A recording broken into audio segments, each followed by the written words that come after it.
Good morning, chat. How you guys doing? Welcome to Disco Elysium. Let's see, last time we managed to find the apartment of that scrawny guy. Martin Martinez, as he introduced himself to us.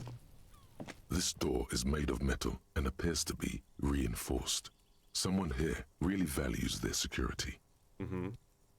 Number 28. This is where the cleaning lady said the smoker on the balcony lives. Right. Let's see if anyone's home.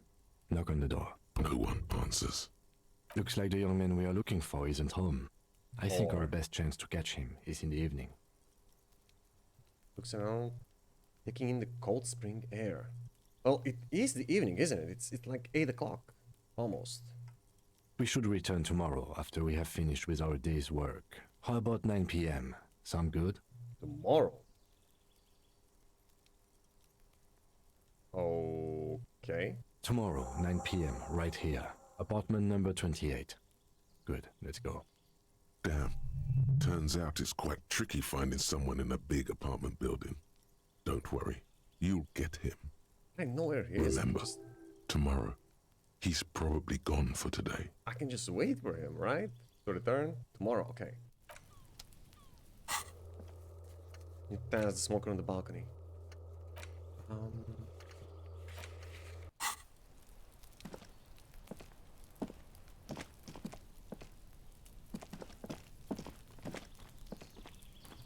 Is this door open? Nah. Come on.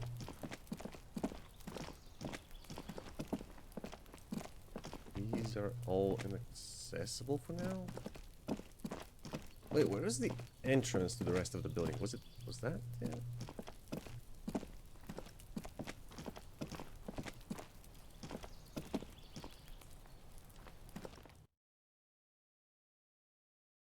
Right. There's the exit. Check these already. Okay, I'm gonna go on the other side of the building where the posh lady in the boat was waiting for us. Well, not really waiting for us, but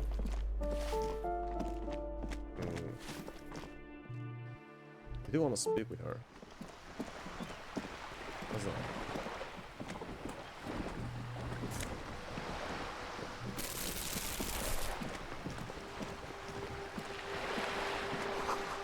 Looks like there was more construction here once, decades ago.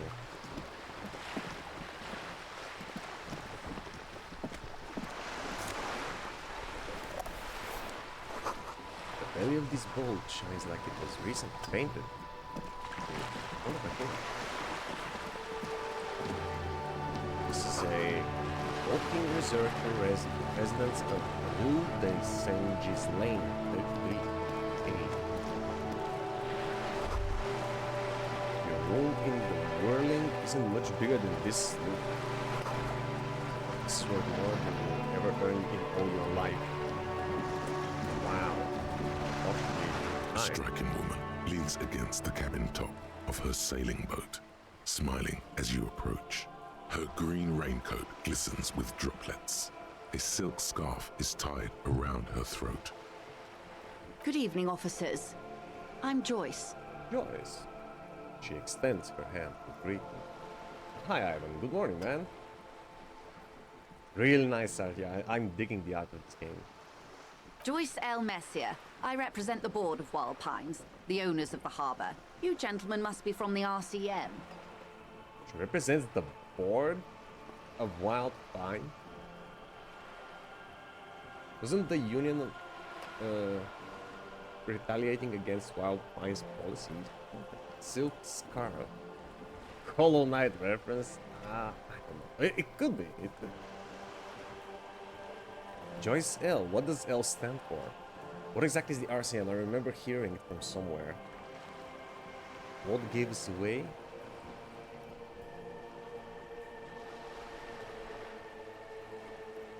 Let's just shake her hand. I'm glad to Hi. see you here.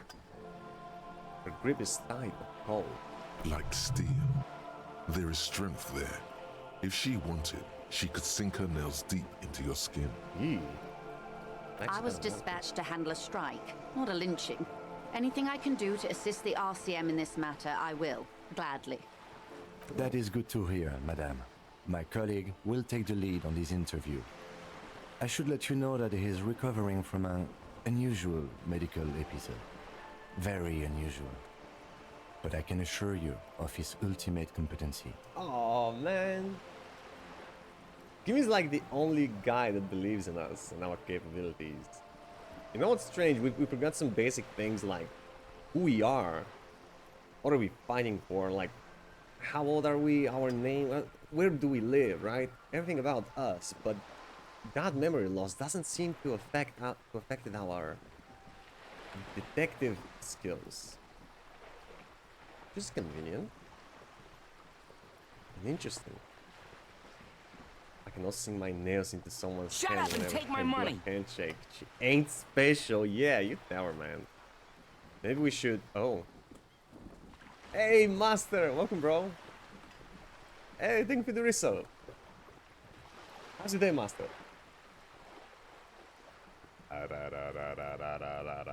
Yeah, you won't make me do it. You just resubbed. I guess I can do one.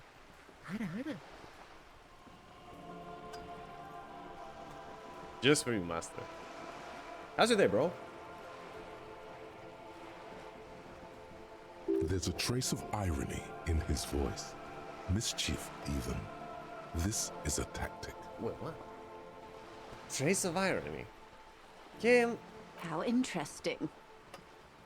I wish you a swift recovery.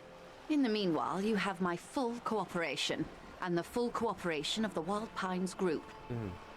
You're on a boat. Tell me about Wild Pines. What do you do? What we do. I'm afraid I don't speak for Wild Pines as a whole. It's a giant undertaking. There was a touch of discomfort there. She wants to merely represent. How do you represent something and you don't know what that something is? Okay, so what do they do? The Pines' core competency is logistics. Container shipping, freight, that sort of thing. See those airships there, blinking? Those are the shipping side of things. Airship? And that is the terminal. Another subdivision deals with energy, oil and gas exploration, offshore platforms.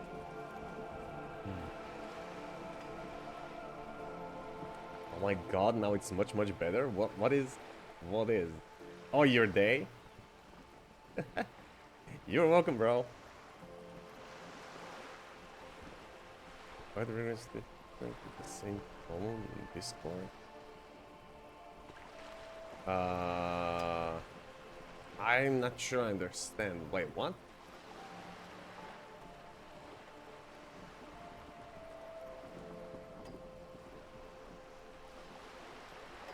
What do you mean on the same column?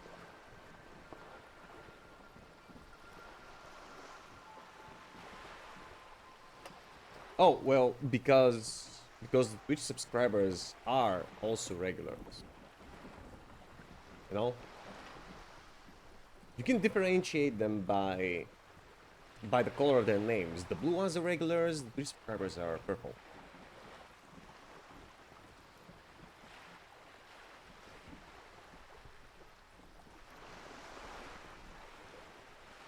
By regular, I mean the idea of regular is like someone who's regular to the channel.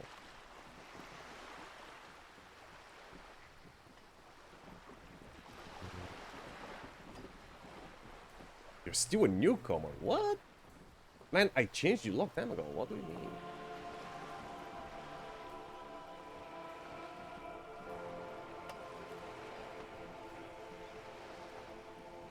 Nah, bro, you're a regular. You're not a newcomer. You see, you're blue. Your blue means you're regular. Okay? The Wild Pines Group is one of the original Revacholian Indo-tribes. Companies awarded royal monopolies by the king, the suzerain himself, centuries ago. What? The king Why? is long gone, but several of the Indo-tribes remain. Centuries ago? Wait. King of who? I thought... I thought this country had a king. Or is Encyclopedia talking about that specific thing? Who awarded them royalties? Who are the other Indo tribes? You're in good company, it seems. How much money does Wild Pines have? Who are those other tribes? Son Baptiste, Elysium, an unknown entity known as Brightest Star. Brightest Star. You're in good company, it seems. Why, thank you. Which does not register the real meaning of the remark. How much money does Wild Pines have? I'm not at liberty to discuss the company balance sheet, but I can tell you that last year, the company booked more than 20 billion real in revenue. That's it? I thought Wild Pines was supposed to be big time. Numbers like that mean nothing to me. I mean, I know it's much less than that. Yeah, wow. 20 billion is a large number, but the conglomerate employs 72,000 people. They all need to be paid. Yeah. Then there are capital improvements, interest payments. The wave hits the slough, which grasps the mainstay for balance. A conglomerate the size of the Wild Pines is like a shark.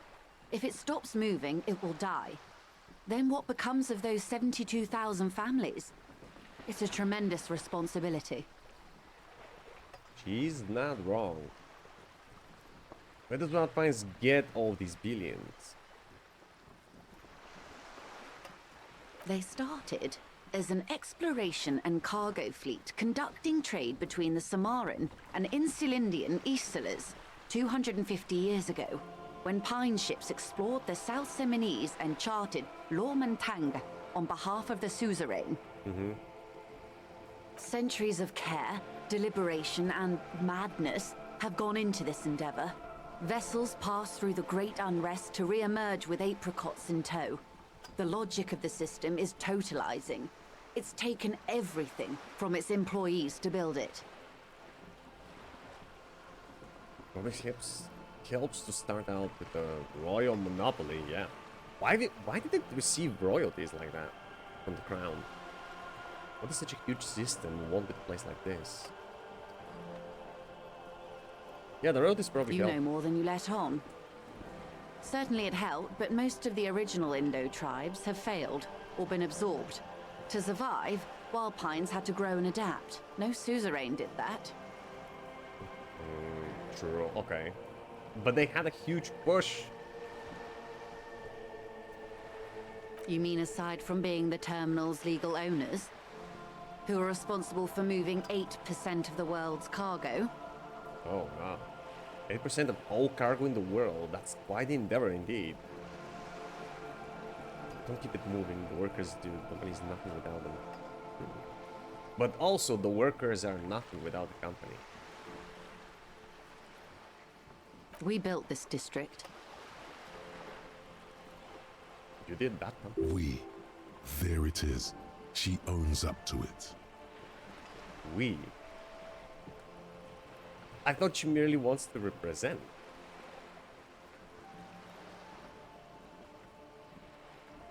Oh no, monarchy. This was a dancing game. Title is a little misleading. 8% of the world's cargo. Yeah, man, that's like at least 2 ships. All the best parts of it. Rue de Saint-Ghislain, with its bastions. The plazas Meteor and Mosaic. Even some of the old street lamps have been put back thanks to the investments from the WP. She points behind you where the seawall rises. Before Martinez was swallowed by the industrial harbour, even before it was part of Revachol, long before Terminal B was erected here, the Pines built it as a resort for its Revacholian employees. A company getaway, for a weekend or a summer holiday. Then came the revolution. But that's another matter. I'm here to make sure the Pines can fulfill their responsibilities to the place they built. What's that? Oh, the lynching about the strike. You seem smart. I need someone to give me a lowdown on this reality we're in. You seem rich. Can I have some money? This reality. She pulls her hood closer around her neck. Yes, reality is your side case. It's my side case. I'd say that's my main case. An experimental side case. I'm conducting a personal investigation into the world I find myself in. I got so drunk I forgot literally everything. Time to explain, just give me the lowdown. Actually, now is not a good time for a reality lowdown. Yeah, now. How truly curious. A sort of philosopher detective. Uh-huh. My theory is that this inquiry into the nature of reality will ultimately converge with our murder investigation. They're really one and the same. Actually, that's not why I need to give me the lowdown. Let's just say that. Are they now? The lieutenant cocks one eyebrow. A deep synthesis. I'll assist you however I can then. Go ahead. Ask. Without hesitation, What did we get a task? Get a reality lowdown. Grace is rich and willing to answer your questions. Ask one. Okay. Dude, I'm sorry, I don't have the skeletal mask anymore. Man, I keep forgetting you're moving it. Sorry, can you pick another one? Alright, we're in. I know these all look good, but begin with the first, okay? Sure. Where are we? What times are these? Oh, this is pretty hard. What is, think of something close to you. What are you? What is this, spread your hands? Conceptualization is impossible? What is reach for something fundamental? Okay, where are we? We're in Martinez, baby.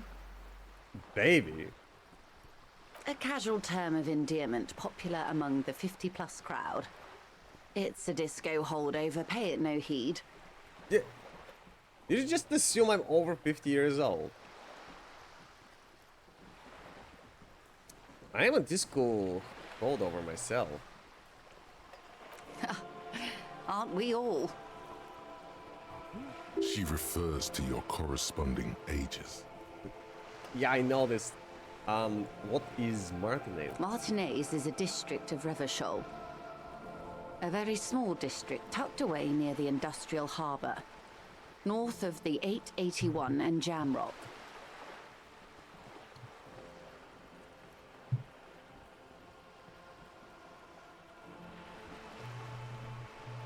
Hondo. North of Jamrock, you said? You would be excused for not knowing about it. Unimportant, they say. Forgotten, even. Shelled to smithereens during the Revolution. It has its charms, just not this time of year. More about Martinez. You mentioned a sea. What sea is this?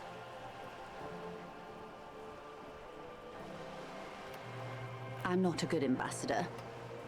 I've only been here once before, as a teenager.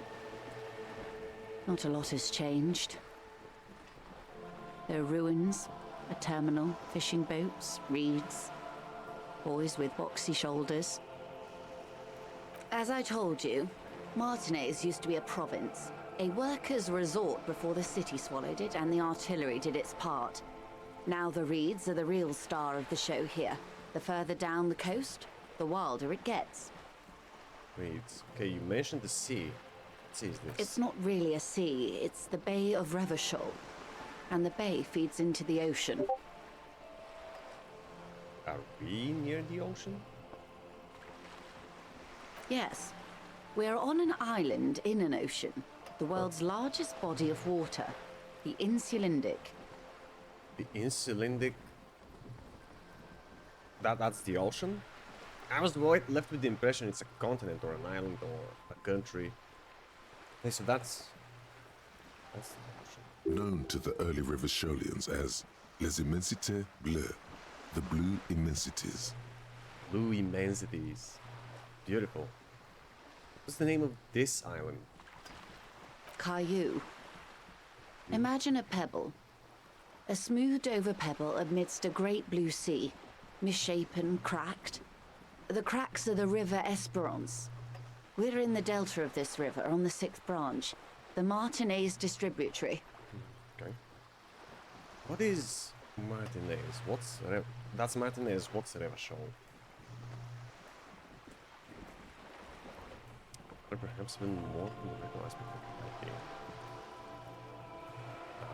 I would be happy to. What is a preposterously expensive...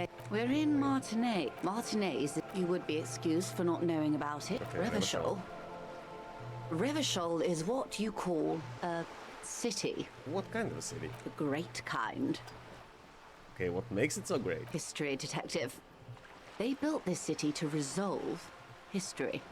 Our part in it, at least. Our centuries. Who built this city? The nations of the Occident, or migrant workers from Seminine and Ile Marat, depending on your creed. Hey, when was it built? In the DeLorean century. 380 years ago. Valorian century. 80 years ago. Why will it resolve history? They say it's where the terrible questions of our time will be answered. The tensions are highest, the fault lines deepest. By that I mean conflicts. Ideological conflicts. The stuff of men. Yeah, good question though. Why here? We are standing on a fertile, self-sufficient island able to sustain up to 200 million people. In the middle of the Insulindic Ocean, the world's connective tissue. It's where the money is. So what? It's an industrial area? Heavily industrial area. So we're in an important part of an important place. So we're pretty much at the center of the world. So we're on the periphery, basically nobody's. No, we're...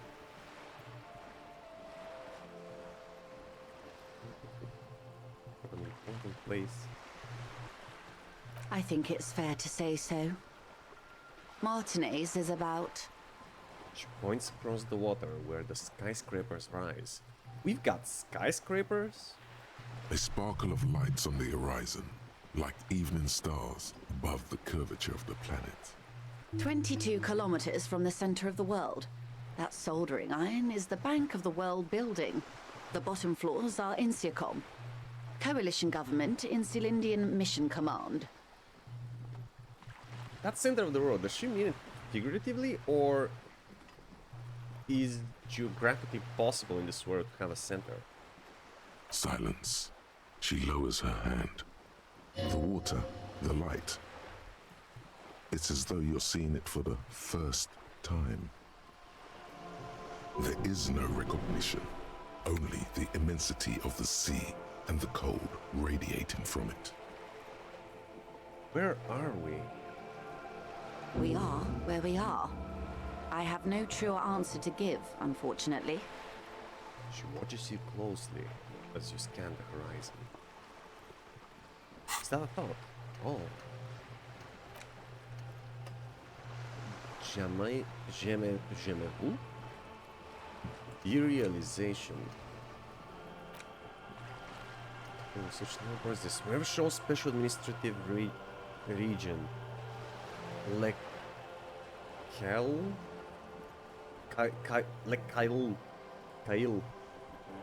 The Insulindian Ocean Coalition Government, Insulindian Mission Command. Name after name, and none of them is familiar. I know, right? At least I know my character feels the same. They seem real, but something is wrong. You feel like a kid looking at stickers on the fridge. Durvant, the Apricot Company, World Games 34. You can almost see your hand reaching out for them. Scratch the corners. See if they peel loose. This feels like the most important of all thoughts. The one you truly must complete. I mean, it's just gonna take like 3.5 hours. Like, I can't internalize it? Why? Oh, I need to unlock a new slot. Alright.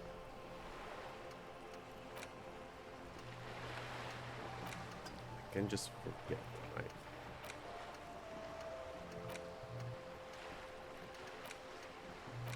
Okay, okay. How do you unlock a new slot, though? Have to level up a specific point, or... We'll see, we'll see. Okay. This is one thought you need to complete. Where are you? I will, I will. Was there something else you wanted to know? I remember something about a lowdown. A lowdown. This has been informative. Thank you, man. I'm sure my memory-impaired partner has many more questions to ask, about even more fundamental aspects of reality. Of course I do. Might I suggest not asking them all right now? Ma'am, Monsieur will be here later too, and tomorrow. Isn't that true, ma'am? Absolutely. My commitment here is long-term. Alright.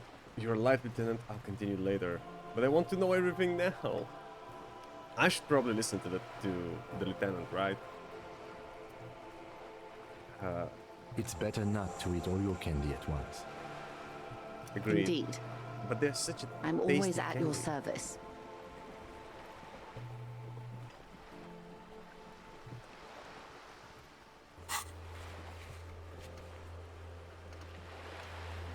Keep asking just questions about reality or return later.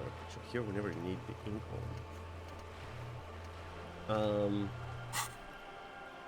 About these others, what times are these? These are unimportant times, Detective.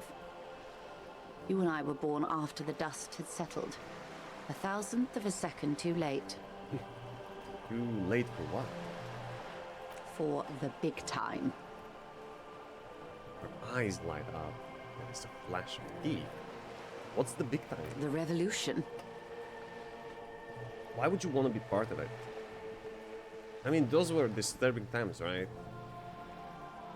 And what is this revolution I keep hearing about? It's quite easy. Every 100 years or so, our species gets together to decide what's next, who gets shot in the head, and who gets the mineral rights.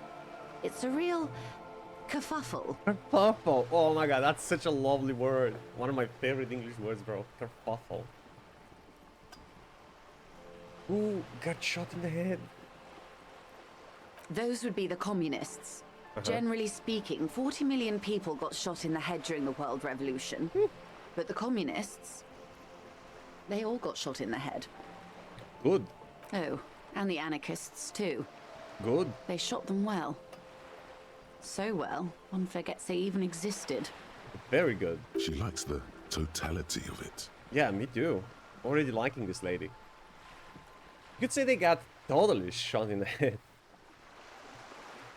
Did the communists and the anarchists shoot back? Did they ever? Before they got shot themselves, they shot 2 million people. Truly a kerfuffle. Strangely. Sounds like they should have shot more people in the head then. Yeah, it was a kerfuffle, all right. The lieutenant mumbles from behind his notes. Yes, the Insulindian deluge, they call it. Anyone else get shot in the head? On the opposing side? Oh, lots of people. Even the king got shot in the head, or thrown beneath a horse, or drowned. Accounts differ. It was unceremonious. You mean they don't even Just know how as he well, died? he wasn't actually the king. Just the king's nephew. The real king abdicated and lived out a long and productive life as a venture capitalist in Grad. Really smart, yeah. Cowardly. I love that king. Fucking communists. I don't care about kings, tell me more about things. Communists were shot with. They're no longer here, Shushan. Apparently there were communists centuries ago, but well, not centuries, but like a couple of decades ago. But there was a revolution, and communists and anarchists got killed. All of them. Communists shoot themselves in the head too. You know what? They probably did.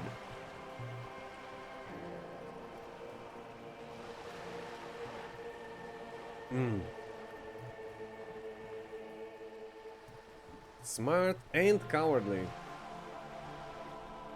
Well, I guess if they managed to get to his nephew,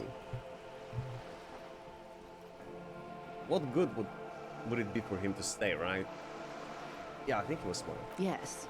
King Guillaume had a nose for bad PR. He Guillaume? ran before it. What is The the pop star? expression? Went down? Anyway, Gil got out alive and his nephew Frisell got shot in his place. Dude. Guillaume, wasn't that the pop star? Guillaume Le Melon. Or something like that. Him and tens of thousands of his wonderfully fascist kingsmen. It was a wild time. Uh-huh. Who got the minerals rights? The liberals got the mineral rights. And by mineral rights, I mean everything. Liberals got all the resources? Oh, fuck. No wonder the world is going in the trash bin. Okay, and by liberals you mean... Liberals are usually middle-class people, Detective. Or the remaining gentry. The beneficiaries of the pre-revolutionary arrangement. Arrangement. Revolutionary arrangement. Wait, what? Many gentry beneficiaries of revolutionary arrangement. You mean the regime before the revolution? This is the future the left wants. All inclusive, yeah? You know how people say good communist is a dead communist, yes. Yes, I know what they say and they're absolutely right.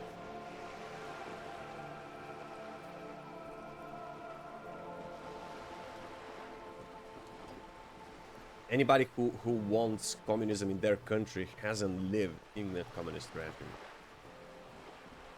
Those people should spend a month in North Korea. And then don't bullshit on the street. Some were rich enough to stay with the constitution, with monarchy. Big mistake. Others bet on the revolution. They were called the ultras or ultra-liberals. They fared well. Ultra-liberals. Just when you think it can't get any worse. How did the liberals win it all? They didn't win so much as survive. We were the last ones standing when the war ended. Everyone else got shot in the head, remember? We. She's one of them. Of course. Of course, she doesn't look middle class. If everyone got shot, who was there to surrender to? To foreign intervention. The coalition.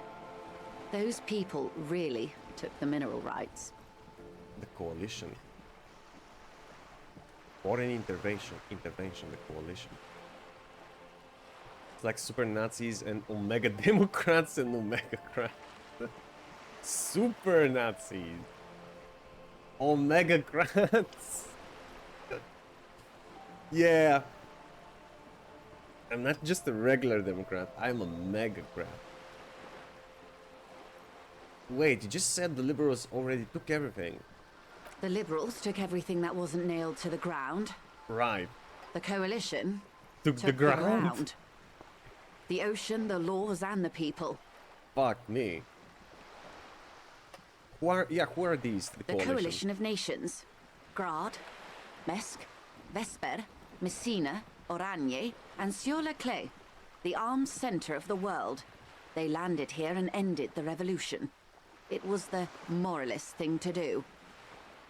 The moralists believe in keeping everything exactly the way it is. They believe in mineral rights and not shooting people in the head. Imagine being controversial on that topic. You're like, I don't think we should shoot people. I think we should stop shooting people in the head, you know? And there would be some other guy like, nah, man, I disagree. At least not in the same manner and volume as the others do. They are the long-standing provisional rulers of Revachol now, the coalition government. This is their zone of control. They embolden the RCM with crumbs of the same law they took. Technically speaking, you are a moralist. I'm not anything, bro. Not until I know exactly what's going on in this world. At least the birds are safe. Yeah, nature will prevail always. You could say murder is wrong on Twitter and someone disagrees. And I'm like, but murder of what? It depends on what you're killing, depends on how you're feeling. Yeah, it depends on what you have eaten this morning.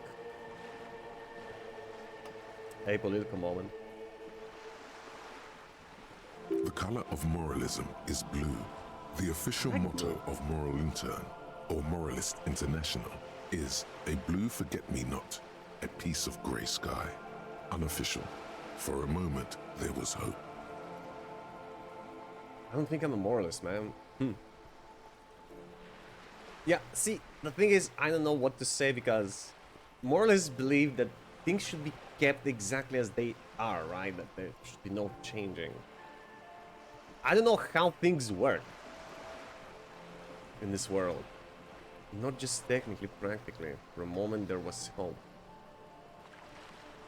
Always picking the option that doesn't commit to anything, then hell yes, I am, and also not.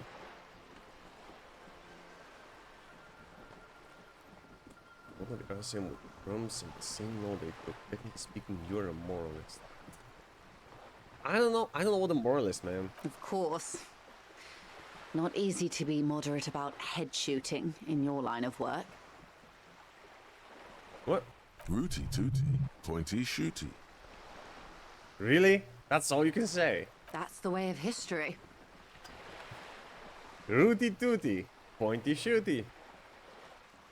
When was this kerfuffle? The turn of the century revolution?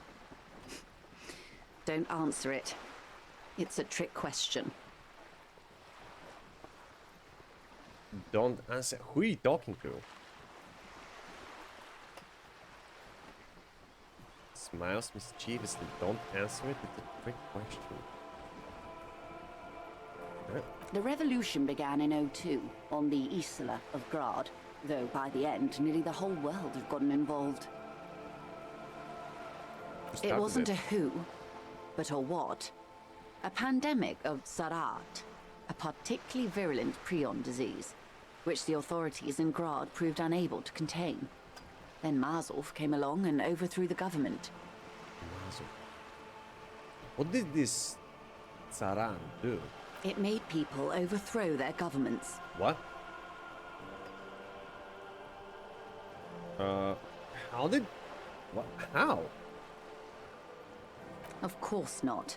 It was a highly infectious microorganism that destroyed brain tissue.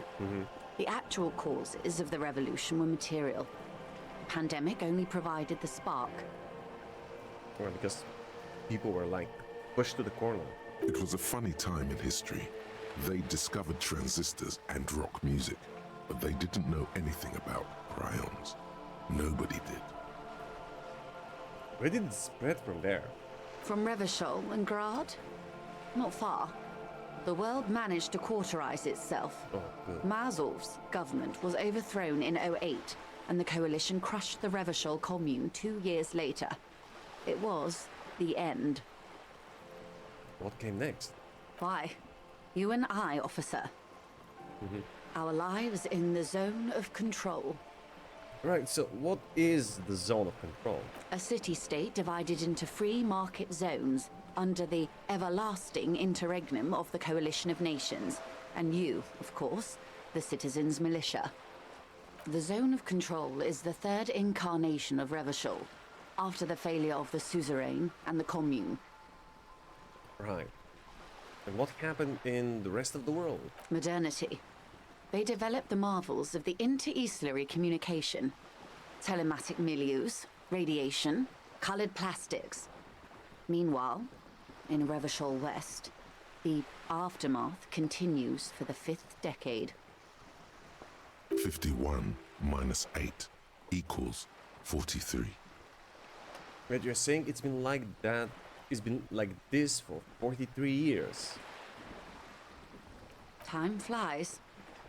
What have we been doing all this time? The 20s saw a decade of urban war, west of the river leveled, offshore platforms in flames. Still, it's regarded as an improvement on what came before. '08 to '19 was simply hell. This is an improvement. And after that? The 30s? Things settled down in the 30s. Revachol East transformed itself into the world's largest tax haven, with the international community's blessing. For the first time in a long time, it seemed like things were going somewhere.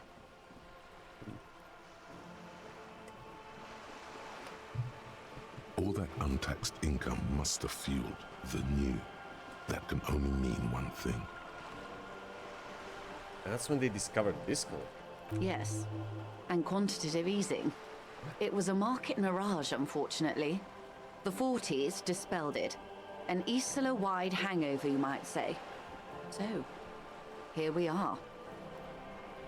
So, we're living in the time of hangover after the disco decade? Welcome to reality, baby. Baby. For her to be where she is, Wild Pines Group must have picked the right side. Tax free? Did somebody say tax free?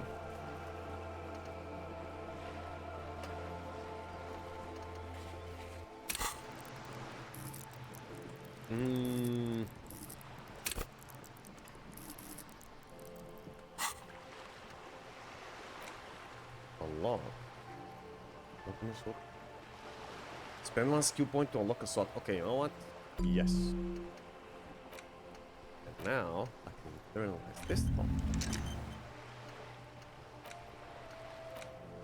Yeah. Okay, which side was Wild Pines Group on? They picked the winning side. Obviously. That's why they're here, and others are not. Yeah. Chose wisely. Perhaps it wouldn't have turned out that way had I been in charge.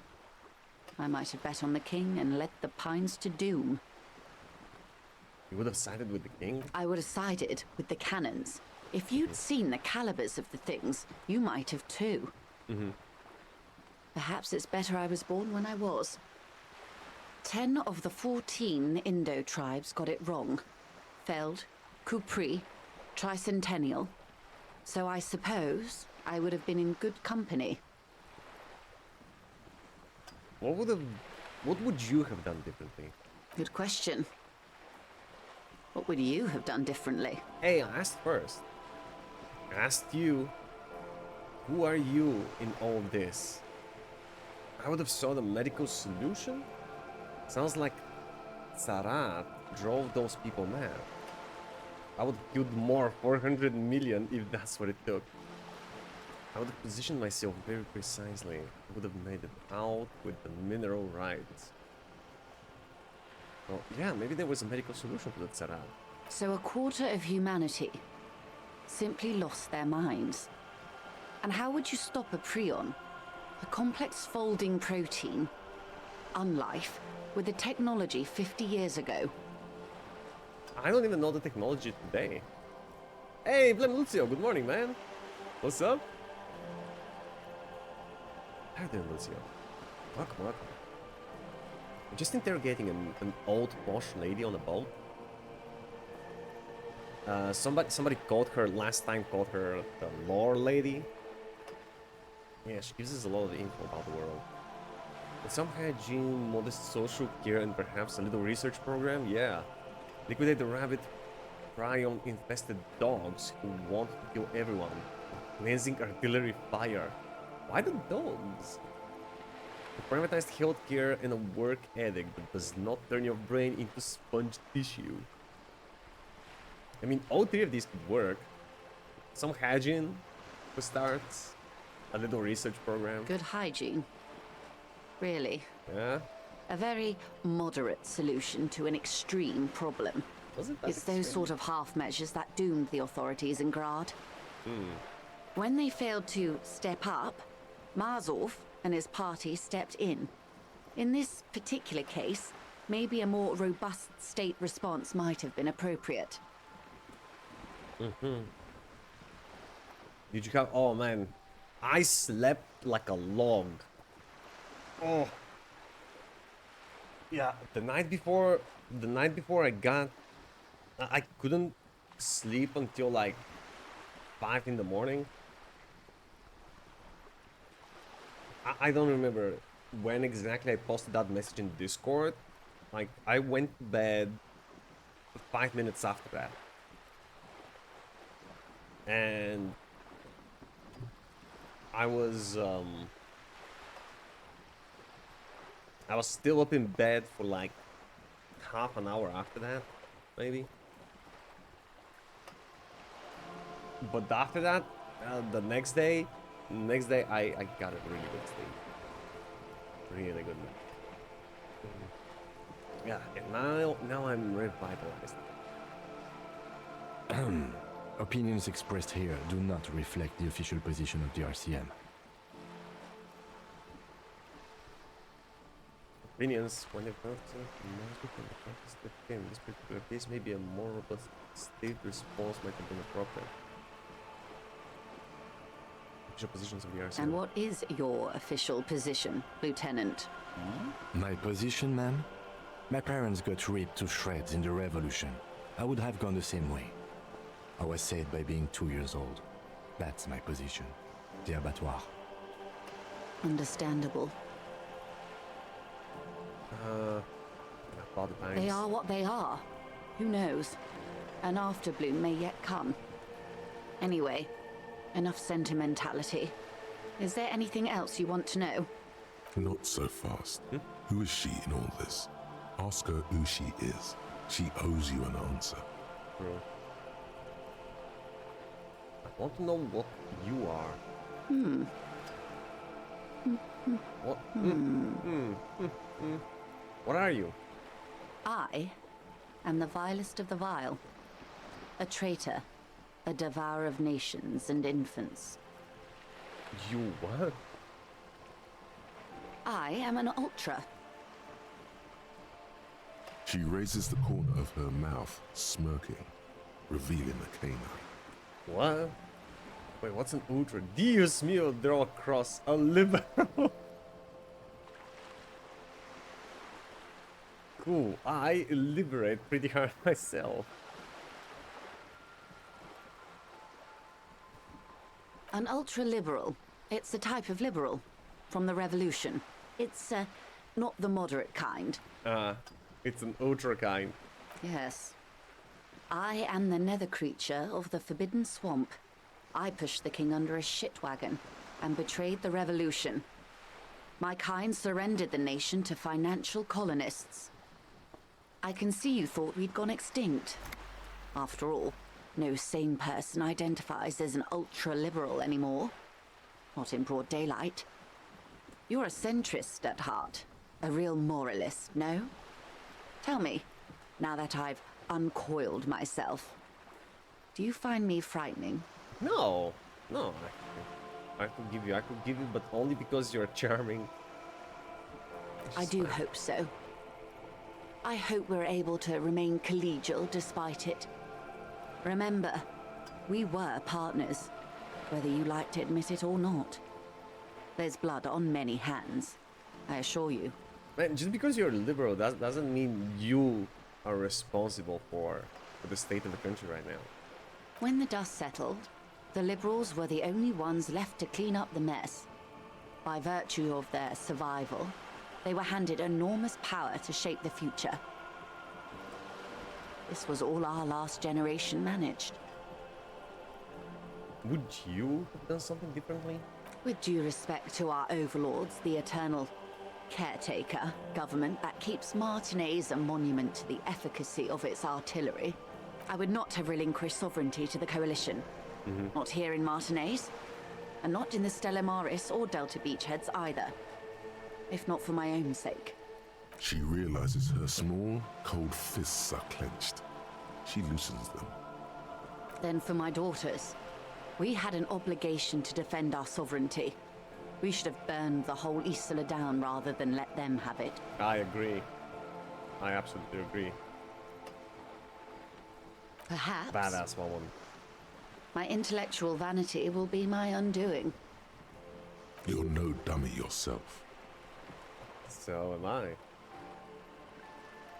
A smart boy getting smarter, one basic term of reality at a time. So you're a patriot. Yes, I suppose I am. but I wouldn't be a patriot anywhere but here. Well, yeah. Seditious talk, man. Then puts down his notes and gives her a look. You have daughters? Yes. Whatever else I am, I'm also a mother and a wife. Now, shall we return to reality? Man, I so hard wish to, but my reality sucks. What is this? Spread your hand. Ultra-liberal you. Be free. Do what you want or die. A bird? A sphenicid? A flightless bird of the polar regions? Keep guessing. Am I really that awkward? I mean, what is this place here? No, keep guessing. Some sort of krill hunter? No, wait. You're an ancient ruin. A symbol of hubris and decay. Half submerged in some salty sea. You saying I'm ruined? Of course you're not, my dear. I'm just terrible at guessing games. I meant, what is this place here? Ah. This is the pier of Rue de Saint-Ghislaine, 33A, where the tenants have been kind enough to rent me a slot. Or two. What is Rue de Saint-Ghislaine 33A? A pre-revolutionary tenement. Old buildings are called tenements, you see. And new buildings, bâtiments. After, les bâtiments nouveaux. But 33A and 33B are not nouveaux. They're old. She looks up at the crumbling facade. This one used to be 8 to 10 stories tall. A real high-rise by the standards of the last century. Built to mirror the skyscrapers across the bay in the Delta. That was before the war, of course. Who lived in them? Mostly the urban middle class, I believe. This was once primo real estate, before the cannons lopped 4 or 5 stories off. Wow. Splat, splat. From a dilapidated balcony, Cindy the Skull gives Joyce the evil eye. A red paintbrush held to her throat. You could be wrong, but from here it appears as if she's running the brush across her throat in a soaring motion. Yeah, I thought... I'm not wrong. Wonderful. What is that? Point to Cindy the Skull. The girl in the old lady rags. Yes? Looks like a sullen and rebellious member of a teen infraculture. Yes? Yes, you and I belong to the supraculture. We're common, the herd. The music on the radio, the food in the chain restaurant, those are all too popular for the girl in the old lady rags. True. So she's a hipster. She prefers a fantasy world, an infraculture with its own dress code and vernacular. It is an illusion, I'm afraid. There is no refuge from the supraculture. Okay, now explain the same thing, but to a child. Young people who dye their hair funny colors and wear old people's clothes are stupid, and their little rebellion is self-defeating. I don't think all of them are stupid, but the thing about their little rebellion being self-defeated is so true. All right, what next? They're their own worst enemy. She pauses to take a long, leisurely sip of tea. Suddenly, you're not so sure you're part of the supraculture. I think I may be part of an infraculture. And what would that be?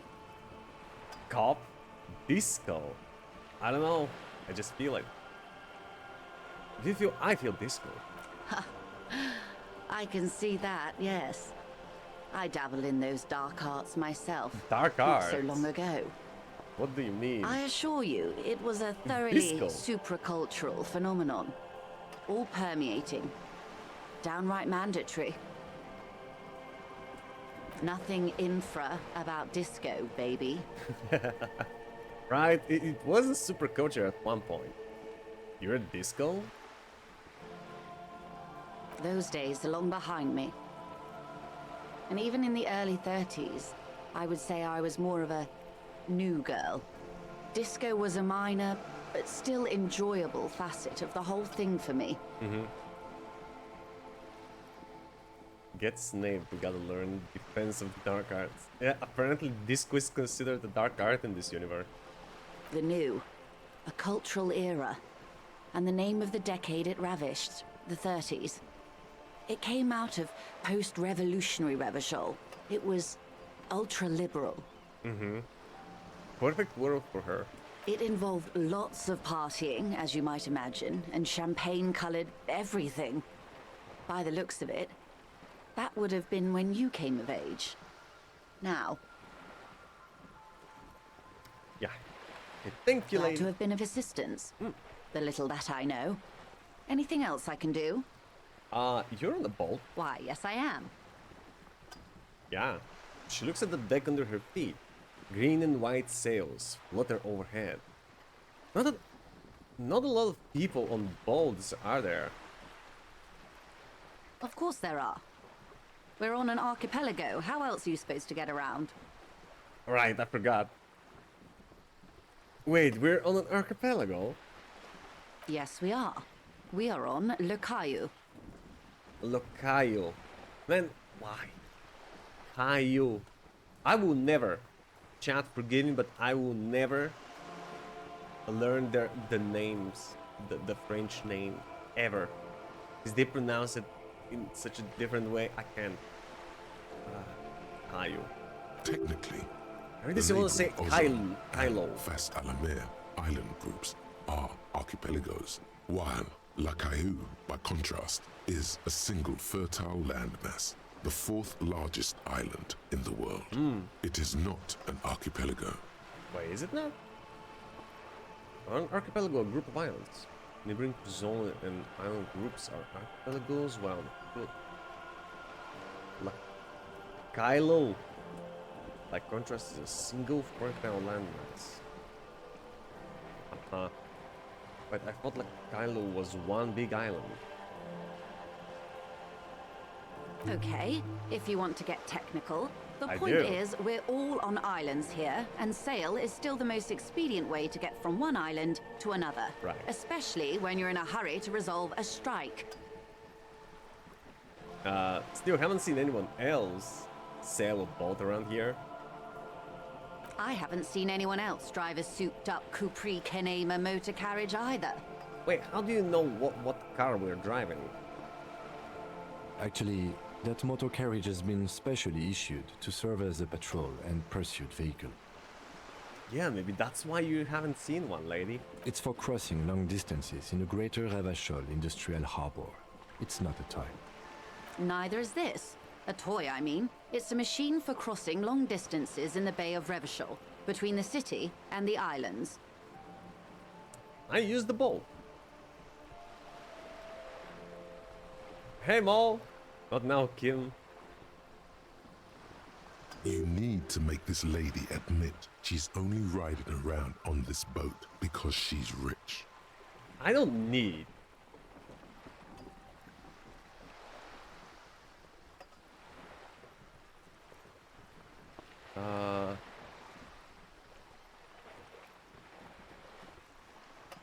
Yes, I do. Yeah, why? Why what? Stop thinking. Take her down. No! She's been such a nice lady, why would I? To come off like I'm envious, and I am not. I'm truly not. Why am I even thinking about this? I have police work to do. Actually, yes, I need to nail her for this. I haven't actually Have worked it with the your man. way. Yeah, thanks. Does that boat have a name? The boat? No. It is called Cor de Leyte 19 because that's the type of sloop it is. Okay. Man, we truly failed as a civilization if we stopped giving boats names. Okay, but what kind of boat is it? It's a pleasure craft, a 19 pacer. It also happens to be rated for Category 1 racing. Though these days I mainly use it for business. But you can race in this? Holy crap. How do you like it? My sloop? I like it a lot. It's the eel's hips, baby. Ah, she's so cute when she calls me baby. I'm enjoying this part of the interview. It has so little to do with the murder we're investigating. Am I sensing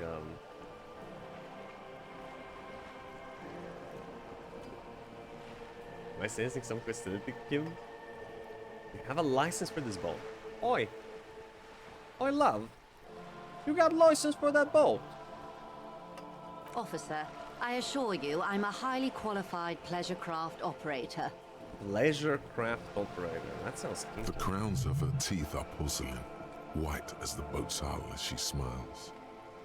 Her nonchalance might be related to something called the Wayfarer Act, a law that says she doesn't need a license.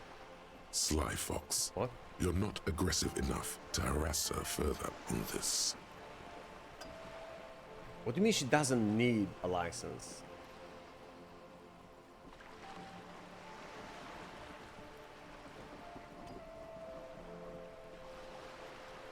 What do you mean you don't need a license? I think I have a handle on the boat thing. Good. What can you tell me about this strike? Everything. Right up to, but not including, trade secrets. Trade secret? Wait. What if I want to hear about trade secrets? First, you'd have to repeal the Emergencies Act of Trade in Aliments. That gives me the right to silence. It's quite the octopus. The octopus that straddles Revachon. The Bureaucracy. Emergencies Act is the cornerstone of post-war Revachon, inseparable from the world it created. Emergencies Act. Okay, an octopus. I will slay it. Good luck is only kept in place by the vested interests of half the civilized world, including your own. That won't stop me. What the ma'am means is that the Emergencies Act and the RCM both get their authority from the coalition government. Well, so we just need to topple a couple of governments. You'd be shooting yourself in the foot, in other words. But I am derailing us. You wanted to know about the strike. Yes, yes. What is your role in this? I believe the official title is Senior Labor Negotiator. In practice, I'm a grocery clerk. I relay the union's demands to Wild Pines and return with Wild Pines' counteroffer. You're a messenger. And how are the talks going? They're not. That's the problem. The union stopped all negotiations a week ago, after that awful lynching took place. It stopped all negotiations in case they crossed the line. Now they won't No. even let me into the harbor. There's a 2-meter 20 racist behemoth blocking the gates. Racist behemoth. Can't wait to meet that person. Tell us more about this behemoth. What can I say? The union employs a giant covered in tattoos. A racist giant. I guess that's part of their big tent organization now. How are the talks going before the lynching? Let's say I was not making the kind of progress I'd hoped for when I first arrived. And when did you first arrive? I arrived 3 weeks ago. Yes, in the middle of February. The bay was still partially frozen then. I prefer to do these things on site, like the RCM. But the strike began in December. I wasn't the original negotiator here. I took over after Mr. Gaumont hit a wall with Mr. Clare, the union boss. Mr. Clare refused to speak with Gaumont despite concessions he'd granted the union in prior negotiations. If Gaumont and this lady are just representatives of Wild Pines, why would this Mr. Clare refuse to speak with Gaumont?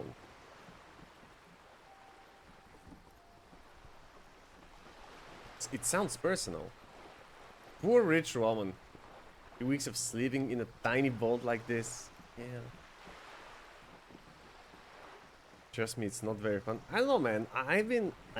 I've slept on a ship. It's kind of good. It's calming. This isn't the first time the union has gone on strike. It's like somebody's rocking your bed constantly. Ship is different than a boat. Yeah, well, I've slept on a boat too. On the way to a ship. This isn't the first time the union got on strike. Heavens no. There have been 2 prior strikes. Both times the union won significant concessions, including overtime pay and a medical plan.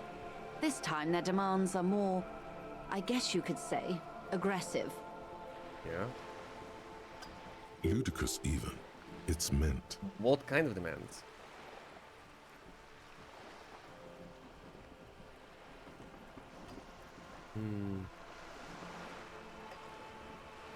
Isn't thinking about the movement about air moisture and temperature. Yeah, well, I get it's winter. I guess, yeah. But you can't know what the climate is in a fictional world, right? What happened to this Gumon? Mr. Clare told him to... how did he put it? Fuck off, midget. Gaumont is short of stature, you see. Fuck off, midget. Cool. Okay then. Yes. Keep in mind, this is a negotiator Mr. Clare has worked with before, and who was more than fair with him and the union. What exactly happened between them? What are their demands? There are leaflets everywhere, and banners. What did they say again? Oh yes, every worker, a member of the board. What? That's so dumb, bro. What do you mean every worker? Most of the workers probably don't know what that means. Exactly. I like it. I don't know what to think about it. Over-aggressive, commie posturing. That's exactly a communist speaking. Seems like they have no idea about business. Yeah, same thing. Forget it, I want to ask something. Over-aggressive commie posturing. In its defense, another said, demand democracy. Pretty tame stuff compared to every worker, a member of the board, right? What does that even mean? You probably don't know what that means. Fortunately, they explained it. Every time the Wild Pines group makes a decision about anything, it needs the signature of each of the 2,200 workers in its Martinez terminal. So what? If one person doesn't want to put his signature, then what? Nothing gets done. If you require like 2,000 people's approval. Just so you understand, this is but one of 22 terminals owned by Wild Pines. Essentially, not only are they kings of the company, they are also kings of the 72,000 employees of Wild Pines Group. It's pretty funny, I have to admit. Workers can be kings. The king is king. The king is dead, long live the workers. This is why you get representatives, yeah. You don't need all 2,200 people to be members of the board. You just need somebody that represents those people and relays their wishes and their problems to the board and communicates between the workers and the board. You don't need 2,000 signatures for, I don't know, changing the parking lot.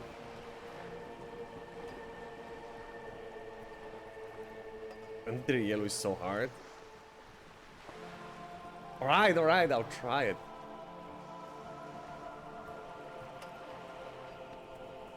They're having a blast. But how can they afford it? After 4 months, my assumption was they would prefer a more practical solution. What are you going to do? Wait, if they're on a strike for 4 months, I mean, what are they eating? I'm not sure. Naturally, I assume that was just their opening position. A hard-nosed tactic with a side of mockery. But there's been no follow-up, just the same nonsensical slogan repeated over and over again. And now, people are getting lynched, I hear. Yeah. Behind the whirling in rags. A disastrous situation if there ever was one. Mm-hmm. Excuse me, from whom did you hear about this lynching? I first heard it from the boyer at the gates. The one whose very name advertises his aversion to work. I think he said it was, "Call me mañana." Call me mañana. Wait. The boya at the king? This checks out. Does it? No, wait. The chief negotiator heard it from a man at the gates. Surely the Wild Pines group has more effective channels of information. After all, 2,200 people are on strike. This is a big deal for them. Hear about this union boss, Mr. Mayor.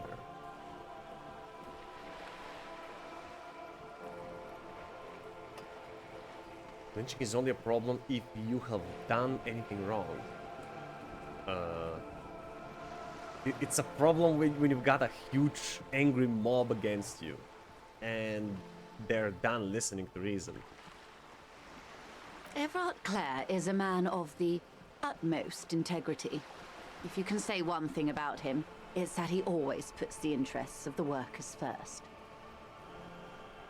Really? Of course not. Everard is fantastically corrupt. I imagine he has a thick, viscous goo where you and I have blood. Wow. If you were to prick him with something sharp, you could see it oozing out. A knife, maybe? No, a rapier.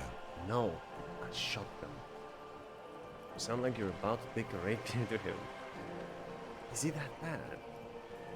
He can't be that bad. Oh heavens, no. We get along just fine. Yet, now that you mention it, I can't stop imagining that black treacle just dribbling down his double chin. Antro, it's a joke. How was I supposed to? Okay, whatever. Shoot them in the head? Dude, trust me, I want to. As soon as I get my gun.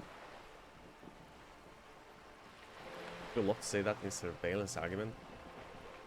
Now they say it's handled. Made data. Never heard of it before.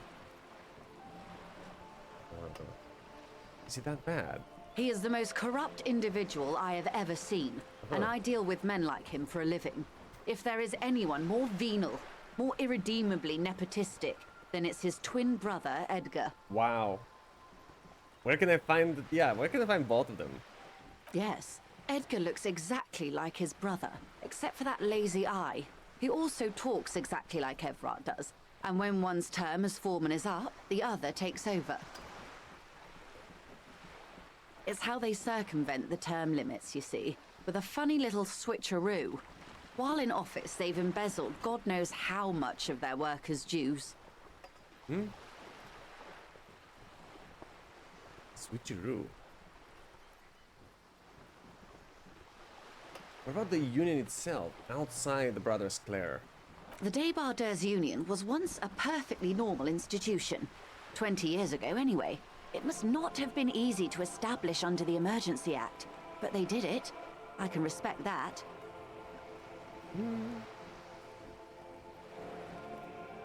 Bro got an evil twin brother? Nah, man, they're both the evil twin. Organized labor at its best, as they say. Then something happened in the local chapter elections. The Brothers Clare came and transformed it into a... how do you say? She hesitates, looking for the right expression. A mob. The Débardeurs are a crime syndicate. Sad as it may be, I suspect we'll be forced to cooperate with them. Refreshingly honest, officer. The company has tried appeasing in the past, but I'm afraid our concessions have only emboldened Everard and his brother. And your opinion, detective, if I may ask? I'm a curious and talkative person, you see. Would you say the Débardeurs Union is... An effective advocate for the rights of local working men? A giant leech sucking the life out of Revachol? Basically a socialist mob? I prefer not to have an opinion on these things. Thank you for being candid. Sadly, Wild Pines have cooperated with what amounts to a crime syndicate for 2 decades. However much you feed the wolf always hungers. One more thing, you said something happened in the elections. I'm glad you asked. There was a woman, the previous forewoman of the Union. She disappeared. Where did she go? Disappeared? Yes. On the last day of the local chapter elections, her daughter phoned in and said she wasn't running anymore. Or coming to work. Ever. End of story.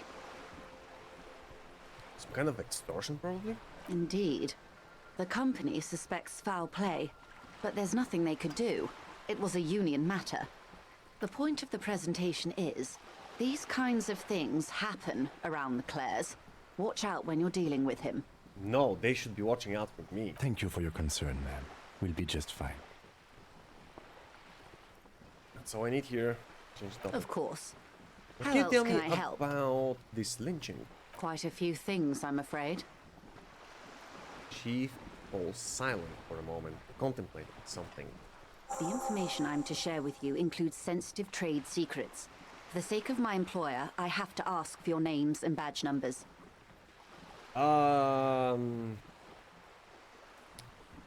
Crap. Of course, ma'am. We should have introduced ourselves. I am Lieutenant Kitsuragi from Precinct 57. Reasonable and have good prices, about 45% for an oranges and third justified. Came all around the world. Yeah, how about I just don't eat oranges?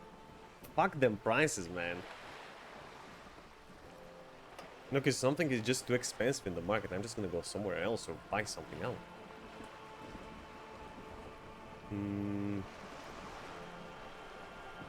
Remember, things are still expensive because there are people out there buying them. Okay, answer a piece of blue plastic. And this is my colleague from Precinct 41. I'm afraid he doesn't have his badge at the moment. I hope mine will suffice. How curious. Why is that, Detective? Remember when my partner told you I recently suffered from an unusual medical episode? My lost badge is related to it. I see. So, are you saying you lost your badge during the course of this episode? I think so. It is possible, yeah. After a night of heavy drinking, I lost all memory of my life and the world. I feel like I should be honest with her. I like her. I could have eaten it for all I know. I don't remember anything. This world is a bit nuts. Oh dear. I suppose this does explain some of the more curious turns in our conversation. She must have been suspecting something for a while now. As I said, ma'am, his technique may be very unconventional, but he is an officer of the RCM. Of course, I sympathize. Say. But I'm afraid I simply can't share anything more until I've seen that badge. Man. She's a professional negotiator. Okay. She should be open to some sort of mutually beneficial arrangement. I think negotiate my way out of this. We can't. Not now. No, find it somehow. Let's talk about something else until I do. Yours is info on the lynching. Damn it. Did her a favor. She could waive off the formality. What kind of favor? Nah, no way I succeed in this. Of course. But before we do, officers, let me be perfectly clear. Badge defense lady.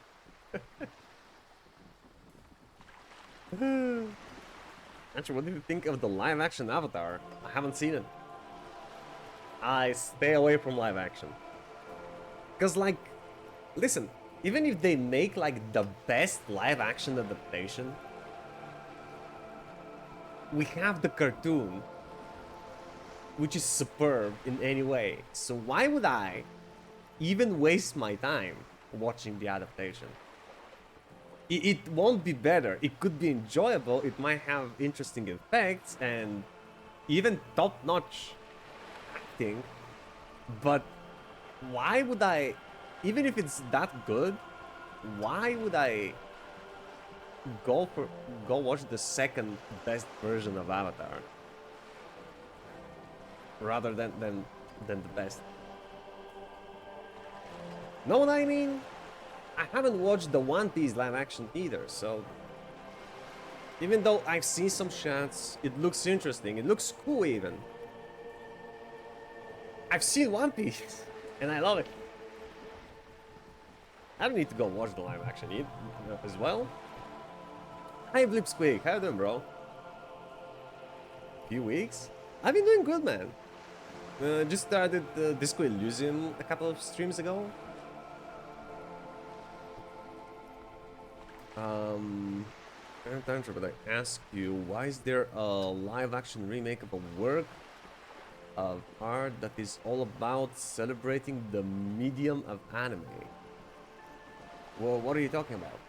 Not represents or its own personality is possible to translate into live action. Even if it was good, I really don't get the obsession. Yeah, me neither. I mean, I guess as a fanboy perspective, it would be interesting for some people to see how the anime or the cartoon translates into live action and what the visions of the director was. It could be fun to watch, but in any case would be the second best version. At best, it would be the second best version after the original. And that's why I just don't... I guess I'm just not that big of a fanboy. Don't care about it now. Watch the first episode mid.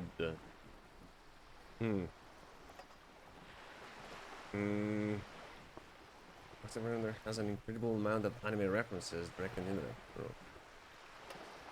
internet. There's a good example, but there are almost every episode. Still waiting for the Earth Avatar. Wait. What do you mean waiting for the Earth Avatar?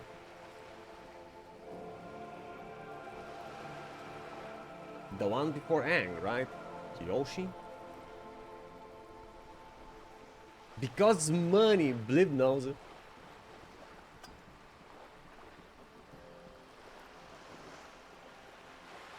Top the Earth Avatar.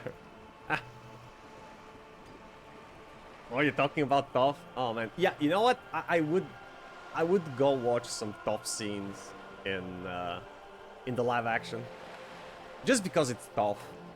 Easily my favorite character in the original. The situation is extremely volatile. The sooner we can speak about this lynching business, the better for all of us. By the way, look at this lady. Look at her. Doesn't she kind of remind you of Toph's daughter? What was her name? You know who I'm talking about? The police woman from Legend of Korra? Ah, I forgot her name. Doesn't she kind of remind you of her? Because the great hair and the green... I don't know. If you remove the earrings, maybe. You don't cast Dwayne The Rock Johnson for Toph, I'm mad. You know who should play Toph? Terry Crews. Terry Crews should be cast as Toph. And this would just be the best show ever. We got a series with an airbender avatar. We got Korra as a waterbender avatar. We need the next one in the cycle. Oh, right.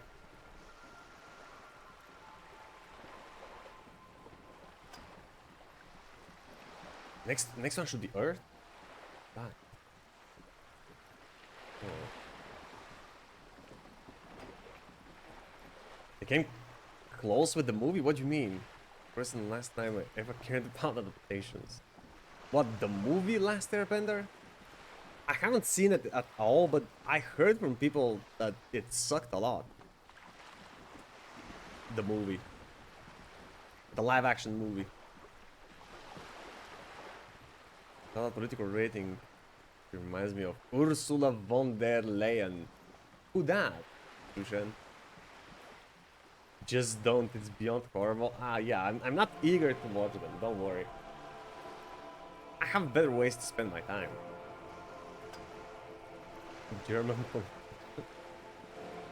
action Avatar movie is Dragon Ball Evolution levels of bad. Oh no. Yeah. So one of the last live action adaptations that I've ever watched was Dragon Ball Evolution, and that was at least 10 years ago. Yeah, and that might be one of the reasons why I'm not so eager to watch live actions anymore.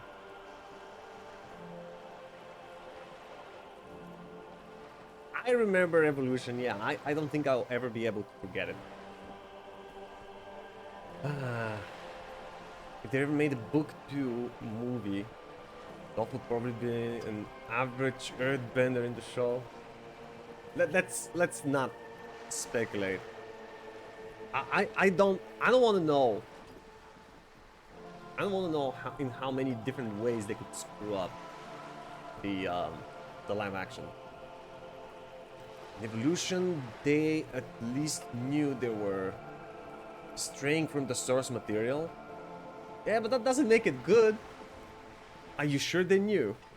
I mean, of course, it's so different, and it's so different than the original that obviously they strayed. It wasn't like an adaptation. It was a completely different story that was inspired by Dragon Ball. I don't know if it was called something else, if it was a completely original story with no Goku and Bulma and all those Dragon Ball whatever, like, and no the Kamehameha, man, it was so underwhelming. Like, remember at the beginning of Dragon Ball when Goku and Krillin and Yamcha started learning the Kamehameha, and you know Goku was doing somewhat okay, but Krillin and Yamcha were just doing the just and nothing coming out. That's what the movie version of it felt like. What the fuck was that? It's been many years since I've seen it. Could be wrong, but I can be arsed to check it. Nah, don't bother, man. Just don't bother. Name is Ong. This is my brother Soka. Wait, what? My name is Ong. Is that what they call him? Ong. This is and then Kitara is like, this is my brother Soaka. Soaka. Give me a break. You're not serious, man. No.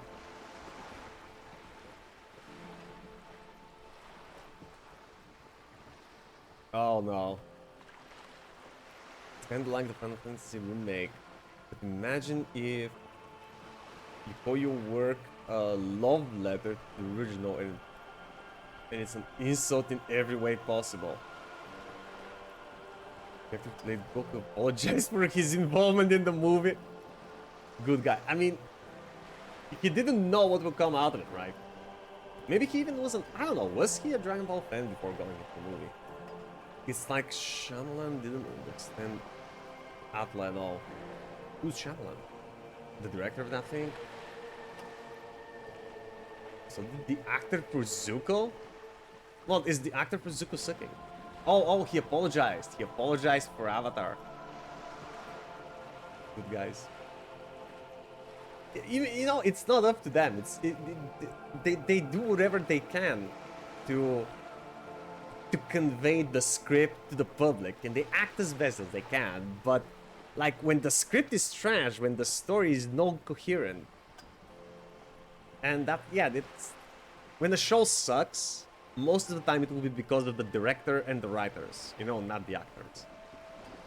So they really don't need to apologize. It's just the whole idea was bad from the beginning. They did pronounce Aang like it would be pronounced. However, the English Atlas show pronounced it differently. Am I not surprised? Why would they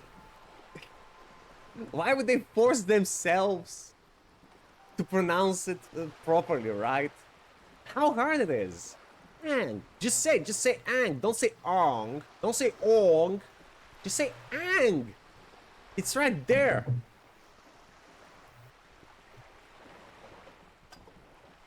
That's how he got his name, duh. Like soak up water. Soak up water. Did you know why they call the character as Han Solo? Why? Writers are such fucking hacks. Why do they call him Han Solo? Is that true? Is that Are you going to share some lore behind the name? Please tell me. I don't know that. Why? Current line of the movie was, "Are you?"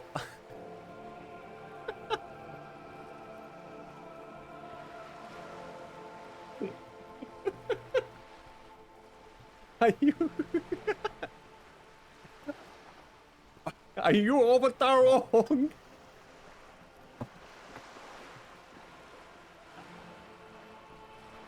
Oh my god. It's too good. Used to be his name. Wait, what used to be his name? He didn't have a last name. Now it's because he did his jobs alone. What? That's how they call him in the town. They hate Yoshi. Avatar wrong. More questions about reality. Wait, you seem rich. Can I have some money? Uh-oh, I should probably heal. Is what you want to say, but it isn't that easy, is it? It's not. Look Really at that isn't. lady. Take a gander. Squint your eyes, bub. Nice fabrics. Lustrous hair. Why, yes. Yeah. Tucked away under that sturdy green raincoat, almost rustic in its simplicity, a silk shirt and matching scarf around her gentle throat, while dull orange pearls hang from her earlobes, red from the cold. Her light green eyes scan you, full of knowledge and worry, wealth and all its possibilities. These are the kind eyes of the rich man that seem to say everything is possible, within reason. Yeah. Yeah, so? Now look at you, you misery-clad simian, barely able to tie your own laces. Your armpits are lakes. A scythe of booze precedes you. Your hair sticks to your forehead, and your underwear feels uncomfortable. You're poor as balls. You can't ask this person for money. You're too... Shame? What's this feeling? I've never felt it before. I'm a good damn working man. I'm not ashamed to shake this leech for some dough. As I should be, for even considering it. This is a woman and I am a man. Oh, well, woman and a man has nothing to do with this situation. Make my own goddamn money by now. Ashamed? I am ashamed. Yes, you're too ashamed to ask this person for money. Too scared to belittle yourself in her eyes. Those half-precious stones of Odinil. Oh, the new. As I was saying, if there's any way I may be of assistance, please don't hesitate to ask. Coalition, say it. Can I have some money? Wait, no. Questions More about lessons reality? in basic reality. Not now. My favorite part of the Too day. low. Go. Glad to have been of assistance. The little that I know. Anything else? Thank you. Of course, detective. Wait, Take didn't care. I have a task to ask somebody for money? Find out who's in the union box. Oh. In the mess hall. Yeah. When do they gather in there, though?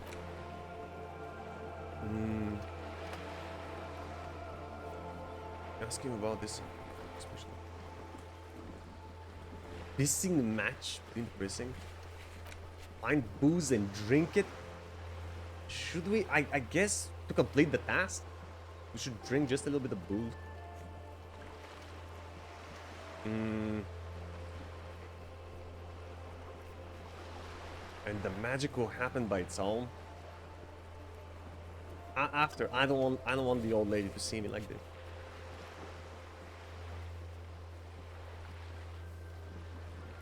I can see how they ended up with Ong and Swaka. How the fuck did they end up with Iro? Wait, that's Iro. That's supposed to be Ira?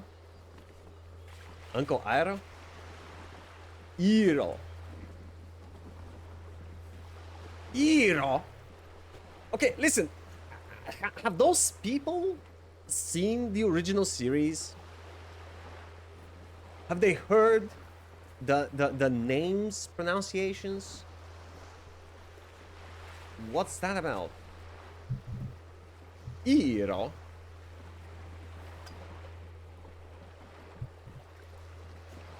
Ira and Hiro don't look that different. Random. I mean, Ira and Iro, they sound completely different. Remember when Daikatana let you play as the hero? No, because I haven't played Daikatana. Maybe one day, if I'm feeling too masochistic. They might have, but not in English. Why wouldn't they listen to it in English? Wait. Wait, is it not an English production?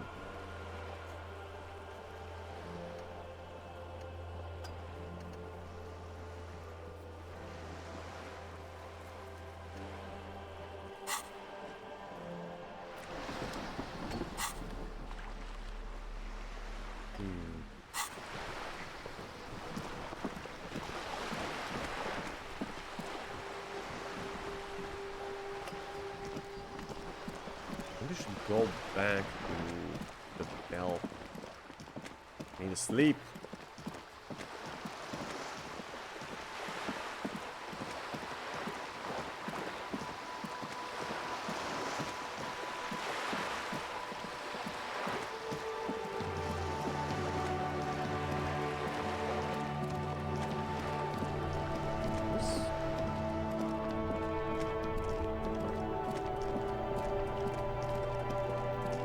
Is just Lowen just gonna sit there?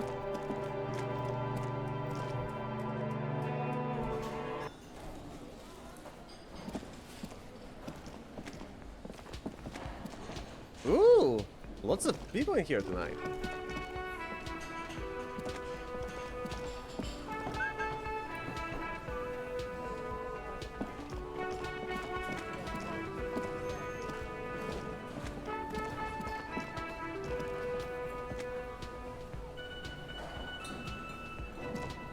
Can't talk to any of them?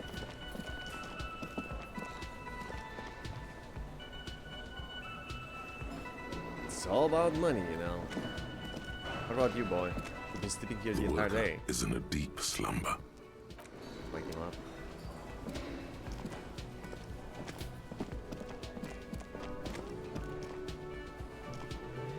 Hello again, sweetie.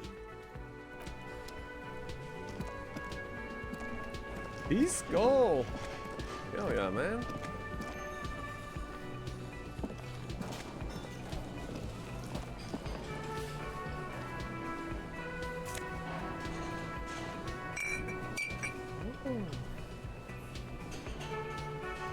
Oh, I'm such a bad host. Can I help you? Nope. Okay, you know what? Maybe we should drink just a little bit.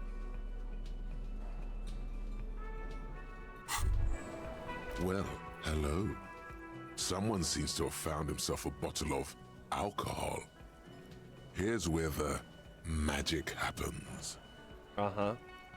Shall we? Feeling so angry and insulted in the theater. Forget about how the names would be pronounced. Yeah, if they cared about how the names are pronounced, they would just see the original dub. I think so much worse in the adaptations. Man, I don't know. It's not like it's not that hard to do it, right?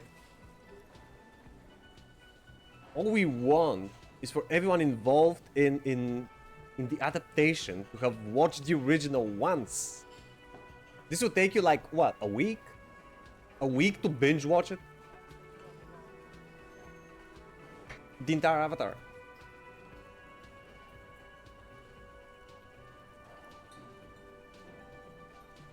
I mean, you can probably watch it in a day if you're persistent enough.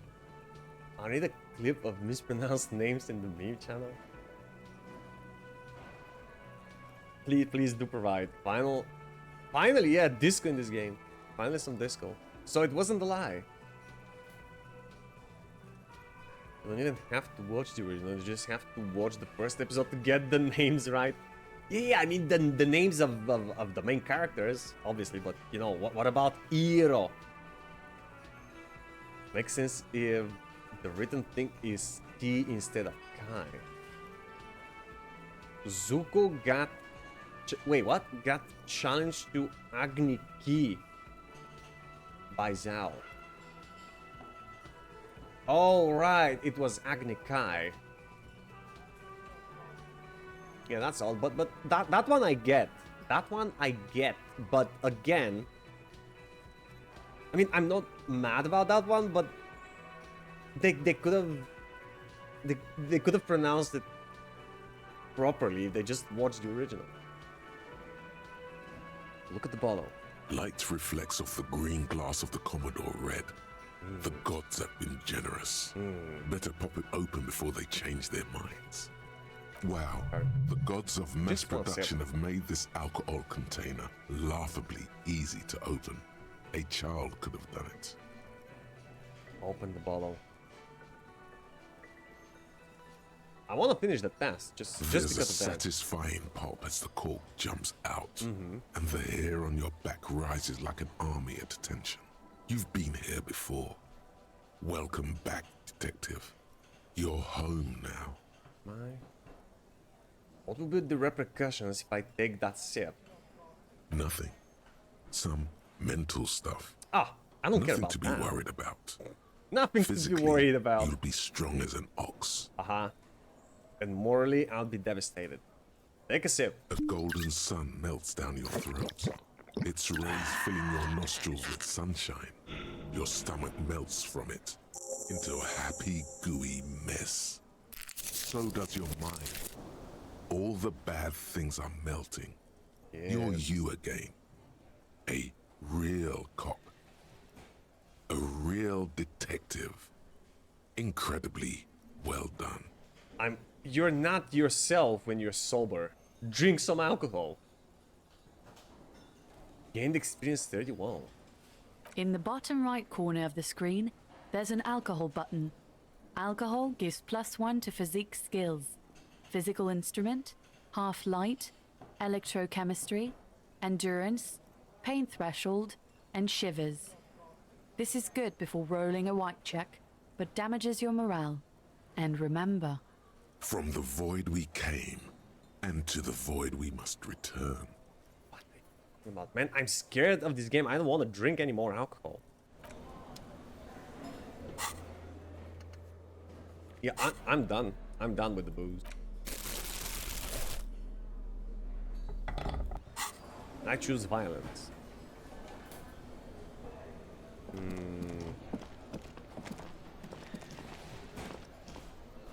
What was that task? To talk to him after like 10 o'clock or something?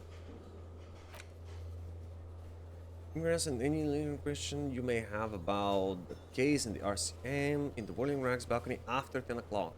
When you're calling it a day, okay. This one is for next day. Expedition investigators search for the malignant entity. Right. Can't perform that check yet. Inspect the boarding tank in the backyard of the tracks. Wait, I did try inspecting it, but nothing happened. Just press the urge to drop and approach it. Yeah, how do I do that? I wonder if... I wonder if I can do it now. That I'm drunk. Also, I should probably equip the gutters. I don't know. Seems like I can use them to cut the body loose. There he still is, looking right through you with his white. Damn it. I'm gonna throw up. There he still is, Need endurance. looking right through you with his white. Okay. Later.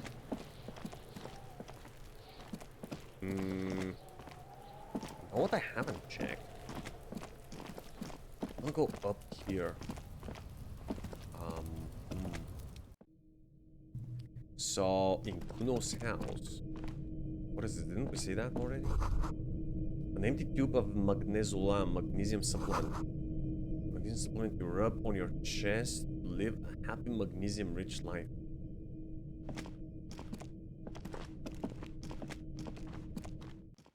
Let's go on the roof. And, oh, what's this?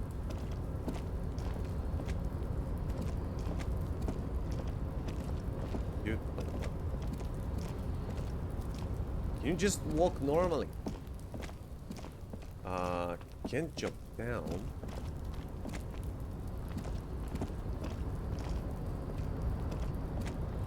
Can you even...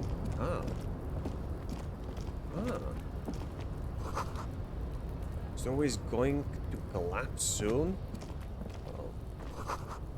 Restoration pillars keep the ruins together. What's this? Postcard.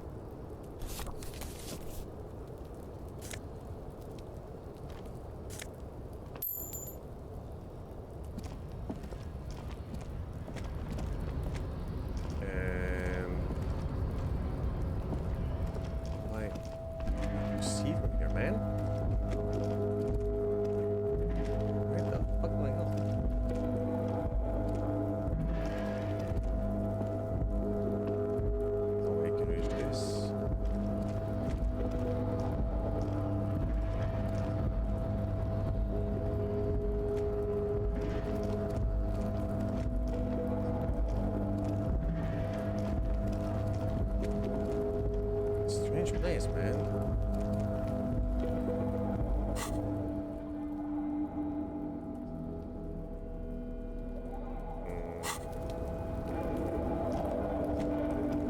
Yeah, how are you supposed to go there?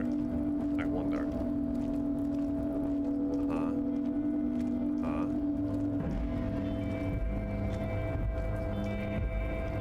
Oh, you can go up here. I would have never noticed that, ever. Okay.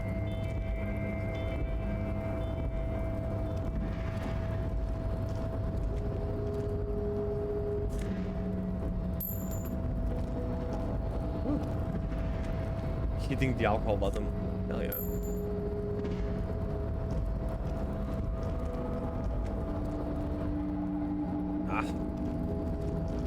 Nine. Looks like someone left his tarpaulin cloak hanging on the railing here. When the wind ruffles the cloak, you can most definitely see a white rectangle on its back. Right, another officer. You son of a gun, it's a cop's cloak.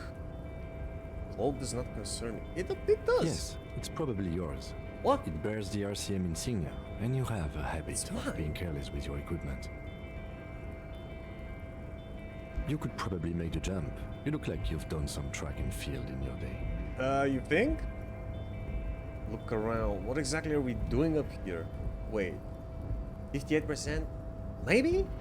Maybe I can make it? Look around. The wind is aggressive up here. The lieutenant looks at the enormous crane towering in the distance over the container yard. What? It's really one of the tiniest mistakes in the pronounced yang as young.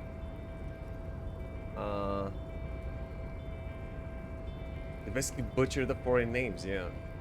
Get mad about the cinematography, about the writing, the characters.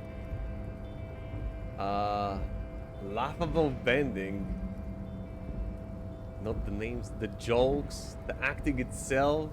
The connectivity of scenes, lack of bonding, so much that gets me mad about. Yeah, that's why I'm not gonna even waste my time watching it. Hey, RoboPower, welcome, man. How's your day? That machine is a Kvalsund 1020 HK. Kvalsund, point of the brain.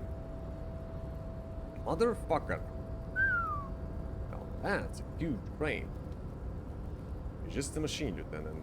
Like a giant hammer or a pair of pliers. Nothing to see here. What do you mean, bro? It's a... Yes, that's one way of putting it.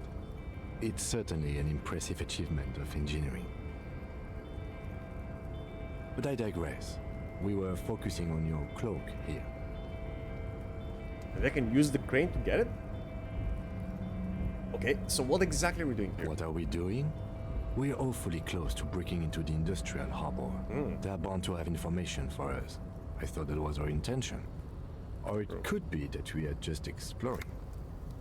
We are just exploring. He looks around. Wind rustling his hair. Do you really think his cloak is mine? Should I go for it?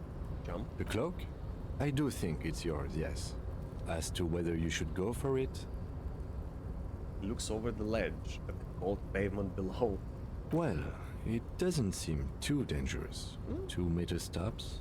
Whenever you're ready to do it, I'll be right behind you. The cloak looks like a bag of goodies floating in the wind. Who knows what its pockets may hide? Man, I want that cloak. Okay, hold on.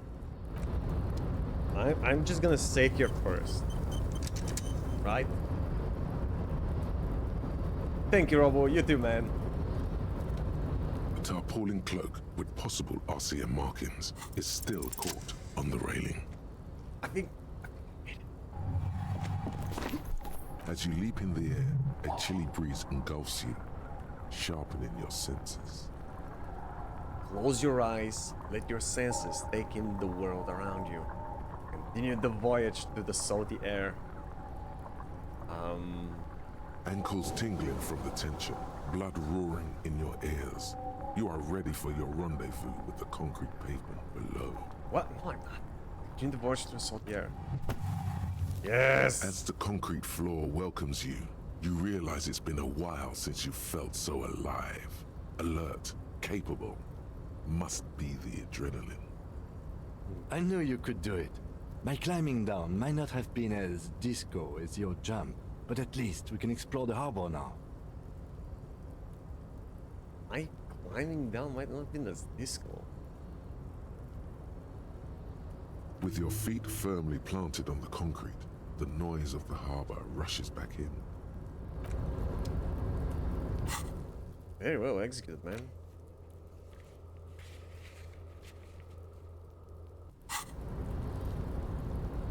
What is this? Wait, central furnace. What was that? What's that about the central furnace? Physical instrument medium. What do you mean? I got a cloak plus on Esprit de Corp and Shivers. Let me see it. Where do you put that?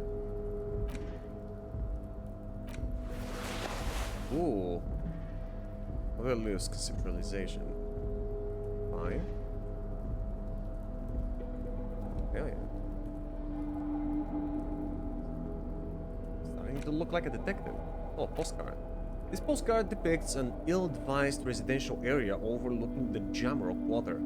13-story buildings line the hillside like sarcophagi. An ominous fog already rising from behind. These are the last boom years. In 39, the project fails catastrophically, leaving behind an opiate and hepatitis B infested slum.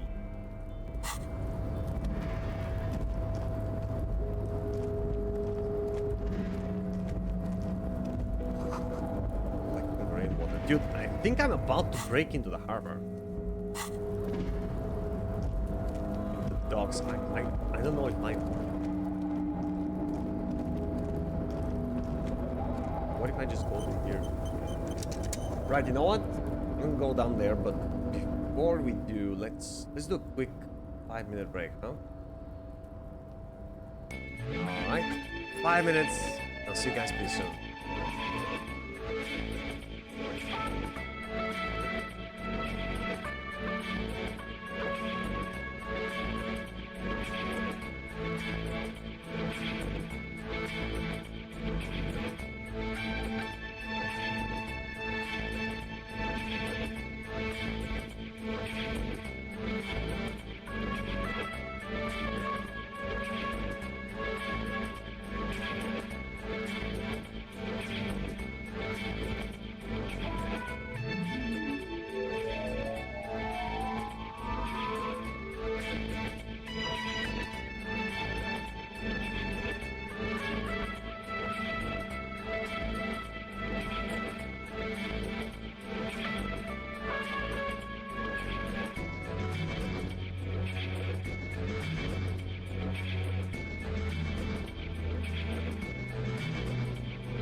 Okay, chat, I'm back. Whoops. Alright.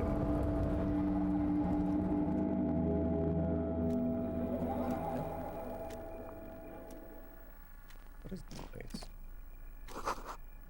The radio is emitting strange buzzing sounds. A giant S print on the pillow and a pattern of coffee rings on the armrest. Someone is habitually chilling next to the radio.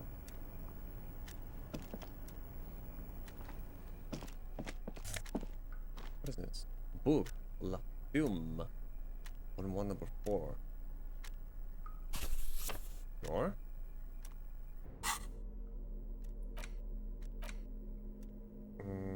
The front of this quarterly journal features a large satirical portrait of the late King Friesel.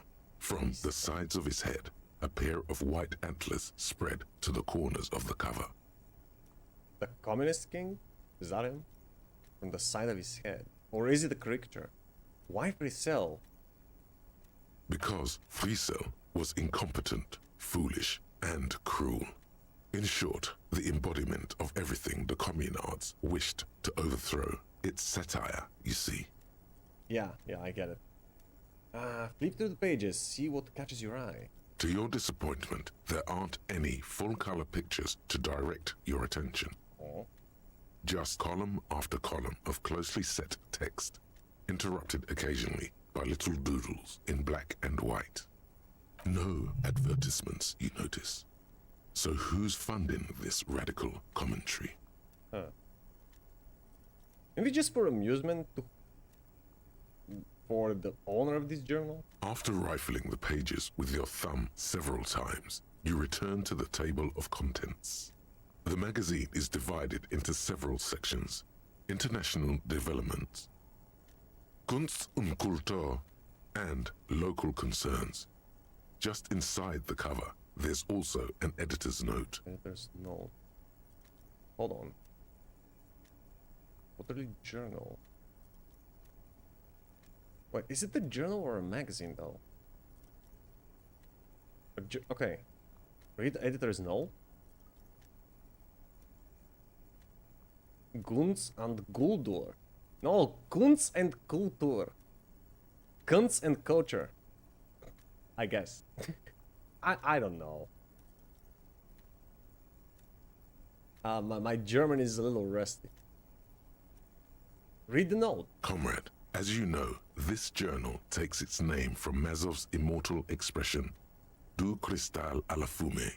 This was his way of describing the way the rigid, crystalline structures of capitalist ideology turn to smoke under communism.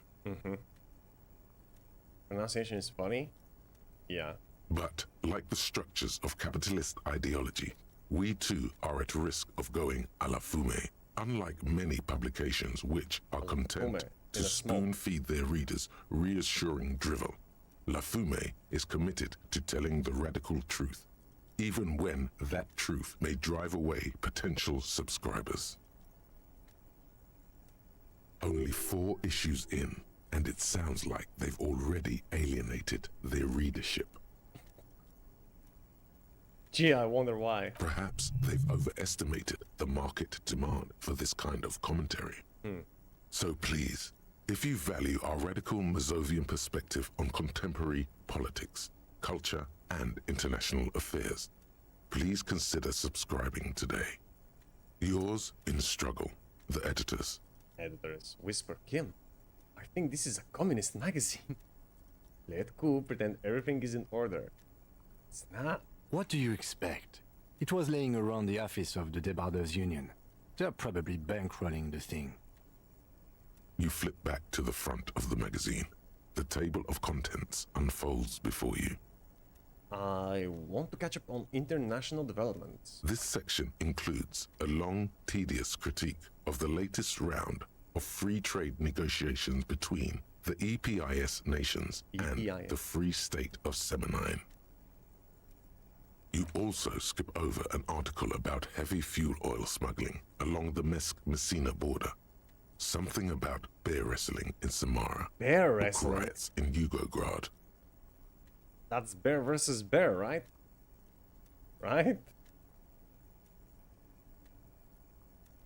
Face it, you really aren't interested in foreign affairs. You're not even sure where most of these countries are. I have no idea where they are, what their affairs with us are, what our relationships are, what our current regime is. No, I am so lost. You flip back to the front of the magazine. The table of contents unfolds before you. What is Kunst and Kultur? It takes a moment, but gradually it dawns on you that Kunst und Kultur must mean arts and culture. Arts and culture. Kunst means arts. Okay. Why they decided to title this one section in Volda What is do you beyond mean, you. duh? It's not the Kultur, yes, but I wouldn't guess that Kunst means art. I decided to title this one section in Walder. What's Walder? Obviously, because it's cool to drop random phrases in foreign Oh, languages. the language they used. Kunst und Kultur is in the language of Walder. Right? It's cool to drop random phrases in foreign languages. Always has been. As you leaf through this section, you come across several reviews of recent radio plays, as well as a brief artist spotlight featuring a local artist identified only as CS. A local artist identified as CS. The main feature, though, is a long essay titled Tip Top Tournée, a critical Mazovian perspective. The Tip Top Tournée is an inter-Isolari racing series, mostly known for its high speeds, ludicrous sponsorship deals, and high death toll. In Revachol, it's held quadrennially on the prestigious Zero Carousel racing circuit. Read the profile. Let's see what these communists have to say about Tip Top. This so-called artist spotlight is really just a brief Q&A, made all the briefer by the subject's evident hostility to her interviewer. Oh. What? Is being rude to the interviewer? Wait, to her interviewer. It's a woman. CS. Huh.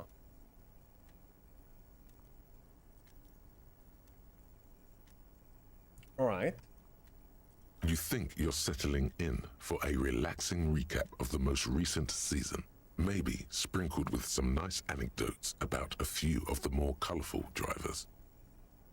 But Instead, you find yourself skimming a 10,000-word feature about all the politically problematic aspects of Tip Top Tournée.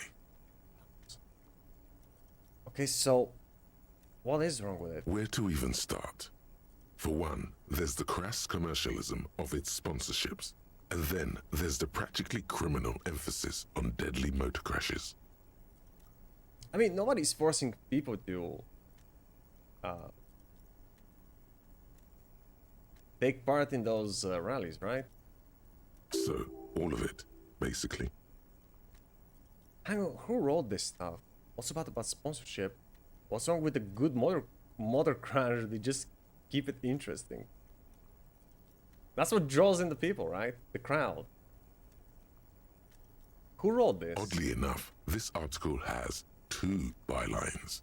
Nasteb Encolada Bernal and Exilus Buka. Nasteb Encolada Bernal and Exilus Bucher. There's no way those are real names. Wait, why are they real names? Have you ever met anyone named Exilus? Come on, they're plainly pseudonyms. Well, I mean, I don't know.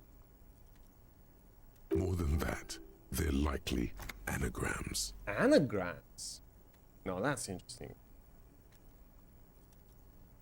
Okay, this will be tough then. Exilus.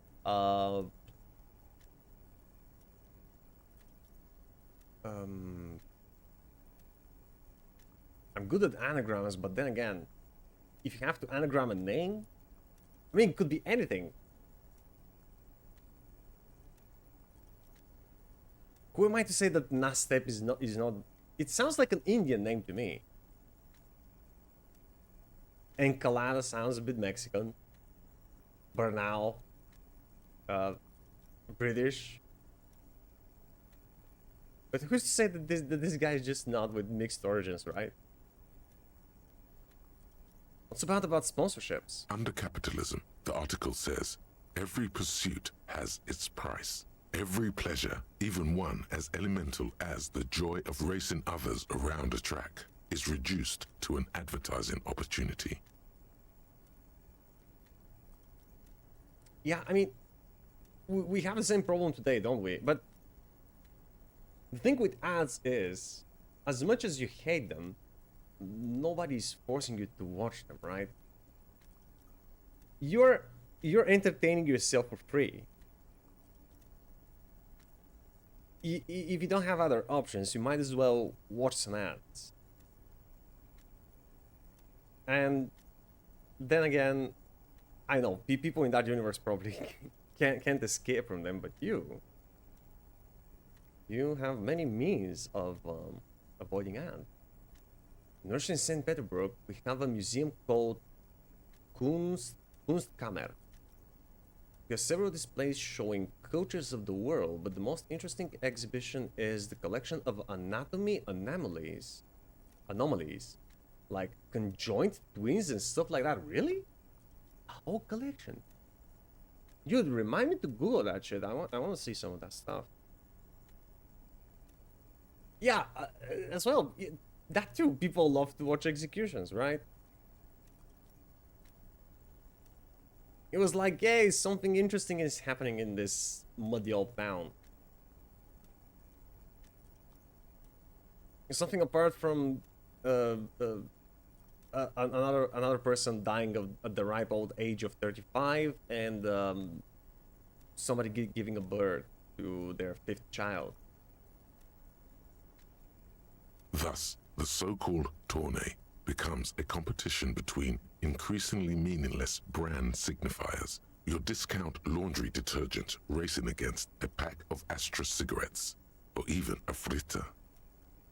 Right, but then you get to see them crash. And that precisely is what's problematic about it. Were it not for the promise of random, spectacular violence, audiences would quickly lose interest. Well, duh. At the end of the day, it's the destruction of these 750,000 real races that you're really watching for. 750,000 real racer?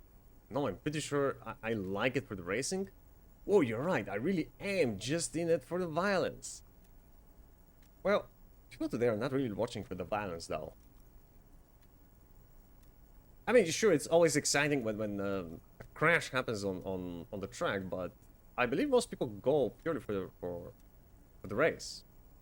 Sure, you think that, but subconsciously, it's the visions of brand names being engulfed in flames that you crave. Oddly specific that we're going for the brand names in flames. I guess I've never thought about it that much. That's because you haven't been reading critically. But don't worry. The whole point of these sorts of articles is to let someone else read critically for you. That's why I don't read them. Kim, this article says that no one really watches Tip Top Tourney for the races. Ah, come on. Can this article read your mind? Yeah, of course not. It seems to think so. A certain kind of young man reads 1 or 2 books and suddenly thinks he understands the secret structures of reality. Or, in modern terms, Soyboy reads 2 posts on Facebook about the Earth being flat. And certainly he thinks he understands geography. If I had to wager, I'd say they've never even seen the inside of a motor, much less a motor race. I take whatever they write with a large grain of salt.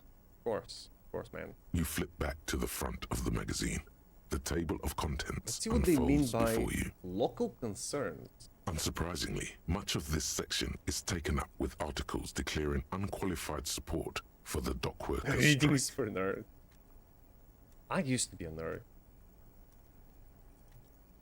Then I grew up. I started having money, started buying video games. Jar children are my favorite. What's jar? Come again? Jar children? You mean embryons? Wait, or it is that? Don't feed their stupidity.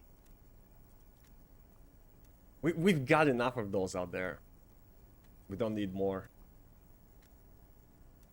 Surprisingly, much of this section is taken up with articles declaring unqualified support for the dock workers' strike. What constitutes as unqualified support? You skim the headlines. Paint the harbor red and white. Martinez tames the wild pines. A city in revolt. First we take Martinez, then we take La Delta. It's treason. Finally, there's a brief article by the writer, G. Martin, accusing the owner of the Capeside apartments of illegally attempting to evict certain communist tenants simply for not having paid their rent. Oh, how dare they? Those blood-sucking, money-grabbing...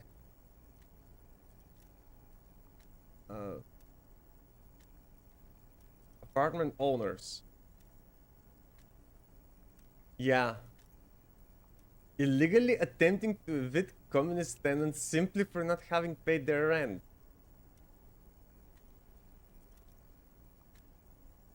Do these people really believe that you can just, like, drop into somebody else's property and just live there? That's your human right? Everybody who was on the plane... Wait, what? Do you miss stupidity? Okay, I was of a better opinion of you. I'm sorry I broke your heart, master. Everybody who was on the plane knows this. Yeah, checkmate, guaptards. Like, see this? If I put my phone on the ground, it's clearly not curved, okay? It's clearly flat. Oh my god, how dumb are you? Checkmate. I'm a capitalist, but once a month when I pay my rent, I become a communist. Exactly. Taxes, more like theory. Well, I mean, if implemented correctly, taxes do have their use. They're a necessary thing. In my opinion. Damn communists should have killed a lot of them when they had the chance. If it weren't for the wild pines, all those moochers would be out of a job. True. Charging rent just to live somewhere is pretty outrageous. Oh, it's fucking not. Wouldn't it be better for everyone if labor and capital could reach some reasonable accommodation? Labor and capital could reach some reasonable accommodation. I mean, that's the ideal, isn't it? Why should I care? This doesn't have anything to do with me. Check out Spanish squatters. These are people who occupy your property when you're away and you can't legally force them to leave. Yeah, man. I've recently seen a lot of posts about people specifically in America and I think Britain have troubles evicting squatters, and the government takes the side of the squatters and puts the owners in jail for the audacity of demanding their property back. That's some dystopian society shit right there, man. It's not a future. We're living in it. I'm so glad the Balkan is like 20 years behind and we don't have that kind of mentality here. Because like if you try that shit here, we're not even gonna call the police, you know. We're just gonna call two of our friends and throw you out. There are no squatters here. Sounds like big talk me. Quick, someone get firewood for the fire.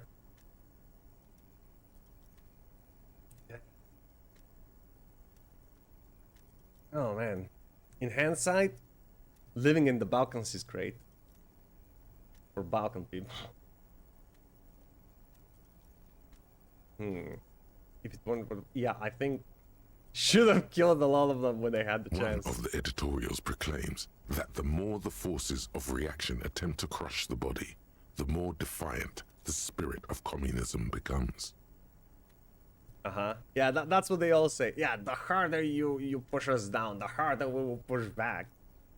Yeah, well, let's see if it's hard enough. You flip back to the front of the magazine. The table of contents unfolds before you. Okay. What's this? Rigorous Oh, self-critique. Not complete. Rigorous self-critique. Here it is. Hard facts from the man you are. You once jerked off in the locker room and were caught. You held a young woman by the arm and kept her in your apartment for 20 minutes against her will. That's right. What happens? These are not flights of fancy. These are real deeds, Harry, emerging from the darkness of your past. You tried shooting a fleeing suspect in the foot, but hit him in the pelvis, crippling him for life. And that's an accident. That was an accident. You let life defeat you. All the gifts your parents He was gave fleeing you, the scene. What am I supposed to do? all the love and patience of your friends. You drowned in a neurotoxin. You let misery win, and it will keep on winning till you die or overcome it. Oh, my mama ain't raised no quitter. That's half complete. Okay. What do we get from this?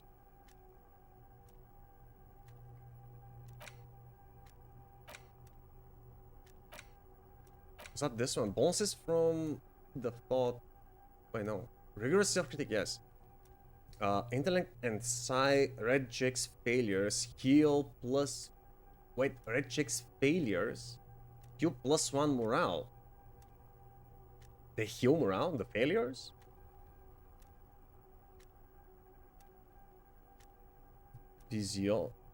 Was that physiology?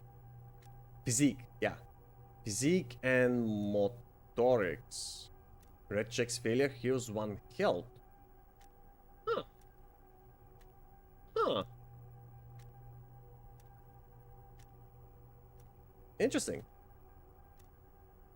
Learning camp for pension should raise to 6.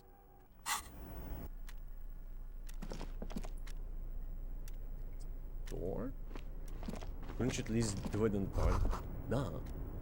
Door is locked and cannot be opened from this side without a pass card. Guess you have no choice but to talk to the union leader and to Kim. What's up, man? We should think about calling it a day, maybe. The nights are still miserably cold this time of year. I haven't paid the cafeteria manager for the damages yet, yeah. And I don't even have 30, man. I can't even pay for the booze that I drank last night. You should take care of that, then. But I don't have any money. Let's talk to him anyway. An officer of the RCM shouldn't be sleeping in the street. We'll figure something out. Okay. Pay for them. Just try negotiating with cafeteria manager.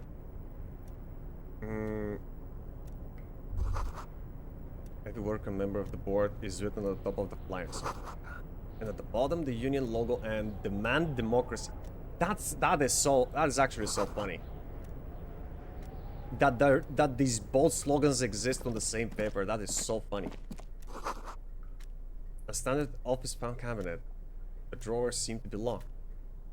On second glance, someone has forgotten to properly close one of the drawers. It's unfortunate for the union to just leave their paperwork lying around like this. The drawer opens smoothly. Inside is a well-organized selection of brown folders. Hundreds of documents containing logistical data. 2 kinds of transactions stand out. Materials coming into Revachol from the outside world, from Muindi, Grad, and the same materials being handed over to companies inside Revachol. Kuron, Coal City, La Delta, and Jamrock are listed among the many districts where the imports are being sold. It's hard to make sense of this thicket of company names, dates, quantities, and percentages. Yeah. You try to focus, but the lines are getting blurry. Abolition. Force yourself to go through the folders. The drawer slides shut. You know what? Let's do it tomorrow. Someone left the coffee machine on.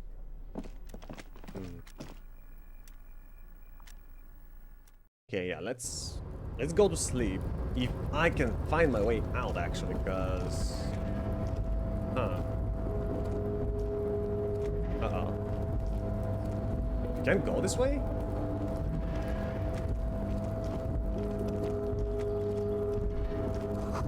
All around you, great machines in quiescence.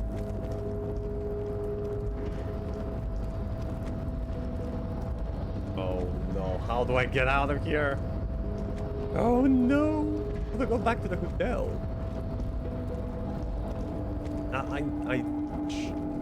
I'm on the roof and jump, right? How do I skedaddle?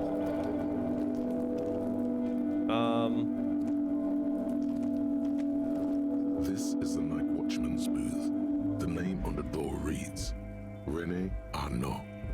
No. Listen, it's okay to take a few minutes to yourself. Sit down and have a breather. This is where it works. I'm gonna look around. No, not that. I just want to leave this place.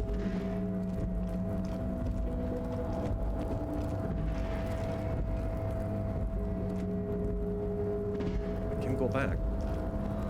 There was another door here. This one is locked, yes, but no. No, that's it. Damn it. Not without a card. Maybe there is a card in here? It's a postcard of that.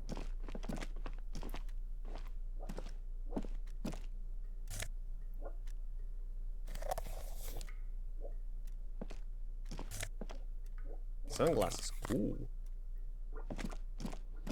Okay, let me look at this again.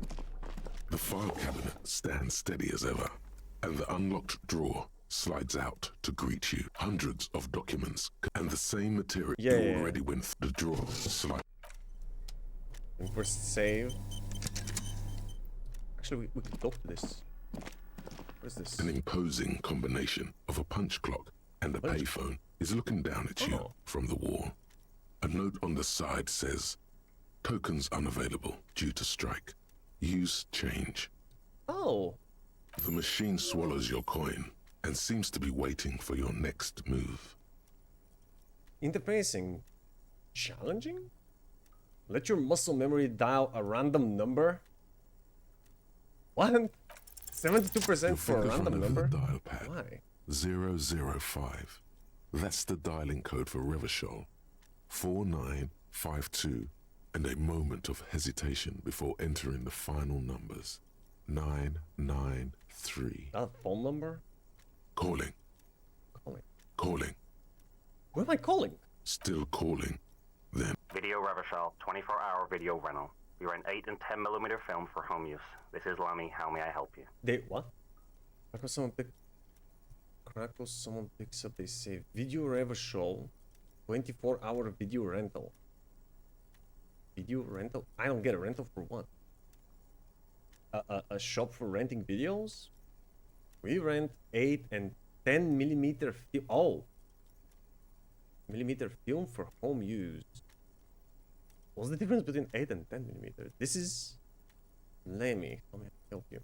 The voice of a youngster on the other end sounds as enthusiastic as that of a man walking towards the gallows. What is this place? Video Revachol is a 24-hour video rental. We rent 8 and 10mm film for home use. This is Lammy. No, I meant, what is this place to me? Sir, I don't know. It's a video rental. Maybe you rent videos here. Maybe. Do you know me? No. Right. Why did I call you? Maybe you called to extend your rental period? Do you need to extend your rental period? Maybe, but I don't even know my name. If you need any further assistance, you can visit us on the corner of Voyager and Main. I can't help you over the phone. Are we done? I guess. The call is terminated by the other party. You're left with the discomforting sound of the disconnect tone. I wasn't being very helpful. There. Postcard. This laminated postcard offers a glimpse across the river. A little more than a decade after the war, the eastern bank is already fully renovated. The hillsides are lush with gardens and residences. Someone's parked a small beige airship by the fountain. This postcard will sell for a pretty penny. 34 cents is not a pretty penny. Classes, +1 on visual calculus, -1 drama. And my current ones are bonus logic, negative authority. I just want to see what they look like. Hell yeah.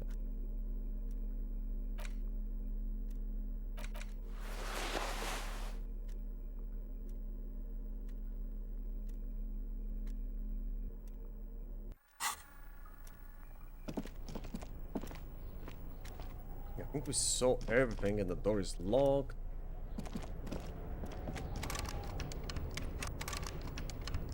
Darn.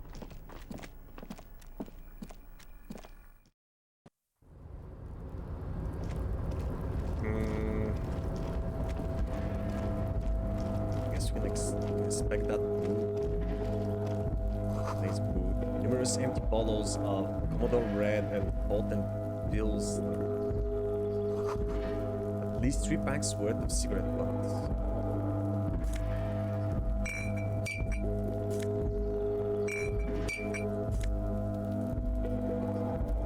Come on, man. Can I just pick all of them?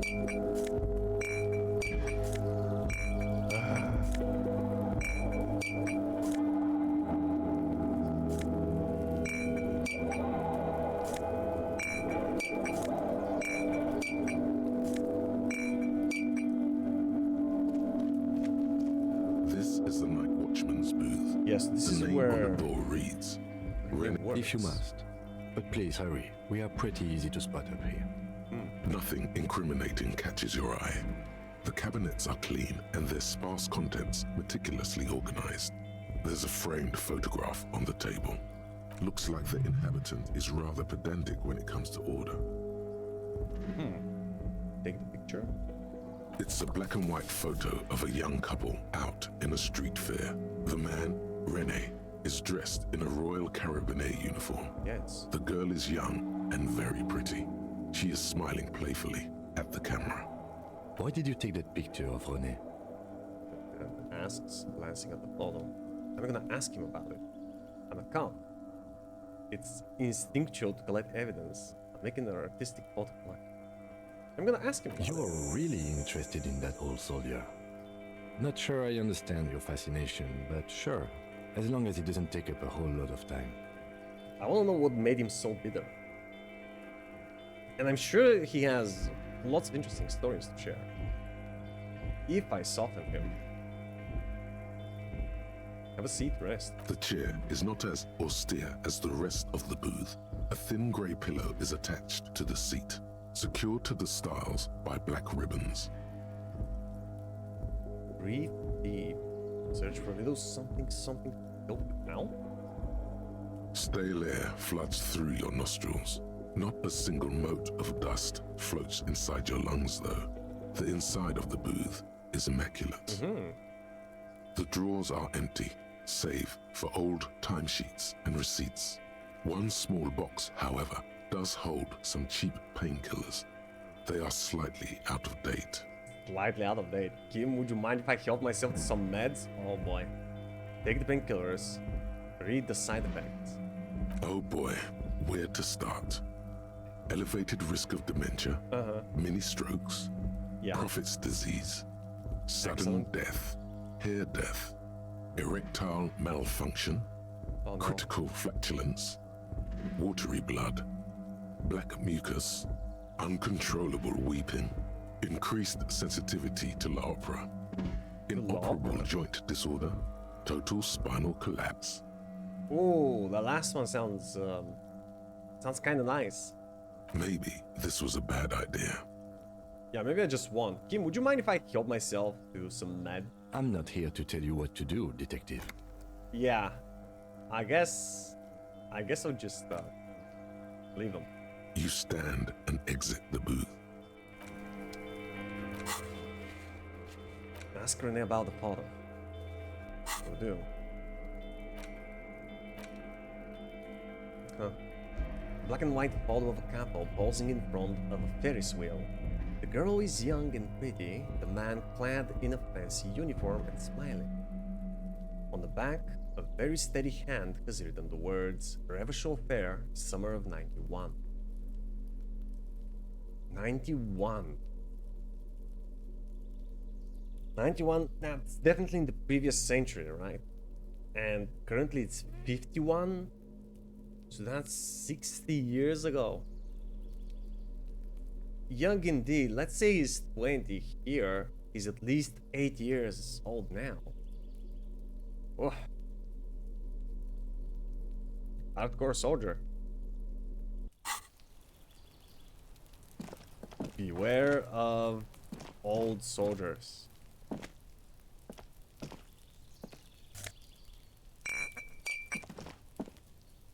Can't go there. Lobby. Yeah, I think this is the only way we can go.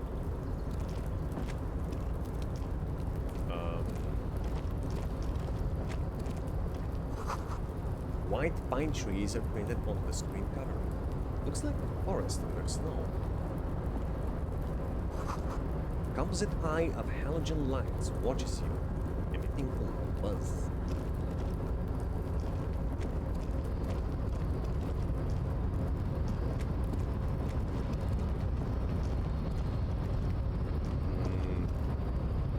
And that's the other side of the locked room, isn't it?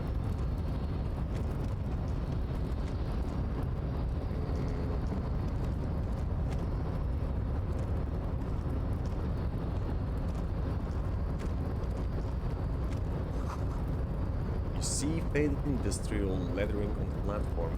Council, that's...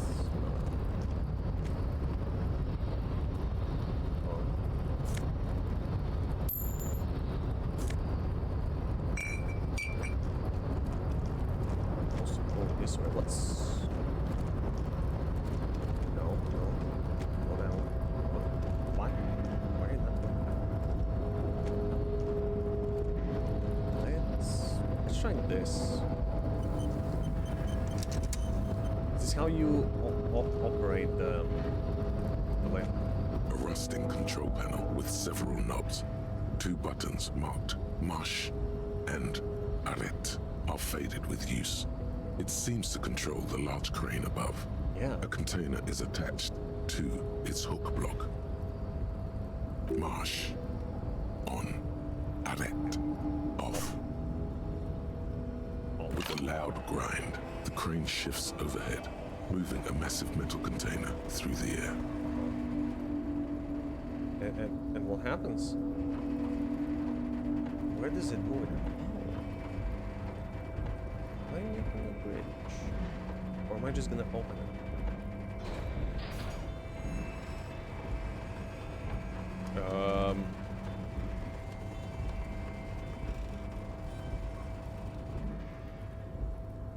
And with a surprisingly quiet thunk, the crane places the container down. The harbor sleeps as the strike rages in the distance. The crane can rest again, now that its purpose has been fulfilled. Its purpose? What do you mean? Moving this container, of course. For this purpose it was built. For this purpose it has acted. And now it will rest. I can't see how that was worth the ruckus, except for seeing the crane in action, which I admit was satisfying. Where should I? A rusted control panel. The crane does not return to its original position. It It does not. It's not move at all.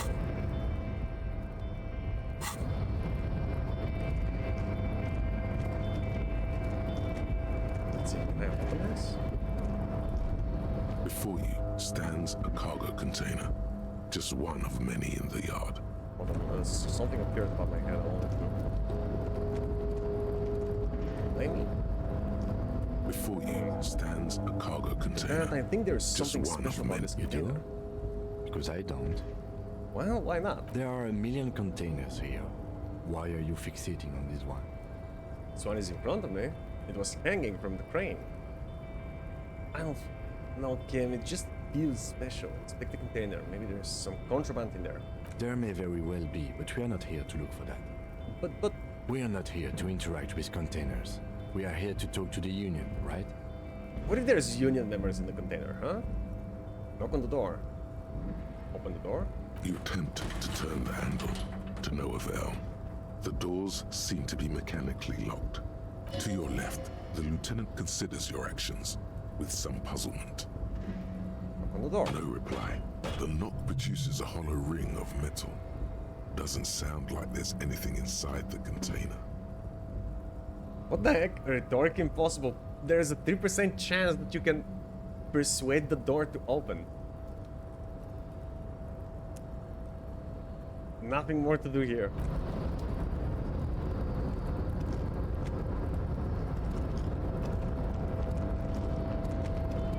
Ah, well. I was excited about the container. The shipyard ahead is oddly quiet. The great machines are sleeping.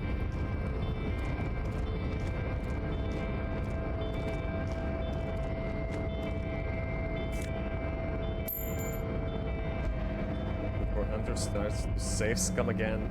I've never been safe scumming in this game. Here,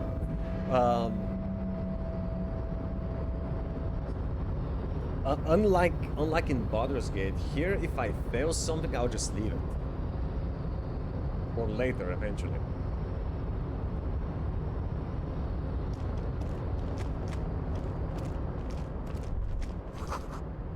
The musk of oil and rust comes from the chasm in front of you. Smells like blood. Ooh. More stuff. Gloves. Let me see them. My current ones give me interfacing. Yeah, this one looks pretty cool.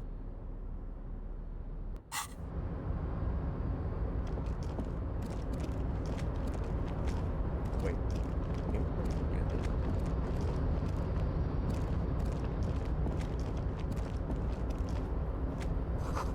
Industrial-sized thermos. Smells like burnt coffee.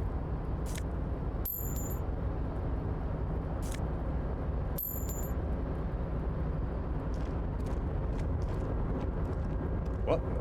Wait. What person? Banner sags under the weight of rain and snow. White waves on red. Container, Easy, I'll Leo. turn you nice and red. Container, Put the logos on. The lyrics to this container song are being made up as he goes along. Yeah. The accent is so thick, it's impossible not to notice he's Ubi, Ubi. from the vanishing peninsula of Ubisunt on Muindi. Vanishing? What do you mean vanishing? Container, used to be Wild Pines. Container, now belongs to Everard. Tiny Man is so engaged in his work, he doesn't notice you. Hi. Do not interrupt the little man in his joyous activity. I really hate to, but I have to leave. Everard, he looks after everyone. Huh? Well, hey there. Hello. How can I help you, mister? I see you are not a union man, mister. Did you get lost? You're not one of them scabs, are you? Shadow passes over his kind face. No, of course I'm not. I mean, I don't personally mind. Folks is just folks, you know, and folks gotta eat. Doesn't seem to be waiting for you to answer. Just some of the other guys don't look too kindly on the scabbing kind, if you know what I mean, mister. Yeah, I've heard that. They should replace the easy with simple. You're Ubi, right? What are you doing with the containers? Where is everyone? The harbor is empty. You work here? It's not container over there. Aha, container suspended on crane. You're the leader of the Dockworkers Union. Actually, I'm looking for an exit. You're Ubi, right? Oh yes, born and raised in Arish, mister. Mum had to leave my dad after he got a bit violent. Took us here to the new world. I was about 10 then. Too old to lose my accent then. People say us Ubis are up to all sorts of trouble with sheep and other animals and whatnot. I just want you to know there was never any of that where I come from. No, sir. Those are just nasty rumors. Thank you for clarifying that, sir. Yeah. All sorts of trouble with sheep and other animals. Do I want to know? What are you doing with the containers? Oh, I'm just making some covers for them containers here. Yes, I am. Yes, I am. So it's easier for the crane operators to spot them. Logic Medium, what's going on here? Look at the mountains of containers rising behind him. Everything is so pretty and red. You and Leo look like brothers as you glance around with similar childlike wonder. Wow, red is so much prettier than drab old green. Sure is, mister. Sure is. Really livens up the place. Yes, it does. Yes, it does. I like had to you. break this bonding moment, but the red containers mean they are replacing the company livery with the union livery, which means this strike isn't gonna stop anytime soon. Where is everyone? The harbor is empty. Oh, most of the guys are down at the gates, keeping the scabs from coming in. Leans in with a confidential look. We're on a strike. The whole union is. You don't have to work when you're on strike. Ha! We haven't worked for 2 months now. Right, so what are you doing and how are you surviving? Someone's definitely gaslighting me. Now my internet is down and it's second time in the last week. You know, I seem to be having the same problems recently. The last week I've had a couple of issues where the internet just dropped for like a couple of seconds. So no one is working? Not everyone is down there, of course. Mr. Evrard is in his office, where he always is. And Jean-Luc is guarding the gate. But Titus and his boys got into some drunken trouble and Evrard sent them on a nice vacation. For a week or so. Where? At Bikini Bottom?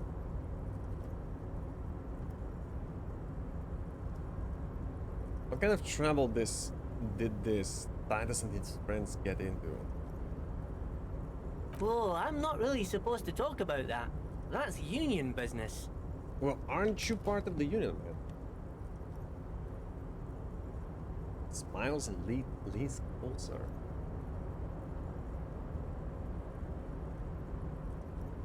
I think it's on Friday. I didn't have it for the whole day.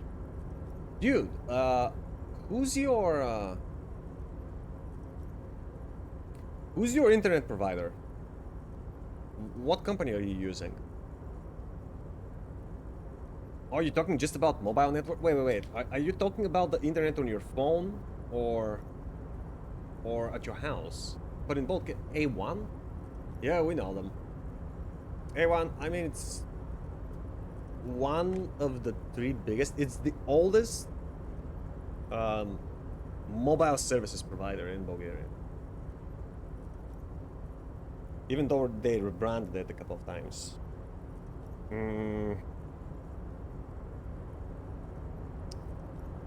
I mean, for a whole day, if you didn't have an internet for the whole day, it means that they had like some sort of emergency. That they probably had to change infrastructure.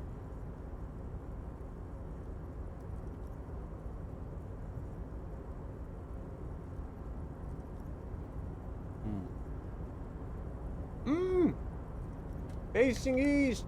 How you doing, man? Excuse me.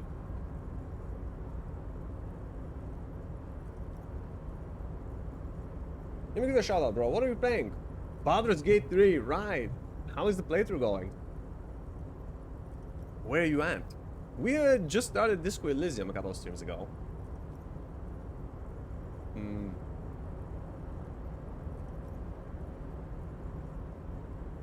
Home internet is down, it's A1.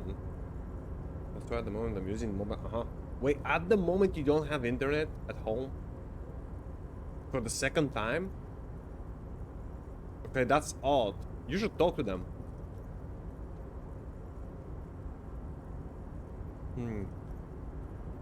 Emergency and gaslighting me, yeah. Just beat the god of death. Oh, nice. So you just... Right. You just defeated him? Did you do anything at all after defeating him?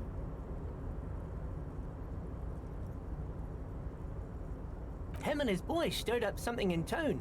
Probably drank too much and got into a fight or something. I heard Mr. Everett telling them to take some time off. But yeah, what did they actually do? Did they kill someone? Maybe? Maybe those are our killer. I guess the boys got a bit too rowdy and had to let out some steam. I don't really know the details. That's just how boys are, you know. I haven't been in a fight since I was in middle school. Good on you, man. Easy, Leo. Let's keep this on the hard ease. Looks to you for assistance. Look at him. It's not gonna be anything useful anyway. Don't fight it. Better to go with the flow. Too rowdy. Leo, what kind of a fight did they get into? Did they kill a mercenary? No, wait. Okay, Leo, let's hear about this fight you got into.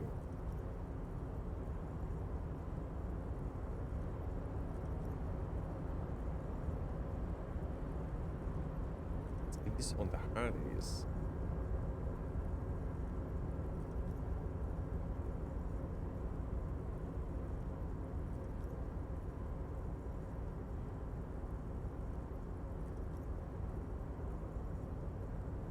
Would you do such a thing? Has a far-reaching consequences? Nah. What, killing the god of death? So you got two other chosen to find and kill? Yaha.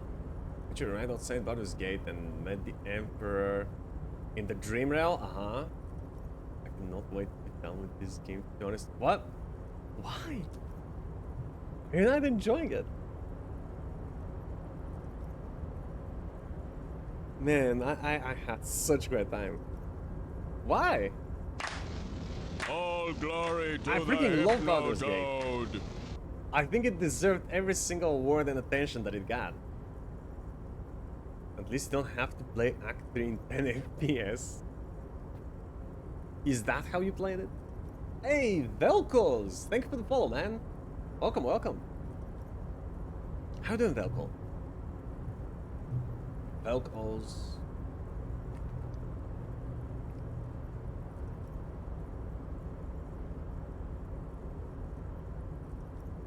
Act 3 was uber in the first week. Ooh. But thank God I didn't play it on release. But I mean, these days, what games are perfect on release, right?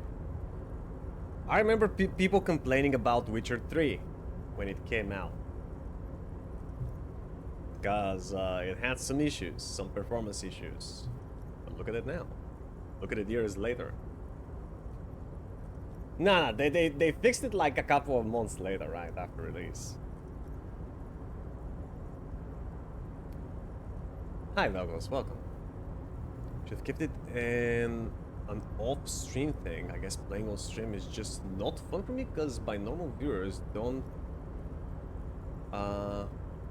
Your normal viewers don't mess with Baldur's Gate like games. Oh wait, but. What do you mean like Baldur's Gate? You mean RPGs? No, because you've played Dragon's Dogma, right? Because your viewers do like RPGs. You mean games like turn-based combat games?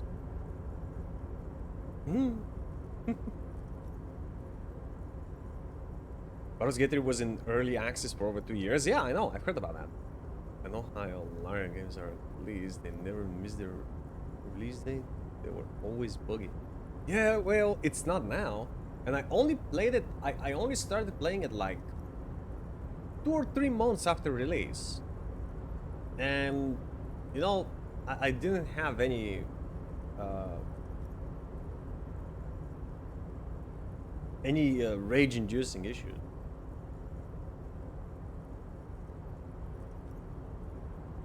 Too late.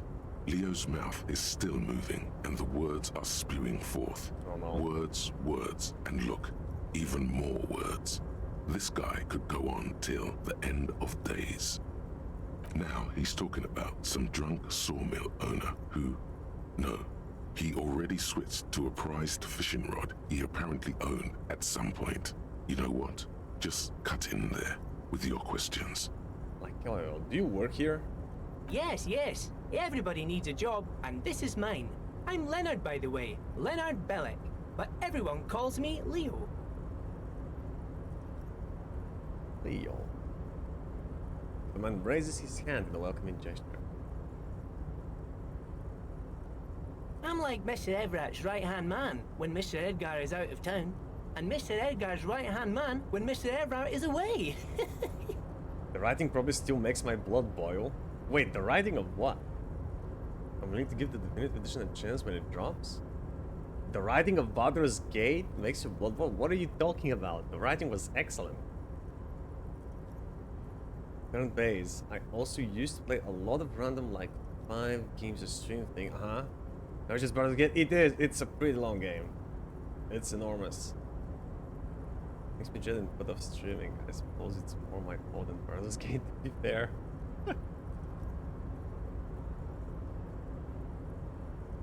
Just have to think the tree and the references away. Why?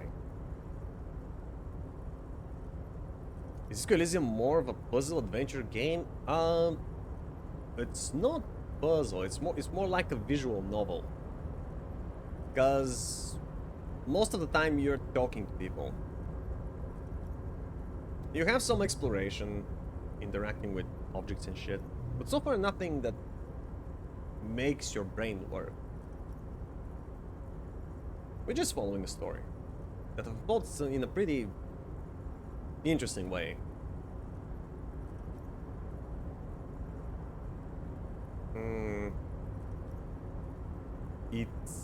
It's a RPG without combat.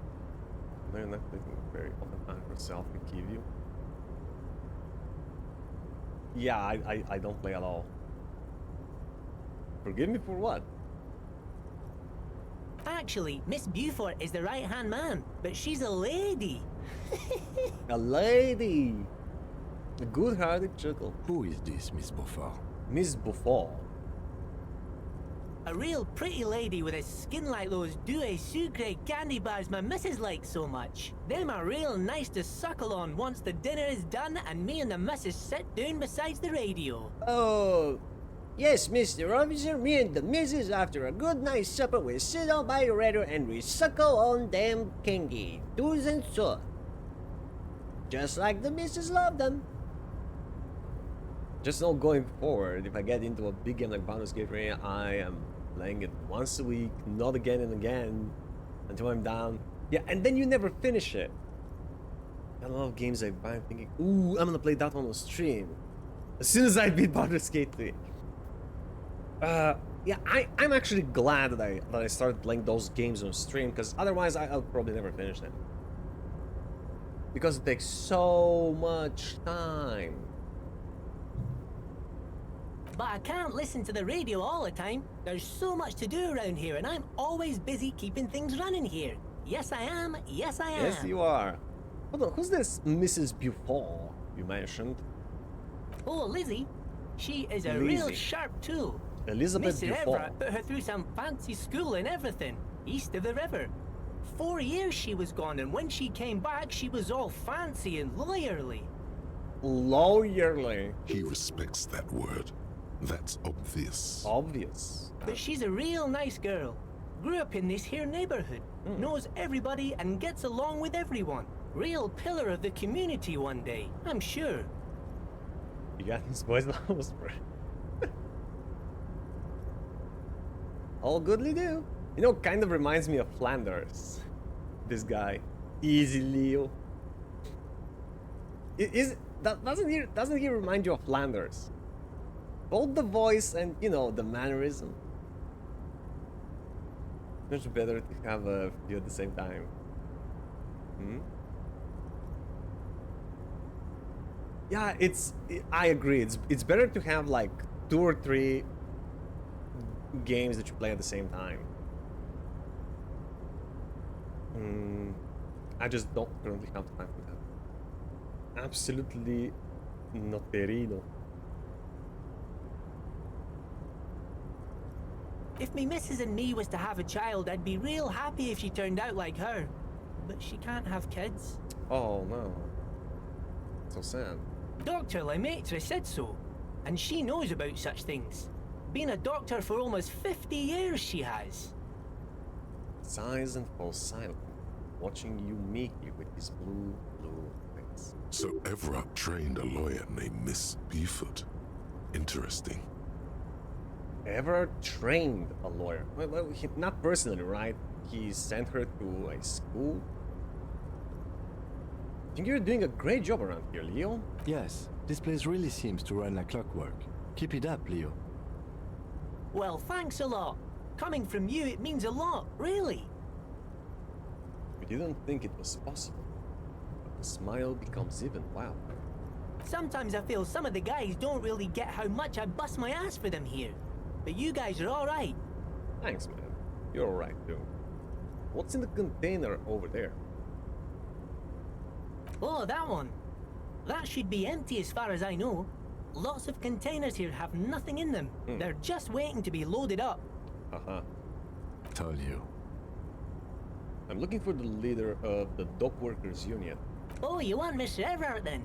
He's an awfully nice fellow, he is. I'm Him sure and his he brother is. are both nice fellows. They've lived their entire lives in this here neighborhood. Gods, then continues immediately. Guys like Mr. Everett and Mr. Edgar, his brother, are real good guys. Made Martinez what it is today. Mr. Everett and Mr. Edgar and I went to the same school we did when we were boys. Really? Easy now, Leo. I just want to know where I can find this man. Actually, from Leo, it would probably be pretty easy to get some information on the brothers.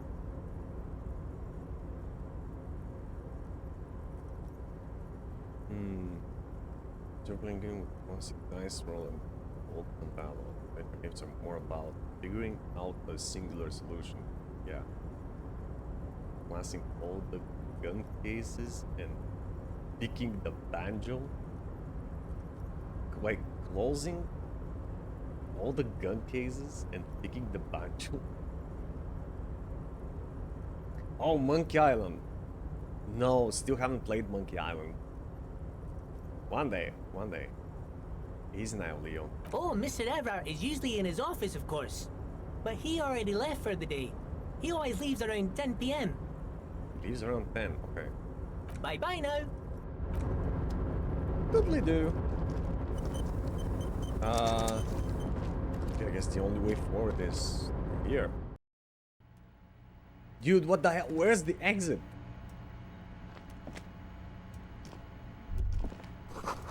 Look, something forgotten on the coffee table. A large table with 2 huge vacuum-insulated thermal coffee dispensers. Someone has forgotten a small plastic card next to the stacks of cups. Could this card open the door at the beginning of this area? You snatch up the red plastic card. It features a black contour of a crane lifting a container. The name, Etienne Hogarth, is written in the middle. Below it, in smaller text, member of the board. It comes with a magnetic strip meant to open electronic Member of the doors. board. Oh man. I think I just found an excellent key. The Bardios Union card. Heck yeah.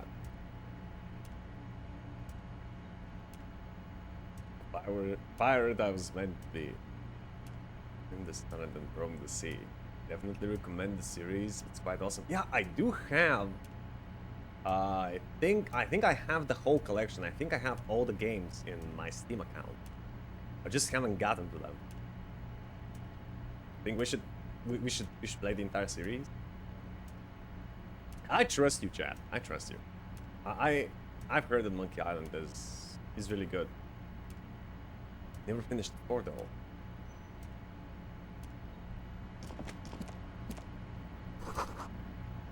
They're made of pallets leading up.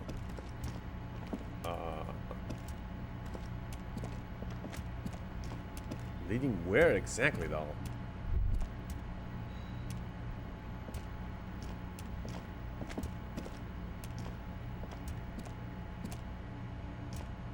Oh please just move. Wait, I have to. Oh my god. Desk has been cleaned out for the night.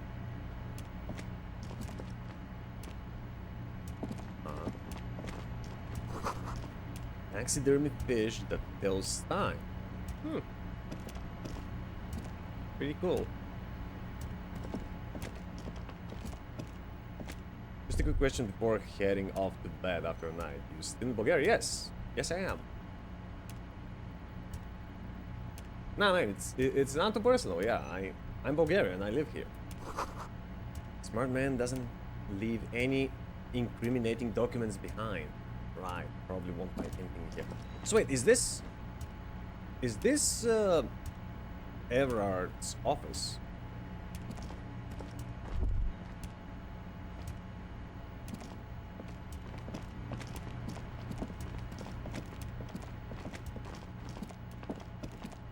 Cool. I guess we should head back.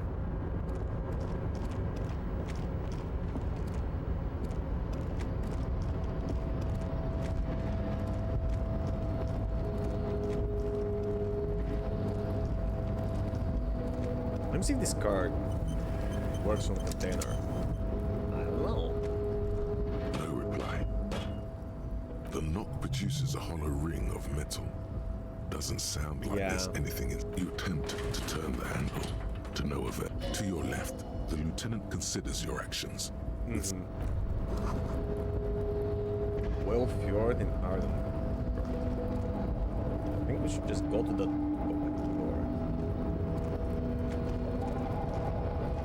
On.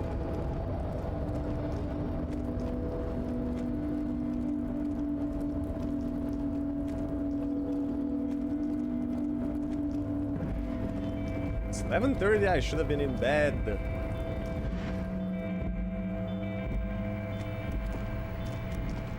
Please, please, please open. Oh, thank God. Okay. This hermetically sealed door locked by electronic means. There's no lock picking on the door or door kicking this one.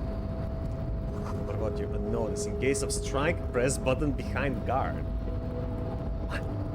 In case of strike?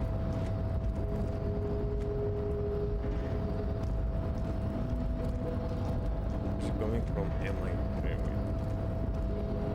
because now Gallant 4, which had the absolute worst.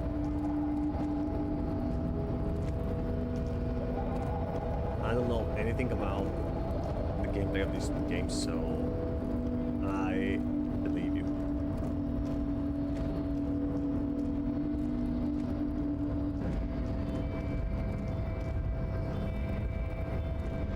See more people streaming in English. Good luck. Have fun. Thank you, Velgos. Thank you so much for stopping by, man. We're going to bed, right? Yeah. Have a great night, dude. I hope you sleep well. The future belongs to Measurehead. Who? Wait, are those workers or no? They don't seem like workers. I don't know. This one maybe, but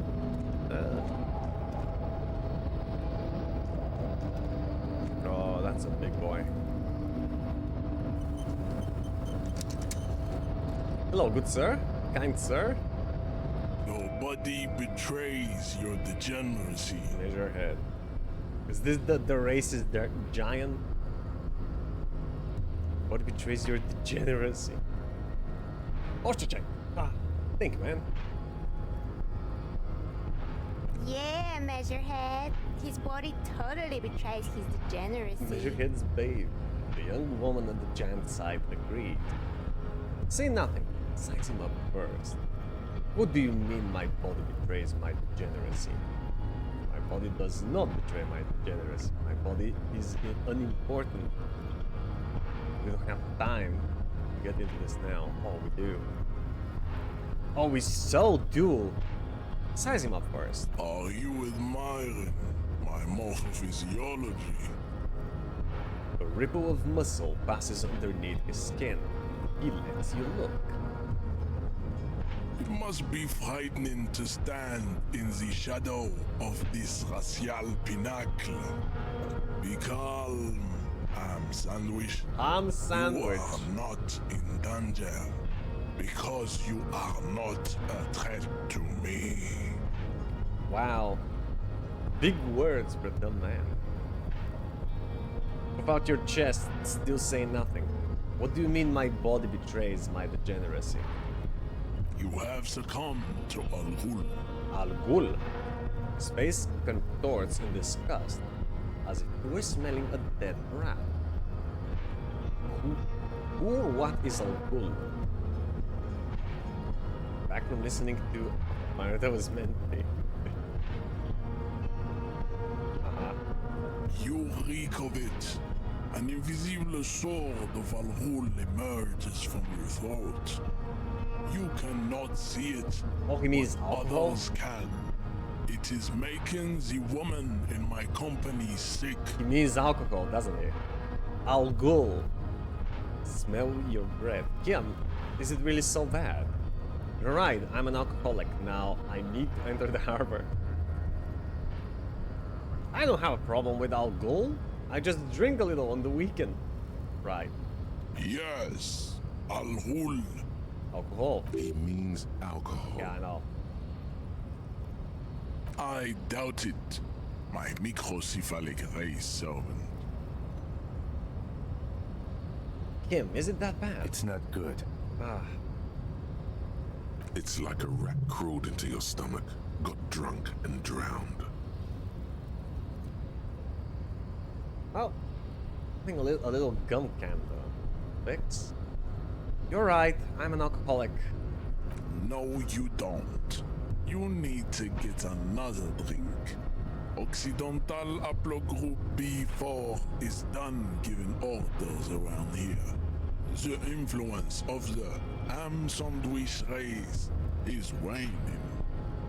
Does this remind you of someone? The guy down there? Oh? That fat racist over there. Point to the racist lorryman. You're just him after pumping some iron. I'm the police and I need you to comply now. Take a step closer.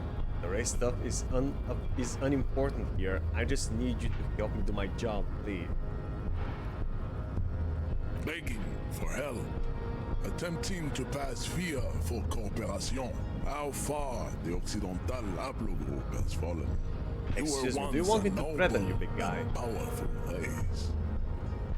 You gave the world eugenics, electricity, and powerful weapons of war like missiles and aerostatic aircraft. You made great gains in metallurgy, race theory, and statecraft. You dominated lesser cultures, like the deformed Hemians and the inexplicably potato-obsessed Kroikos. But now your ascent to the genetic summit has halted. You are obsessed with sadness and with frivolous pop culture. You will be superseded. Isn't that right, babe? Please? Saying please does not make you weak.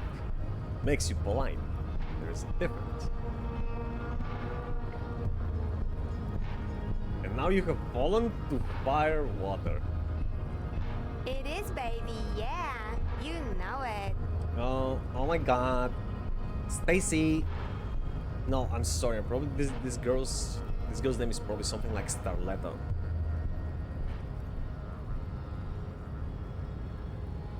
No, you weak. No, your mama weak. Man, I'm an alpha male. What do you mean I'm weak? I'm an alpha male who happens to be polite. Win milk what? Win McFall?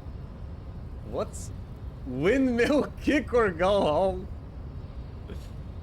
Oh. Wait, do you actually have fights in this game? Do you? Like, for example, can I fight this guy?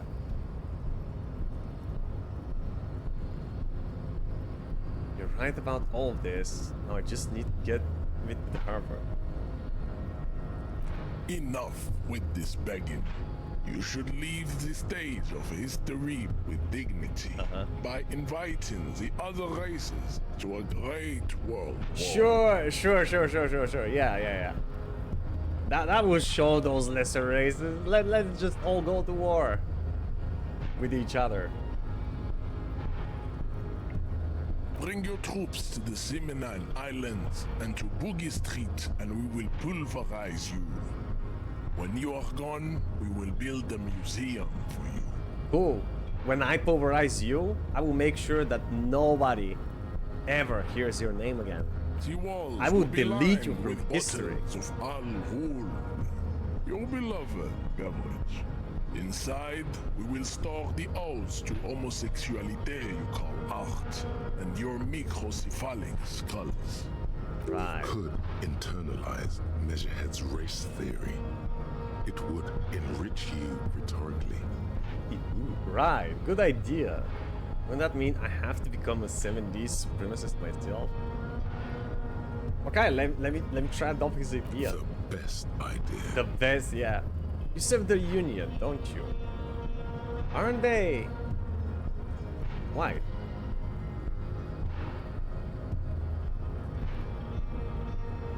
Ooh, the mug. The racist mug? Conceptualization. Subscribe to his advanced race theory. Okay. Ask what kind of races there are first. Classification is core to this stuff. Here I go, becoming racist. What kind of races are there? Yeah, Measurehead. I'm new to this world. Help me understand its races. See, I want to be racist, but I want to be the proper kind of racist. An educated racist. You know? If you're gonna start pointing fingers at other people, you might as well know what you're pointing for. You like the inclusion of the racist mug? In the game in general? Yeah, I mean, you know what? I love the mug in its own. I saw the art, it was beautiful, and in my opinion, it wasn't racist at all. It was pretty. I can constantly bring it up. It's actually the first time it comes up in a dialogue since I got it. Yeah, okay. I'll be waiting. Do you? Yeah, do tell me. Do. Whisper, this is for the thing. The lieutenant looks toward the harbor's electronic door, and then to you. He lets out an audible sigh. You are obviously a liberal, Sailorite. A polyculturalist. I can see it from your love of microtechnology and your sartorial choices. Do not deny your friend the truth you have denied yourself. There are 3 categories of race. Type A, the heroic races. Type B, the servile races. And the vile CF race cauldron of pederasty. Which one do you need education on? Tell me all about it. Not constantly, but it always surprised me when it was an option. Type A? Those are the Simonese, the Areopagite, and the Occidentals, excluding the Maun, of course. The Maun are riddled with eczema to the point where they find it impossible to smile. They are all lactose intolerant, a common result of inbreeding. A receding genetic pool has led the Maun on reprehensible street parades in Maun cities like Stadskanal and Vredefort, wearing wooden clogs on their feet and little green tassels on their hats. But who exactly are the Mao? You know them by the names of their nation states. The Oranese, the Gotwaldians, and the Königsteiners. My people simply call them Mao. Mahun is a derogative term for first world people of Gotwaldian descent. They do not all have eczema. Also, people of Katla, like the Suru and the Huhu, are much more lactose intolerant. The wooden clogs, though. In some municipalities of Oranje, people do wear shoes made of wood to street parades. Green, orange, and even yellow tassels have also been seen on hats. The Maun are They proof sound like that you can have too much Occidental racial Holland. purity and tassel-centric culture. Inbreeding has led to a lactose-intolerant subrace whom no one can take seriously. Really? Colorful tassels are, let's be honest, not a good sartorial choice for this century. You might want to avoid wooden clogs too. Okay. I got it. Avoid wearing wooden clogs. Who are Type A then, in your view? The Vespertines and Messenians of Vesper and Messina, the ancient Meteorans of Meteo by the golden Pisantic Sea, the Suren of Sur-la-Clé, and even the North Königsteiners, all have Type A race propensities. The other large Mondial civilization, the Mesk, are too yellow and oleaginous to count as a heroic race. True, they are violent and expansionist, but they have a glandular problem. Overproduction of sebum. Sebum? Sebum is leaking into their brains, What's sebum? making them listen to El Mariachi music, eat toxic minced meat-based food, which in turn only produces more sebum. Wait, first off, there's nothing wrong with El Mariachi and minced meat.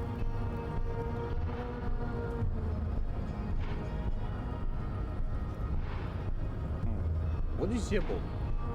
Were the Simonese and Areopagites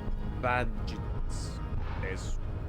As proven by the Maun and the Mesk, Occidental Type A is in retrograde.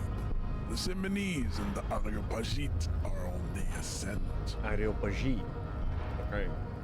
And the Simonese are The indigenous people of this, the Insulindian archipelago. The Simonese inhabit the southern islands. I am Simonese, from the stock of Ulumbuir on Ile de Fantôme. Olombuir on Ile du Fantôme. And the Areopagites? The Areopagites are the master Areopagi. race of the Ile Maran deserts. The Simonese are descendants of the Areopagites. We came here during a heroic migration from Ile Maran to Ansuland, thousands of years before the lactose-intolerant Maun Occidentals discovered this place. Right, so then what's the difference between Simonese? So he said Simonese are just descendants of Areopagites. The Areopagites are sleek, long-headed. The The Simonese are powerful, mesomorphic. The former is an immutable progenitor, unchanged since the Super Isola of Pericarnassus. Ancient brains rest in their slender skulls. He falls silent, contemplating the beauty and the mystery. The latter is perfected and adapting. Together they form the Simeno-Areopagite or Simeopagite superrace. That is all. There are no more type A races in the world. Right, what about tell me like type B? Type B are the unheroic races, amorphous non-competitors of the great race. The Koikos and the Vacholier, they are mud-colored people. What the color? Wait, what color are you, by the way? The Koikos of Grad, Hugo, Zimsk, Chest et al. Are what you would call white, officer, in a suspect description. A white officer? It's the white. You said Koikos. I've been trained to identify them as white in official descriptions. Yes, to an untrained eye, the Koiko appear white and pinkish, like a ham sandwich. But look into their eyes and you will see. They are of an indistinct color, and so is their skin. Unhealthy, muddy, and ashen. Pinkness is a racial quality that has to be earned through centuries of advanced ballistic warfare and cultural domination that the Grad people have undergone for drinking Al Rul and smoking the degenerate tobacco herb, and for eating potato. Right, so not only is he absolutely racist, like he's probably the most racist person I've ever met. Absolutely outrageous. What does he have against tobacco, alcohol, and potatoes? The Koiko, the countless micronationalities of Grad, are all inexplicably obsessed with potat. The only thing they like more is dividing into microscopic ethnostates, like political amoeba. Wouldn't he be one for ethnostates? I don't know what an ethnostate is. You don't like ethnostates? They are microscopic. The Semeno-Areopagite superstate will cover the entire remaining planetary crust, uninterrupted. From Holy Semenine to the Boreal Plateau of Katla. Its leaders will be the genetic epitome of the Simonese and Areopagite stock, elected by nature, not the base inner spoilage called demos. And the bachelors you mentioned?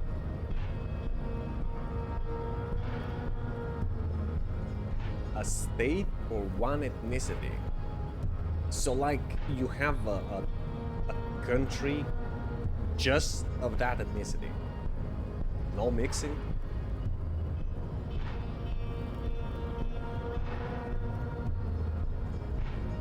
The Vacholians, halfway between Type A and the Racial Cauldron. Two mixed Not even know possible. right from wrong. You tried your degenerate little revolution, which was the single greatest failure committed by humans in our 82,000-year history on this planet. Is it 82,000 years that we've been recording history? You have very little idea of what is happening, but that seems a little off. How would I know? I'm pretty sure history hasn't lasted that long. I've heard about this revolution. Mistakes were made, but it was the right stuff. You're wrong about it. The revolution was perpetrated by degenerate left-wing marauders, not all the people of Revachol. Go away, stupid political thoughts. Go away, stupid political thoughts. Want to hear his side? Like, how is he going to present us the revolution? The revolution came to Ravachol from Grad in Zaraz-ridden potato carts. It is literally an illness. A prion disease that leaves the parietal and frontal lobe ridden with holes. A soft, sponge-like mass of dementia, hallucination, and paranoia. The revolution is fatal familial insomnia. A hereditary prion condition passed from the Khoico to the Occidentals. But not sexually. Probably through trade roots and potate acid, the prime component of the potato plant. Enough of type mediocrity. Not satisfied with the outcome. Okay. Let's see the worst of the races. Types CF are a museum of failed chimeric experiments and tragic maladaptations. They are tortured creatures waiting to be put to sleep. Your morbid interest in them worries me. Chimeric experiments? Lesser races like the mosquito, a grotesque mixture of a masked woman and a Seminese man. Only possible if the mother is masked and the father Seminese. The other way around, they fail to produce offspring. The mosquito is born sterile, like a donkey. All they have left is to ride customized motor carriages with hydraulic suspension, listening to aggressive El Mariachi music to vent their impotent despair. It seems unlikely that two human beings produce genetically sterile offspring. Yeah, I was about to ask, is there something weird going on in these people's genetics? That they don't seem to at all conceive a child that's healthy? They have misunderstood something, but aren't humans too similar to produce genetically sterile offspring? You are right. You have misunderstood. You lack basic phylogenetic education. I lack education? Then there is Oi. the Seminokoiki Chimera. Are you sure you wish to know of the Seminokoiki Chimera? It is not an aesthetic site. Yes. The Khoico, as you know, are very servile, especially when they meet the rich man. Racial scientists have toyed with the idea of crossing the Seminese with the Khoico to produce a super worker of Seminese strength and Grad servility. Yeah. This will never happen. The Seminese and the Khoico may have similar interbreeding problems as the mosquito. We will never know precisely. No Where's your Seminese data man coming from, could man? maintain an erection in the suffocating potato stench of a Khoico woman or Khoika. Oh. But enough. It is cruel to entertain ourselves with the deformities of Type F. Were there any able-bodied races you needed education on? You know, for an outrageous racist, he's actually very considerate of the misfortune of the other races. Like, he doesn't like hate the other races. He feels sorry for them because they have to be born as an inferior race, according to him, right? It's an interesting character. It's not like that Nazi, let's go kill everybody, that's not us. He's like, they're just less fortunate because they're not white? Is white the supreme race in this universe? I don't know. I can't tell what the color of this guy is from all of his tattoos. I've been through all of that types. Do I understand advanced race theory? You understand nothing. Sucks to be them, pretty much, yeah. To solve the great race enigma, you have to first ask yourself, What is the race enigma? You have not even worded the mystery, let alone solved it. What's that enigma race? How do I word the mystery? You need to internalize what you have heard here today, then return to me. This clarity does not come instantly. Of course not. Okay, let's discuss it somewhere I else. cannot possibly imagine what else we have to discuss, Tibere Vasholian. Your love for disco music and venereal disease? Don't tell me you don't love disco music, because I won't believe you. Oh, this is almost complete. So we have another one. Temporary research. A mass of fantastic races swirls in your head. Desert pygmies playing with their own excrement. Koikos dribbling potatoes. Eczema-ridden moms grinding and dancing on wooden clogs. Everyone is there, the whole race gang. Plus, some that you may have come up with yourself. The thieving subkits and the zeolite cast of fortunates hatching some kind of scheme. In the eyes of this raised Empyrean, a vertigo reaches up to the heavens. You sense something drawing nearer.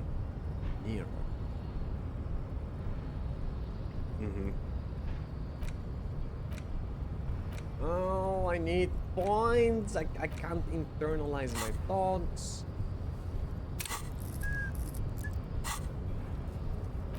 What is the race enigma? Put advanced idea into a free internalizing slot. Oh, well, wait, I don't. Yeah, I don't think. Well, that's a problem.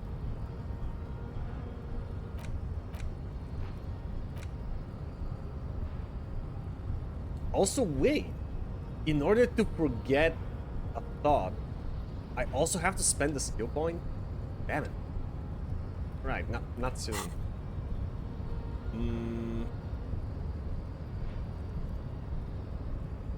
Yeah, so he serves the Union, right? Aren't they white? Don't be vulgar. White or not has got little to do with this. The race enigma. I thought we were talking about racism. Much deeper than that. Turns his eyes towards the harbor, seemingly bored with you. Yeah, but you still serve them. How does that factor into your life? Mr. Claire is a man of vision and means. He has the will to confront polycultural capital. Something your race, naivistic communists, never did. Also, to serve is noble. It takes discipline. Your petulant individualism has only contributed to your race failure. It is lax and moronic. And you don't know anything. I'm not communist, first of all. Communism is pretty cool. I'll just saying that out loud. Individualism is my jam. My jam is a mysterious fourth thing. Of course you are. Fuck Never off, show big me a dude. man. The failure of communism to challenge the world order is the core of your race fate. All around you, the fruits of its defeat. Individualism, rock and roll music, What's wrong with rock and roll? sexually transmitted disease. Man, this guy's so not fun. Above all, rampant multinational finance still reigning large. Tell me, where have you gotten your love of pathetic communism from? I don't. Degenerate youth culture? Rock and roll music? Dude, I said I am not a communist. I don't know who I am, but that's one thing I know for sure. I got it from disco. It's true, I'm a rock and roll star and a rebel.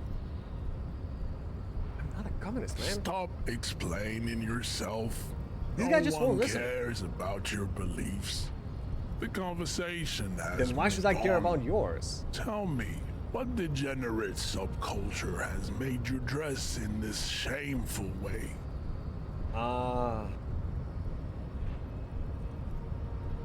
culture does not affect my thinking. Of course it does. Dude, You are it's a like talking to a degenerate brick wall. individualist and a rock and roll rebel. I'm telling you, A pawn of international finance. there's a just misunderstanding like the here. rest of your ham-colored race. Yeah, you memorized a lot of pretty words from that book, huh? I am not surprised you enjoy it so much. This has happened to many of the side Sounds like something a products communist of would the say. inevitable cultural I can't argue victory with that. of the Seminoles race. Not surprised I enjoyed. I enjoyed what? I'll ask, who are the Seminoles? I don't even know who the Seminoles are. I've recently experienced head trauma. And for a need to enter the harbor now on police business. What you need is to come to terms with extinction and never getting into this harbor. He looks at the button behind him. The tattoos on his face move to reveal the smallest of smiles. But then you say, Kim, what do you think about this? I think this racist is better than the last. But the next racist will be the really good one. Oh, can't wait to meet the next racist. Hey, the thought is completed, right?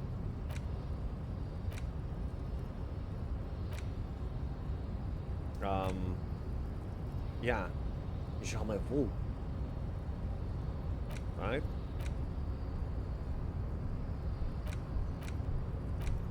Why does it stand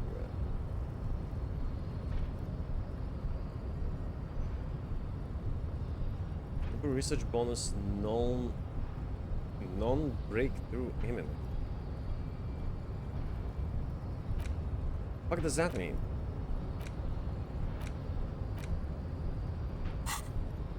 That will be the... That'll be our lucky racist. How do you know there will be a next racist? There's always a racist. There always is. Kim knows. Race is reality. Poor Kim. Probably had to deal with lots of racism around these parts. Know nothing about this month? He does not so much as glance at the object. Know anything about it? Stop showing me your pathetic cup. I have no interest in it. He had nothing to do with it. What are those tattoos of yours supposed to mean? Racists are generally not very good examples of their race. He gestures toward the lawman down the street. Oh, and you are? Welcome to Revachol. You hear him yell at a redhead woman visiting the fritter nearby. He must think redheads are immigrants. Right. What an odd thing to say. Welcome. I am not like them. I am craniometric perfection. I have taken the trouble to permanently draw a phrenologic grid on my skull and features. This should dispel any doubt. The drawings are precise and look true to their pseudo-scientific ambitions. One thing, however, it is not entirely free of throwbacks in the phylogenetic tree. His large jaw, for example, could be a trait indicative of criminalism. Also, his earlobes could be smaller. Are you sure?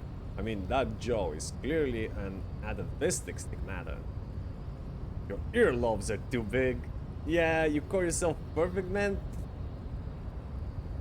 Sure I'm not craniometrically superior to you? Alright, my race does not stand a chance. That atavistic stigmata makes pussy say yes, plenty. Starletta, I did not ask you. Babe, thanks. But I got this. Yeah. The Lucian stone face briefly formed a smile. Let's go over that funky race classification. There is nothing funky about. I cannot possibly imagine what the... Are we done? Oh crap. Jamais vu. Derealization. What's that? Jamais vu. The opposite of déjà vu. Oh. Not already seen, but never seen. Everything that should be familiar appears strange and new, like some half-forgotten day in your childhood. Only now. That's the feeling you've been having. And for who knows how long. You should go and ask Joyce Messier about this. What world are we in? This is a fundamental question. Okay. Accept.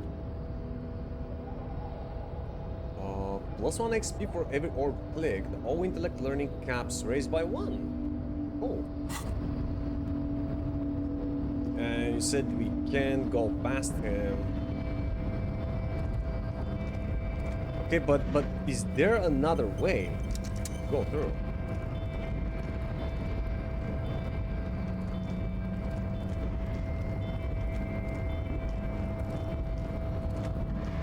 Like,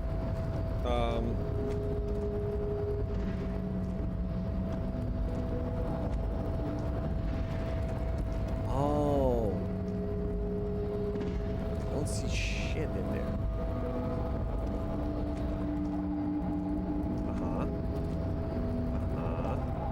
Oh my god, thank god. Oh. Whew. It says Grih. Grih. What does that mean?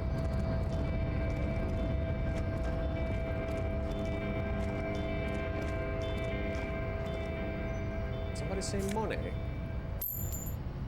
A lorry stuck in the traffic jam. This big, heavy Grad-made machine is well kept for such an old machine. Look in the window. Wait, you know what? It's getting late, man. I should find a way to the hotel. Actually, it should be right here. Thank God. Go to sleep. What's that? As you hold your ledger's clip under the headlamp, an iridescent hologram appears. A street grid and the veins of a great river. A familiar sensation washes over you. There she is. Revèche l'Ouest. There's a note of pride in the lieutenant's voice. Around the borders of the watermark are dozens, no, hundreds of micro-perforations. Look at the shimmering street grid. Look at the perforation. There are many of them, and they are divided into 3 separate rows. Tally up the different rows. The first row has 18 dots. Okay. Not bad for what? You don't even know what it means yet. Yeah, exactly. What about the next one? The next is the longest. It runs all the way around the border, and then some. Count them? You count 216 perforations. Considering that nice, large number, a wave of pride washes over you. Though you can't say why, precisely. The fact that I don't know what they mean. What about the last row? The last row has 3 perforations. That's it. Look at the shimmering street grid. Hey Kim, what do all these holes mean? Those are perforations. They represent your record as an officer of the RCM. They are your statistics, as it were. I should have guessed you'd keep a record. Officers often do. Let's take a look. Alpha male officers who are proud of their numbers often do. It's meant. I told you I'm alpha male. The first row represents your years of service. 18 years. Okay, not bad at all. What did you do before you volunteered? Dude, no idea. Wait, 18 years I've done this? Got drunk like a megastar. I walked the land telling whores and liars of the end to come. There are 9,855 days remaining. Probably some boring office job.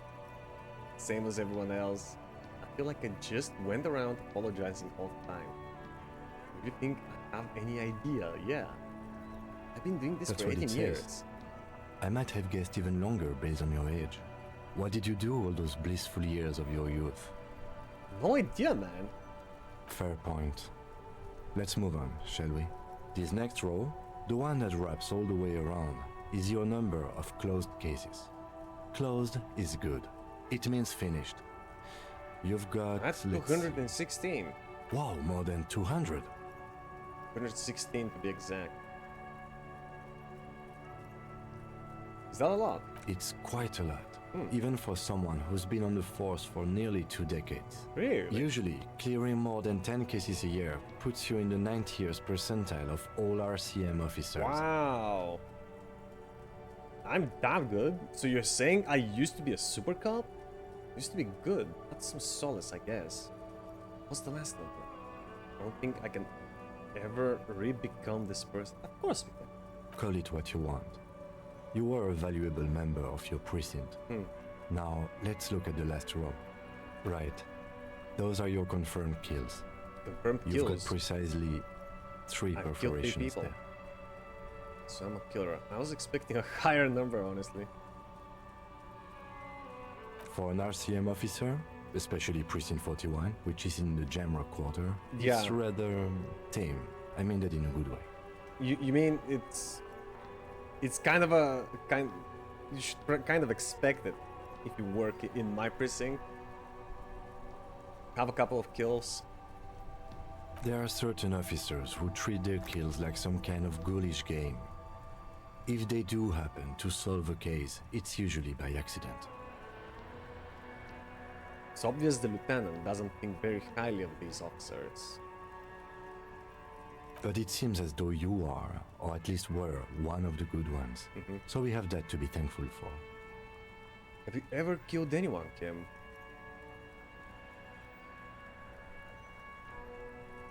Yes. He says, planning to elaborate. Okay. How do you handle the strain? Everyone has their own method of coping. Some more effective or self-destructive than others. Gives you a meaningful look, yeah. Is that why I started drinking? Because I killed some people.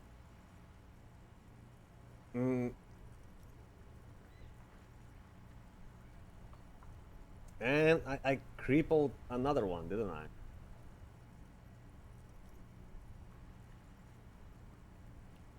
Personally, I find it helps to keep up a few hobbies. Like tip-top racing. Maybe I should find a hobby. Why not gardening? You've already got the yellow gloves. Nice remark. Maybe I should pour one out the boys. Pollen? If you want to pour out the booze you've been carrying around on duty, I'm certainly not going to stop you. No, I meant like pour on the ground, man. Not in my face. Yeah, pour one out on the ground ceremonially. That's exactly what I meant. I'm so... Okay. I love it that the game actually followed that. Yeah, pour it. A dark pool of cheap wine appears at your feet. It shimmers in the lights of the Kanema. I'm sorry for killing you. The glowing comes for all, but it came first for you. I will make it okay with the power of rock and roll. And God. Here's to you, honored dead. I'm not really sure what you're supposed to say at these things. I guess I am the sorry cop, right? I'm sorry for killing you. Very noble of you. Are we done here? Yeah. The lieutenant nods. Look at the shimmering street light. The rectangular watermark is overlaid with the logo of the RCM, and yet the major arteries of Revachol are all recognizable. They shimmer in the Kanema's headlights. Wait, look around you. A rat brazenly darts past you and disappears amongst the stopped lorries. In the distance, a child somewhere shrieks. A woman reprimands her in a voice no quieter than the child's cry. Ah, Martinez. Where are we on this? Let me see. Takes the ledger for a moment and inspects it. Right here. Says his finger near the top of the map on a segment of coast jutting out in the great ocean. Seems nice, yeah. No, it does not. The lieutenant says without optimism. Okay, let's go. I'll go turn off the lights. Oh, new skill You can point. now see your statistics on your journal page, to the right of the task description. Okay.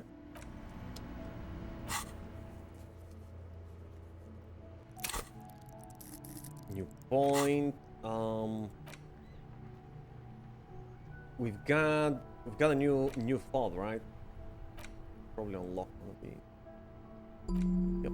Start internalizing.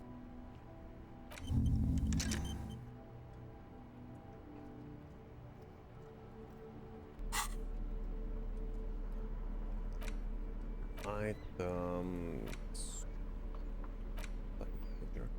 It's the ledger you found in the trash. A cabbage of papers hanging from the board, with the permeables drawer inside. It's barely held together by a clip, then made complete by the faint smell of you. I'll check the files later. Oh. Wait, what are those? Name unknown, rank unknown. Officer profile. Superstar Cop 1, Apocalypse Cop 0, Sorry Cop 7, Boring Cop 1, Communist 1, Fascist 7, Ultra Liberal 3, Moralist 3, Good Cop Bad Cop 9, Honor 1, People Killed 3, Cases Solved 116, Years in Service 18. So, I'm a fascist, sorry cop. Yeah, I like it. It sounds like me, alright? Okay, before going to sleep, or putting this guy to sleep, let me have a break first, so how about it, chat? Quick 5 minutes, and we'll be right back. We'll continue with the game, okay? See you soon.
Okay, chat, I'm back. Alright, let's go to sleep. It's been a long day. We're gone. Okay, man. Can I help you? Didn't Kim mention that we could strike a deal with the manager?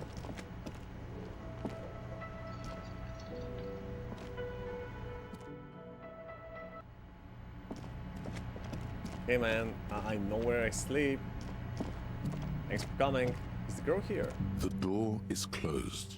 Still nothing. The lieutenant gives you a quick... Okay, stop it. And this one.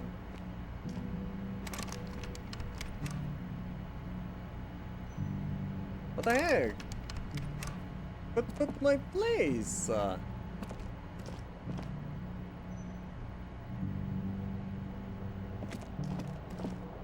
Oh, he said we should meet at the balcony. Yes? What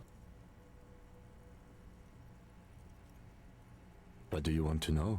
Actually, Good. Nothing. Weren't we supposed to talk to him on the balcony? Or maybe I should have done that at exactly at that 10 o'clock.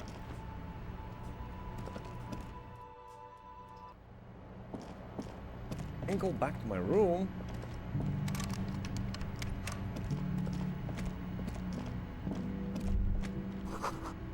Nothing on the front page rings a bell. Strange.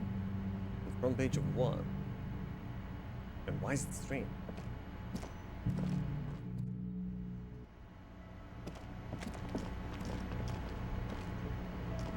Can I help you? No, nothing. About the money I owe you? Yes. Have you got it? I was wondering if we could come to some sort of an arrangement for tonight. Does that arrangement include you paying me what we already agreed you owe me? Yeah, I was kind of hoping of something else. Did you forget to pay rent? I don't have the money to pay my bills.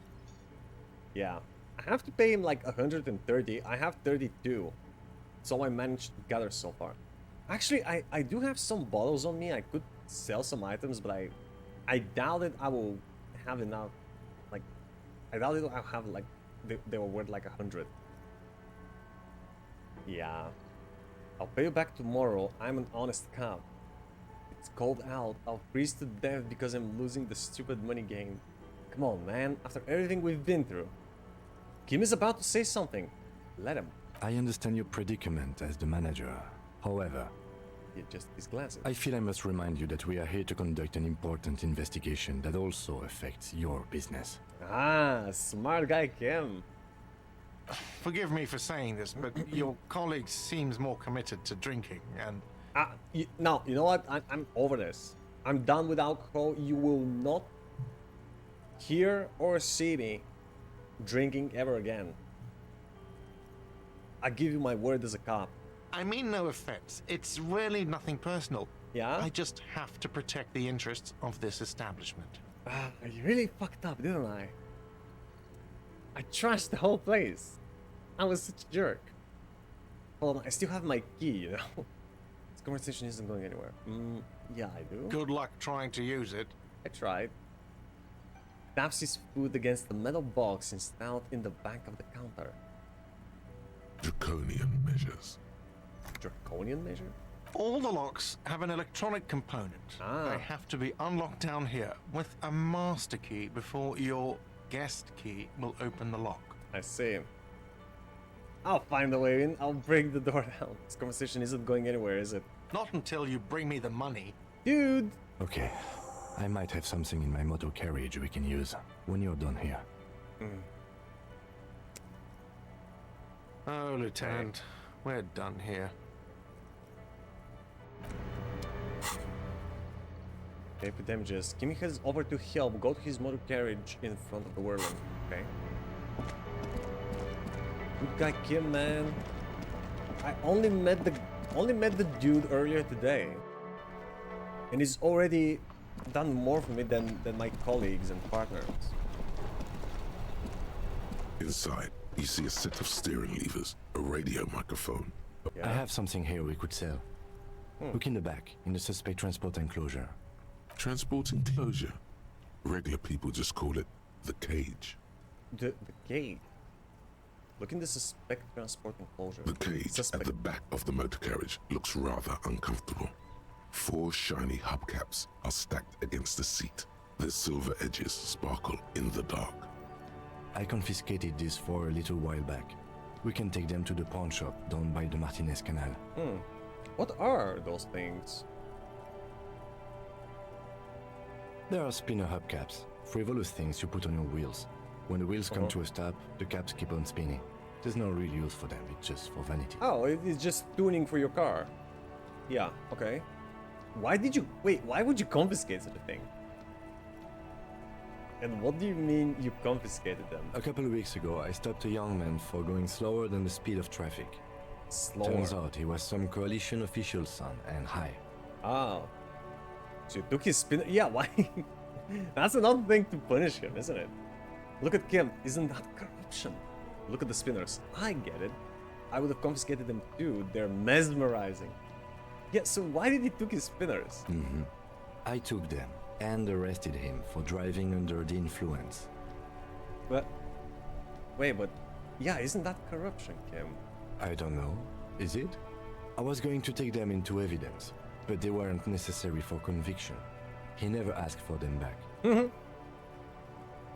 Cool. Do you want to put these spinners on your machine? Point at the kinema?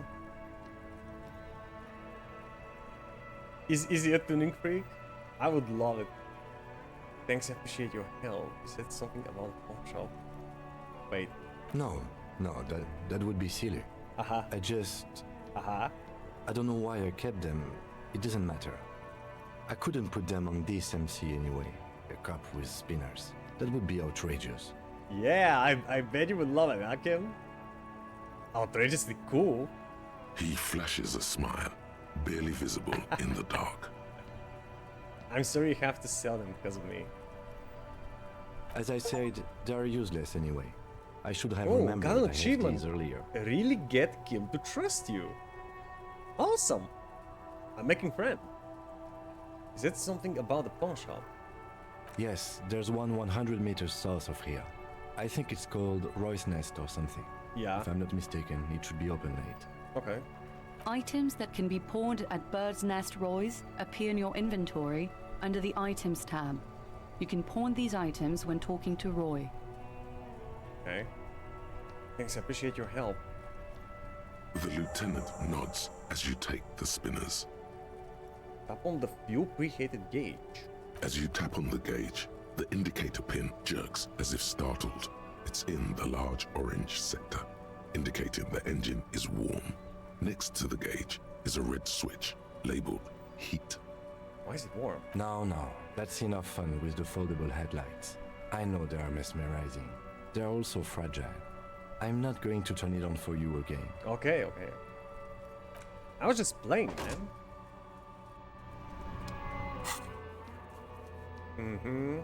Take the spinners to the pawn shop south. Where was south again? And everything under items is spawnable, is that right? Oh, 2 spinners. Magnificent 200? Oh, heck yeah.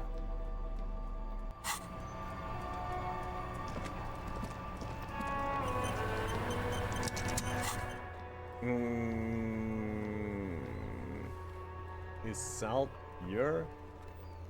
There was a shop where we could sell some stuff. Over here? Right?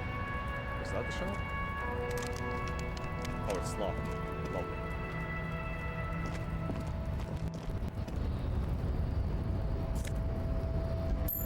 Would the pawn shop even be working at this hour?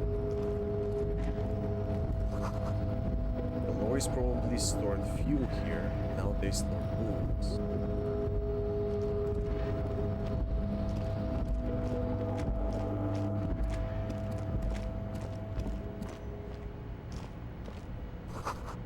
touring car, kept in good condition.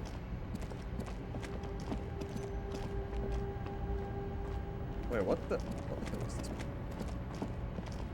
They blocked with lorries.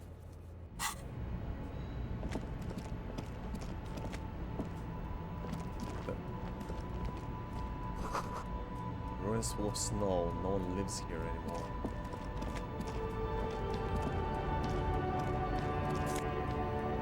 Oh, musical instrument. White tank top? Sure. You know what? This is not the place where I must go, right? This is not... A Stars Ryko, one of the finest Zhimsk-made motor carriages ever. An oldie, but a goldie. Zhimsk. An oldie but goldie. Who drives these? Not many people outside of Grad. And Revachol West too, it appears. Hey Kim, check this out. A Stas Ryko KK2. That's a classic model. Never thought I'd see another one repainted after what happened last time. What happened last time? Well, maybe I can impress him. Do I know what happened last time? No, only that the motor carriage is typically baby blue. The colors of Sigismund the Great, an ancient Zhimsk ruler. His banners were famously zephyr and white. The colors of the Stars Ryko. Let me guess what happened last time, Kim. Blue and white are the colors of Zemsk. Someone painted it, got the Zemsks mad, and boom, murder happened. That's, well, yes, exactly it, more or less. Really? Except it was a crowd of them. Oh. Tore him out of the vehicle and ran him over with his own tires. Oh god. They said it was an honor killing, Hussar style. Who's The James community protested the trial, flying the colors. This is 5,000 definitely came to Poland protest. reference, right? 5,000 came to protest. Correction, 4,395. Okay. The fourth largest public protest of a criminal trial in Revachol. Fourth largest. Hate to correct you, Kim, but only 4,000. Yeah, whatever. Who are the Zems community? What they sentenced the killer to? Yeah, tell me about the Zems community. People we are paid to protect. Let's leave it at that. People we're paid to protect. Are they like the elite? Where they sentenced the killers to? Your hanged man being the driver of this car? I try to avoid drawing far-gone conclusions like this before actually examining the body, but my initial guess is the two are unrelated. Okay. What they sentenced the killer to? 4 years for murder in reunion. The perps were remorseful. Their sorry knocked 8 4 years years off for the murder. sentence. That's the system. The prisons in the greater Revachol Industrial Harbor are already full. Prisoners are expensive to maintain. The longer the sentence, the larger the cost. So, even for a murder, you can get out in like 5 years. Nuts. Interesting. Before we proceed, I've got an opinion on this paint job. I don't think I do. Yes, detective? I think it looks better brown and black. Should have left it baby blue. I like blue. You sure you're not Jimsk? Shares a smile with you only for a second. Yes, you're sure you're not. Or if you are, it's only in that Revacholian way. 4 to 5% maximum.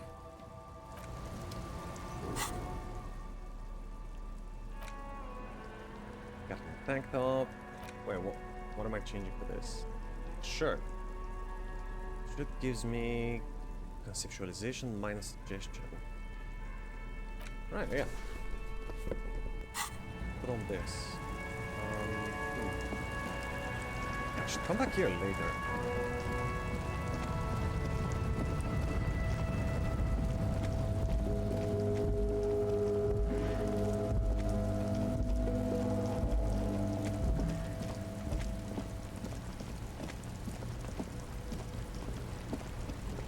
Oh, shop. Oh, oh.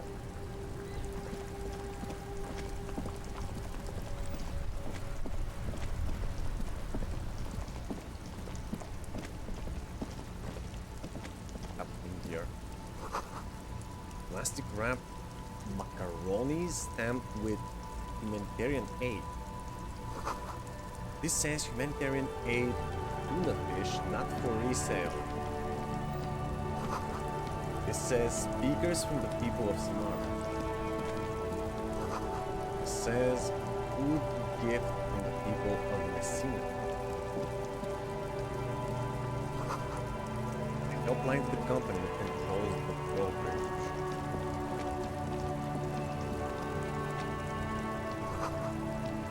What air rises up from the sewers, sour, acidic, and strangely comfortable.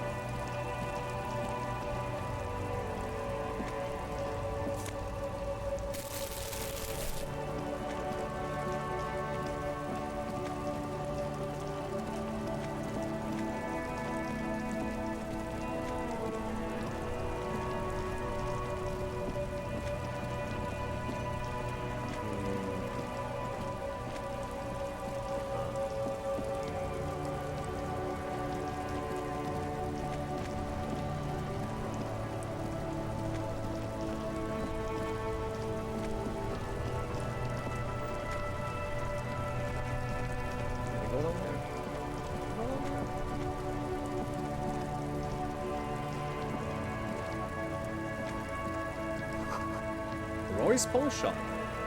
Fast cash for faster times. Ooh, new gloves for electrochemistry. Let me try them. Ooh, ooh, ooh. Bubble gloves.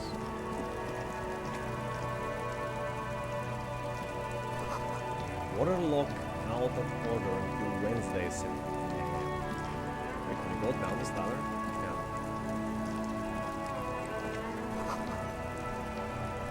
But they're signed down. But I can't surely I can't interact with this. A crumpled billboard reading, Samaran butter soaks in the canal. Two ugly lines mar the bright countenance of the blonde boy depicted. Oh boy. The sign billboard has fallen on the waterlock, keeping it open, and thus out of order. What is Samaran butter? Whatever it is, the boy on the billboard seems very happy about it. Goat milk butter. The Samaran terrain makes it easier to raise goats than cows, and the local goat farmers produce high-quality meat and dairy staples that add variety to other nations' diets. It's an acquired taste. I'll try it. Goat milk butter. Attempt to reconstruct what happened here. Judging by the size of the impact and the parallel lines of burnt rubber, the cause was probably a motor vehicle. These look like the same tire tracks I saw earlier, in front of the whirling rags. Yeah, I remember. Look at the crater. Side slip marks indicated that the vehicle was traveling up the crater at 35 kilometers an hour. Ew. Look at the roof of the shaft. The black marks on the roof indicate that the vehicle vaulted from the crater to the roof of the shaft. From the crater, he jumped on the roof. Look at the shopping metal roof panel. The panel served as a takeoff ramp. Broken posts. The vehicle soared through the air, hitting the billboard and upsetting the posts. Then it continued its flight, taking the billboard with it.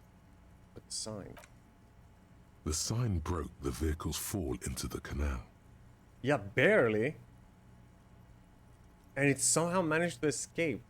The Samaran butter billboard still looks freshly painted, suggesting it took the plunge recently. How recently? Within the past 72 hours. Okay. Look at the opposite bank. Still speeding, the vehicle made a loop and vanished into the fog along the coast. What was the model of this phantom vehicle? Can you deduce that? There are two good candidates, the Caprice 40 and the Linear G22. Okay, why the Caprice 40? It's about the right size, and the tire marks look like they came from the skinny tires frequently found on that motor carriage. Okay. The Caprice 40 is a very popular model, with bank clerks, topping pie delivery drivers, secondary school teachers, cops, strippers dressed as cops, undressed strippers. It's popular among the strippers.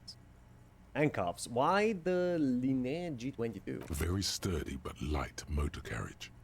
More likely than most to survive that jump. The Linear G22 is not a particularly popular model due to its peculiar proportions, which the manufacturer's design team probably thought about for too long. Right, what now? You'd have to follow the tracks to be sure. The lieutenant looks on, waiting for you to wrap up your analysis.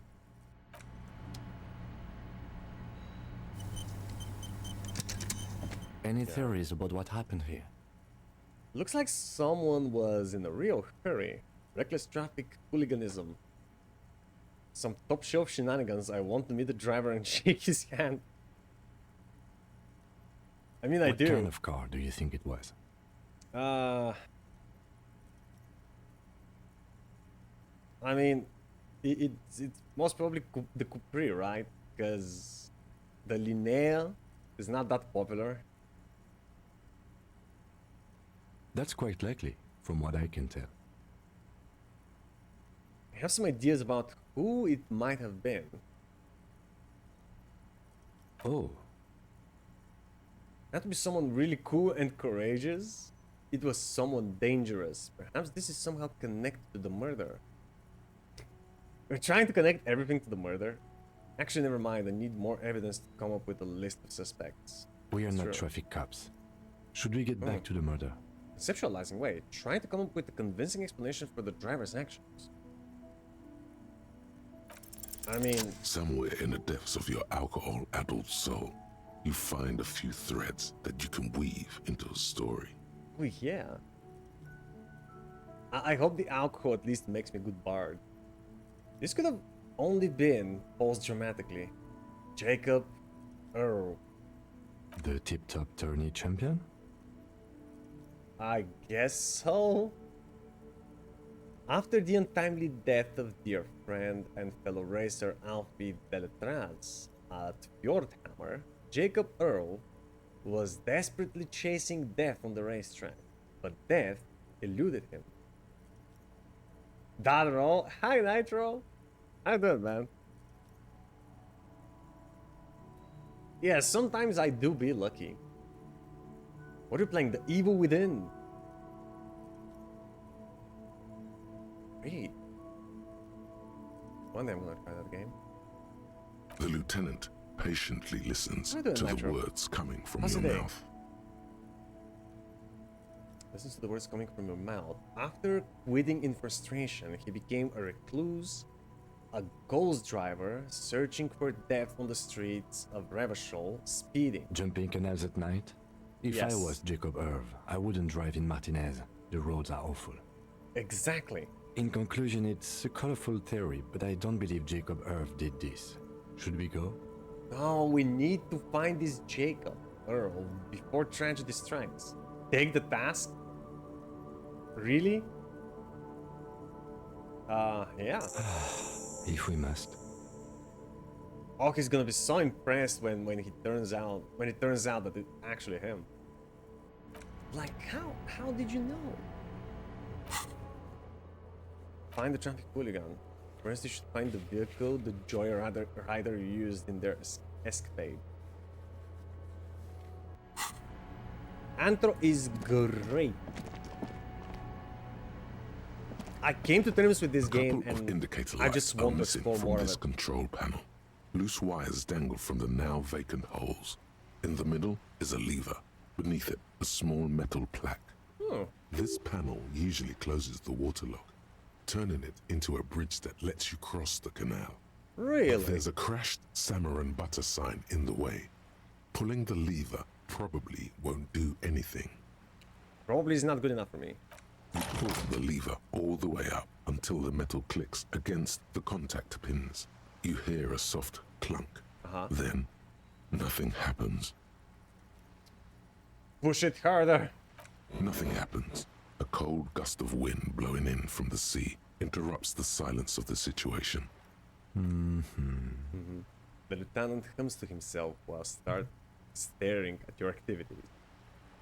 Release the lever. A spring brings the lever back to its original position. You still need to close the water lock to get across the canal.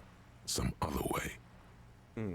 Wasn't there a sign over there saying functionality will be restored on Wednesday morning? Right. And today's Monday. Okay.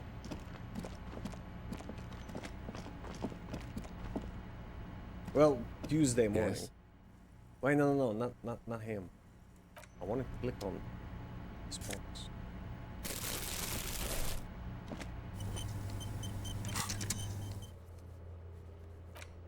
Close the weather lock on Wednesday. Cool.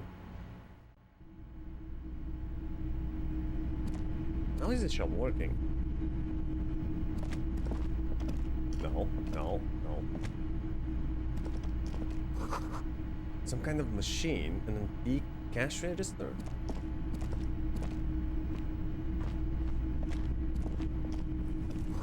A bust of a woman. The Blake simply says DEI. In the dark, a film projector is whirring away.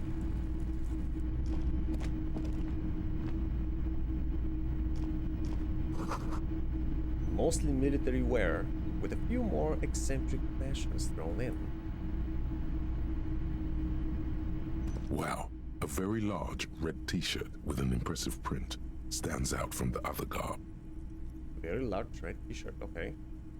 Oh yeah, the print depicts a muscled man striding toward you, a giant sword in each hand, encircled by burning embers. Behind him is a cluster of cabins engulfed in flames. Oh, fuck Beneath yes. him are the words, Hjelmdal burning. Oh, it's a Hjelmdal fan t-shirt. Oh, heck yeah, I want it. Sniff the t-shirt. That's a rad man from Hjelmdal t-shirt you've got there. Hell yeah, man. Hell yeah, man. I don't usually carry printed tees, but this one was just pure exemplar. You must be a serious man from Hjelmdal fan. Have a lot in common. I'm a big fan of the yeah.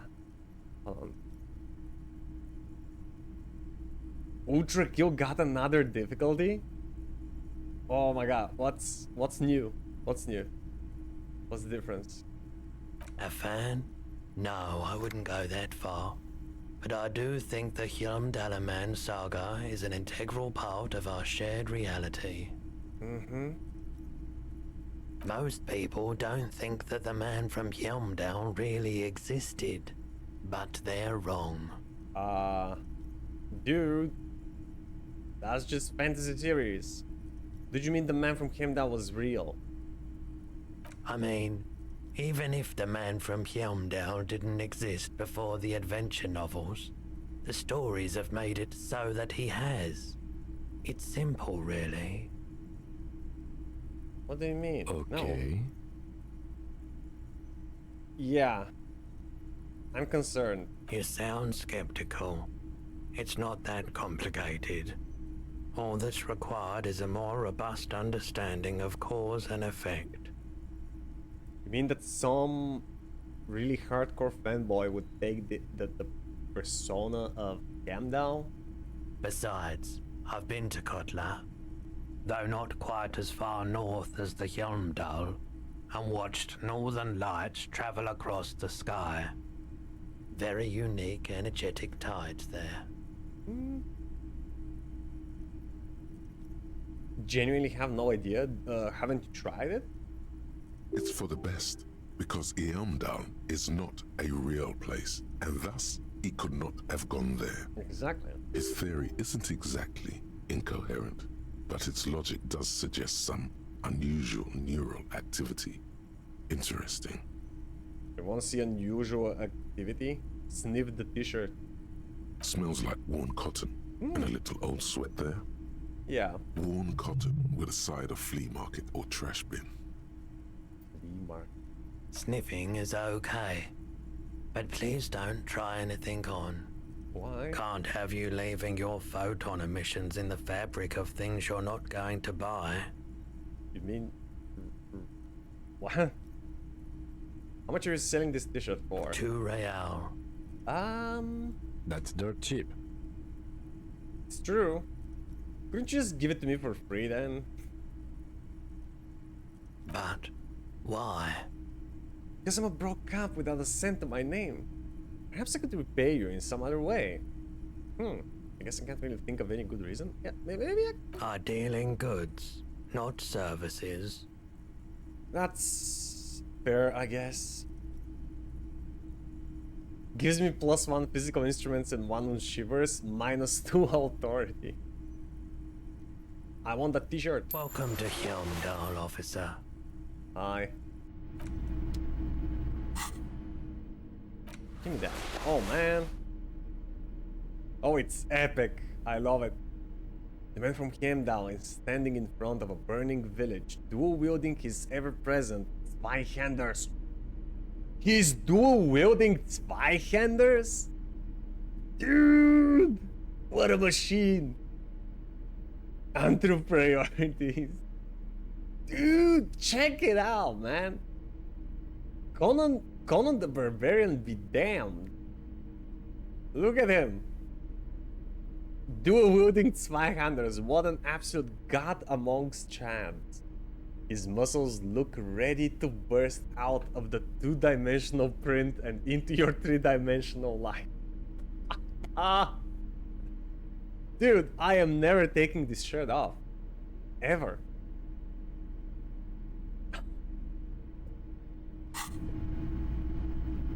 Love it. A typical What else do you got? Martinez streetlight sits among assorted floor and table lamps. Did your gaze run over the streetlight? The light pole has been carefully cut, and the wiring has been redone and attached to a standard indoor plug. The light buzzes faintly, but persistently. This would make quite a statement in your living room. Hey? You wanna get this as a decoration? Is that a streetlight? Yes, officer. As you see, it's in perfect working order. Yeah? His manner is casual, but his speech is careful, measured. He wants you to know that he has nothing to hide. Naturally, he's just the pawn shop owner, right? Somebody pawns something, he pays them, that's it. Doesn't care where he gets it from. Where It did was you get brought to this? me to be altered. Uh-huh. We are not here to investigate the theft of city property. Leans in so the pawnbroker doesn't hear him. You have to admit it's rather clever what he's done with it. Pauses, studying the light. How much for the streetlight? 700 real. A bargain, I dare say. Excuse me? Are you out of your mind? There's one just like that on every corner. The light has undergone 3 transformations, and every transformation, large or small, has a price tag. Yeah, but do those transformations make the light better? That's the question. I don't care if it's undergone like 50 transformations. It's just light. He rests his elbows on the counter and brings his face closer to the fence. The light has been removed and rewired. That's So? 2 transformations.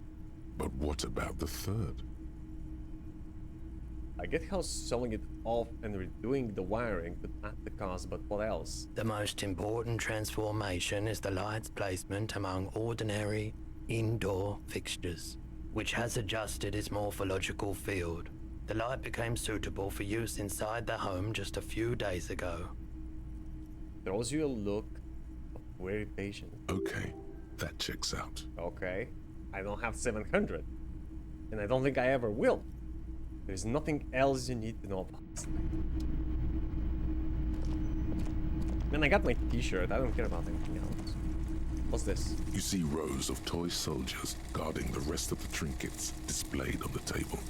Some on horseback, others in rags, others yet in bright blue uniforms.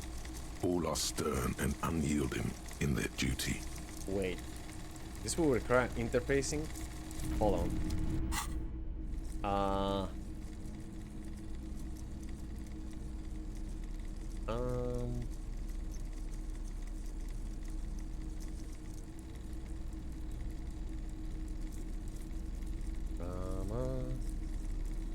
No. What gives me interfacing, bro? Yeah. These gloves. I guess that's right. You see rows of toy soldiers guarding the rest of the trinkets displayed. Don't forget to save. You see rows of toy soldiers the knights guarding on the horseback. rest big men on big horses, clad in lamella armor and carrying flintlocks, the kind that would mow down a line of enemy soldiers in the blink of an eye. Point at the knights on horseback. These are Franco-Nigerian cavalry, right? Mm-hmm. I used to be very serious about my Franco-Nigerian knights. He looks at the dusty figurines in the dim light. Also, Kim used to play with toys like that. Expect the blue uniforms. They're not all blue. These figurines also wear gold coats and caps, complemented by orange trousers. They are variously posed, wielding swords and rifles with bayonets. Point at the blue figurines? These are early soldiers. Wait, this looks like René, the old guy who was playing petanque. This is what the loyalists looked like, yes, at first. Then they wised up and got camouflage. One of the blue figures are these early soldiers. Which ones? Ah, those. Yes, they are. I find the paint job a bit gaudy, but children like the bright colours indiscriminately. Spring the figurines in rags? This set of soldiers isn't meant to look impressive. A few have rifles, but most of them carry pistols. Some even shovels and tall sticks. Are those even soldiers? You're probably talking about the revolutionaries, yes? Yes, they are soldiers, revolutionary soldiers. I think their poverty has been exaggerated for effect.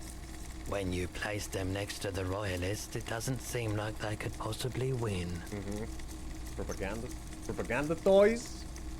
It's meant to give people hope. Even we can do it. Contrast is meant to be disheartening, as it ought to be. I think it's meant to be disheartening, though. Because there's no action depicted there, right? You're supposed to make it up. It's impossible to win against the cohorts of capital. Ask my friend Guard, whose bitch it made me. I wish it was more nuanced. As it stands, I cannot comment.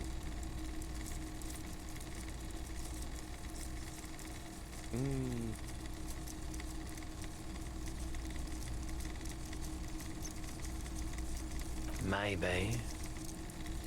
Let's try interfacing. Why? What's this? A headless man riding a horse? A headless man wearing futuristic tracksuit trousers that say found. Wow.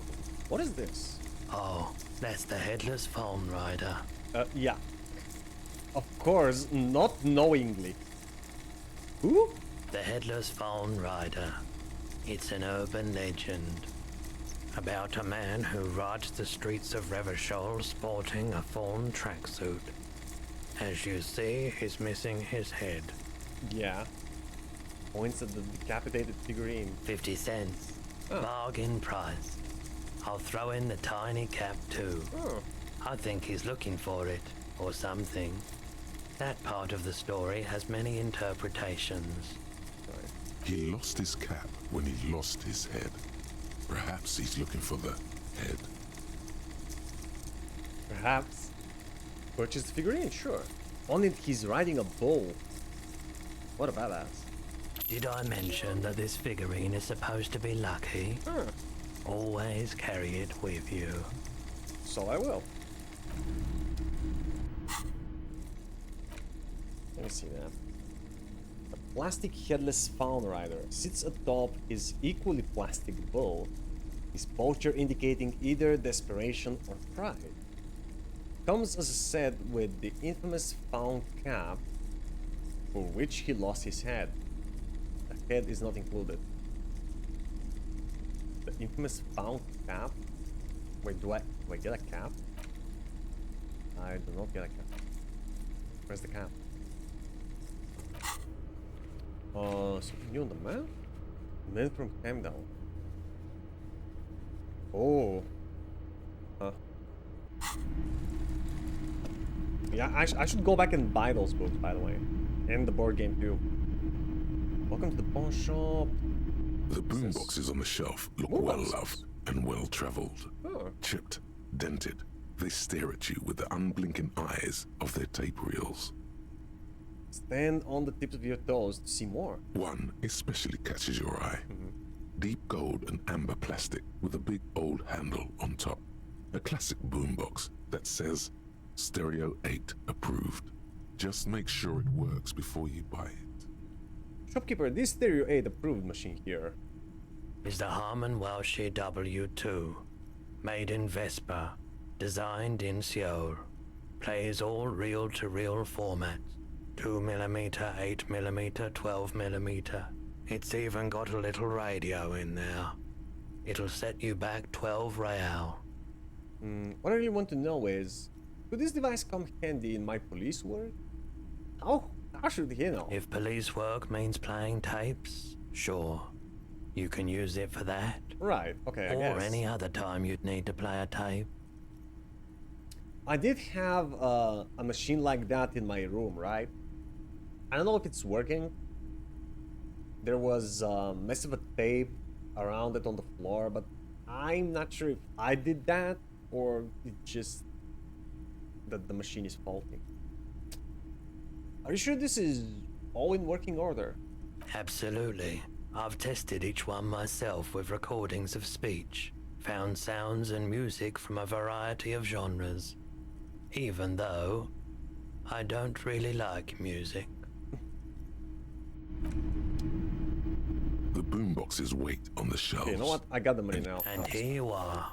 Quality sound reproduction on the go. It'll play anything, wherever. Turn any tape into a conversation of sounds and shapes. Tool. Tape player. It's a tool. Wait, what? This is the reel-to-reel boombox of everyone's youth. A little banged up, a little chipped, and honestly not that loud either. Looks cool though. Excels at being carried on the shoulder, allowing you to play audio tape items and blast music into the face of unsuspected strangers. Okay, so I can play audio log. Cool.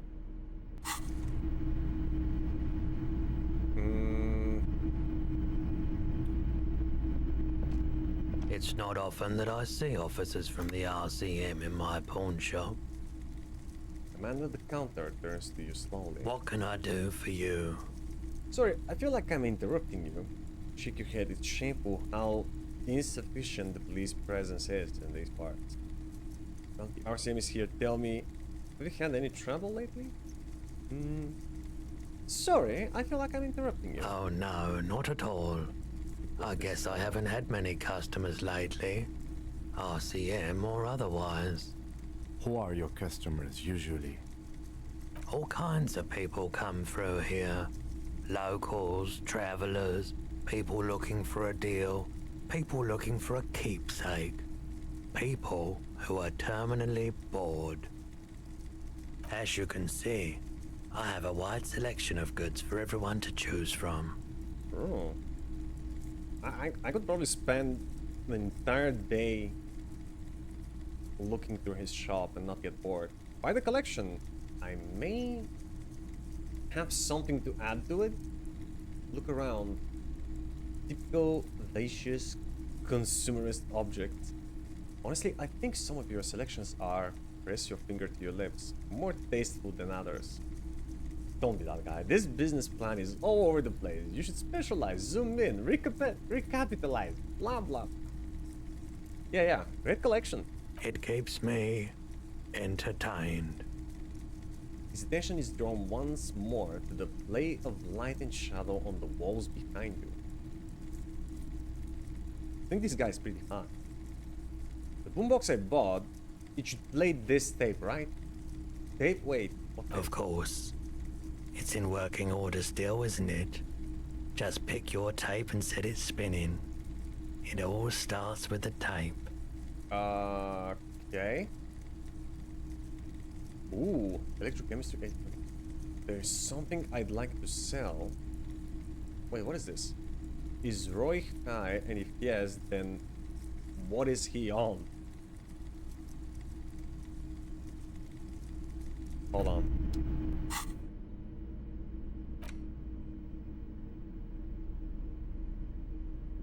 Where's my... Yeah, there we go. Electrochemistry. Instead of... Wait, this also gives me electrochemistry. Never mind.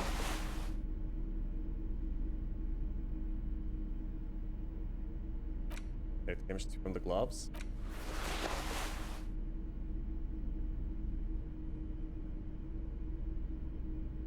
+2. Gonna do more.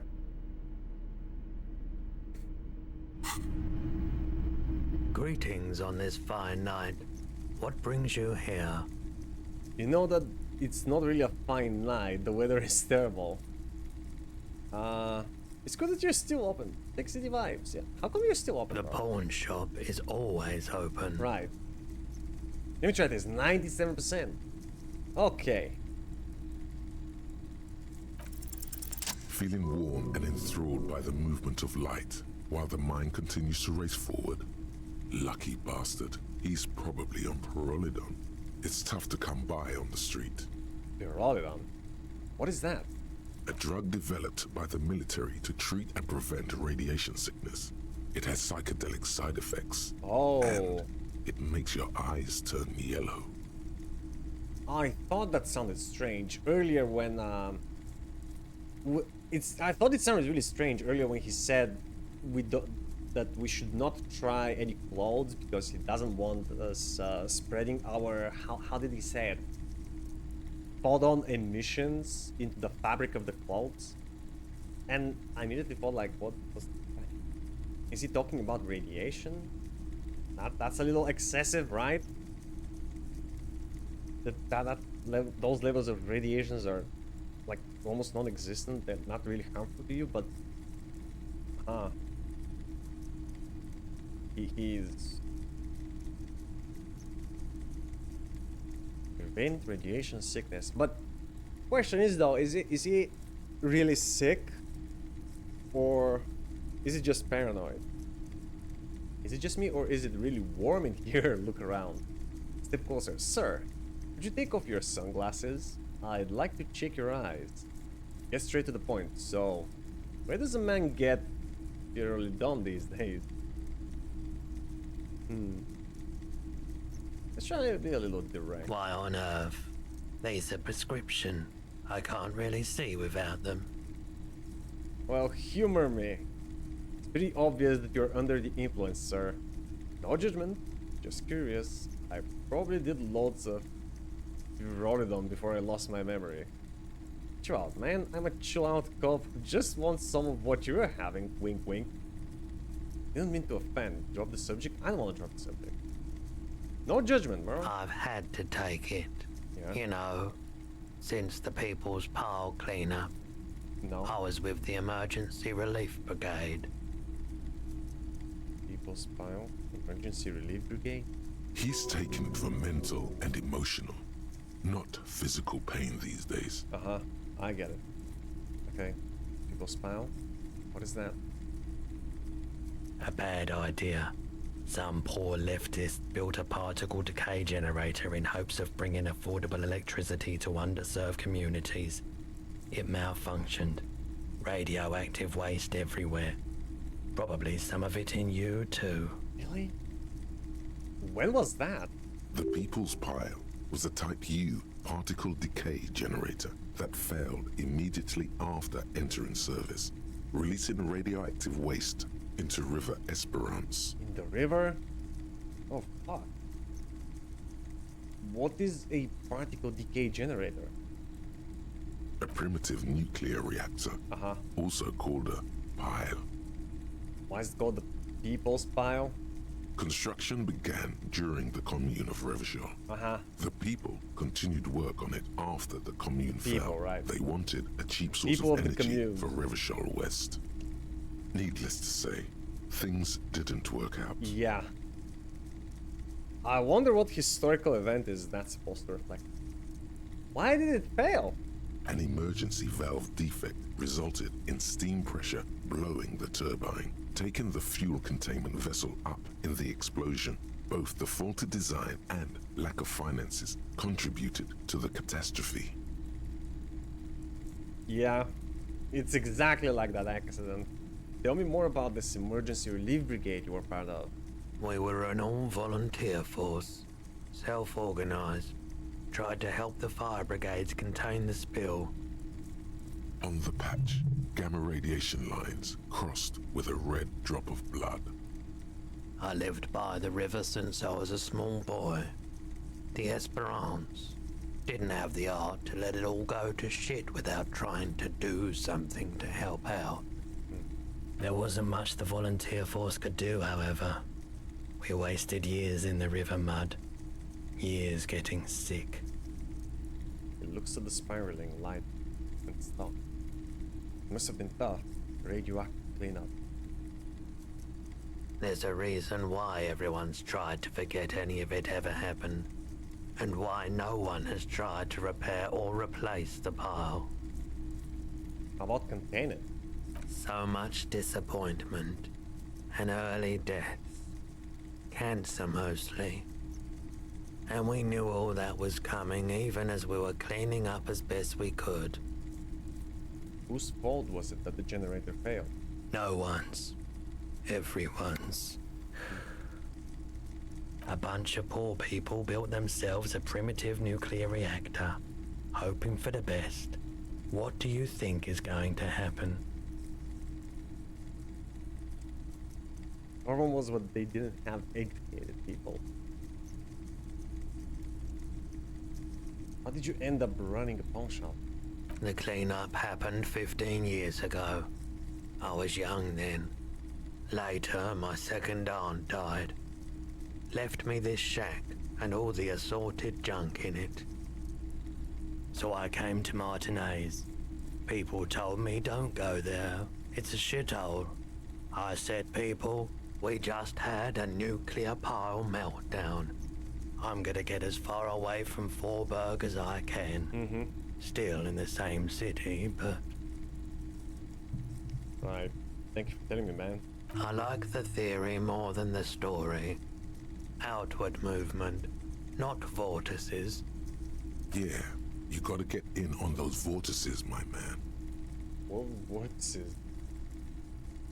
There's something I'd like to sell. Do you know anything about the traffic menace on the loose? Traffic?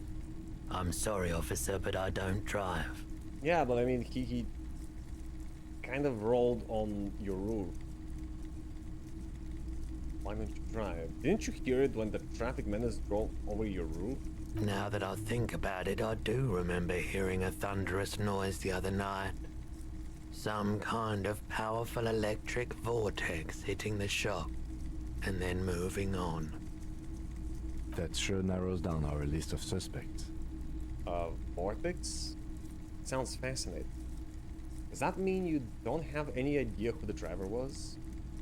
I can understand how you would mistake Jacob Earl for a powerful electric vortex. Does that mean you didn't have any idea who the driver was? He shakes his head, slowly. Traffic? I'm Wait, sorry, why don't you officer. drive? I just don't like it very much. Movement on the road never really gelled well with the movement of my thoughts. Right. Now that I think about That sure narrows down our list of Vortex suspects. sounds fascinating. Yeah, it was pretty wild. I didn't really know what to make of it, but I know it meant something. Traffic, now that I've... That sure narrows down our list. Jacob Ove, the great tip-top champion. Yes. Do you think it may have been Jacob Irv who drove over your roof? It's a logical explanation. I felt within that thunderous crash a soul plunged into chaos. What? It is? No one else could have made the exact same sound? Might be able to aid our investigation? Do you happen to have any guns like the ones carried by officers of the citizen militia? Oh. I doubt No, it, I could but sell. I can try and answer any questions you may have. Anything about the recent hanging? I do my best to keep my distance from all manner of butchery. Bad for business, bad for everyone. The pawnbroker's gaze is already fixed on the dancing colors.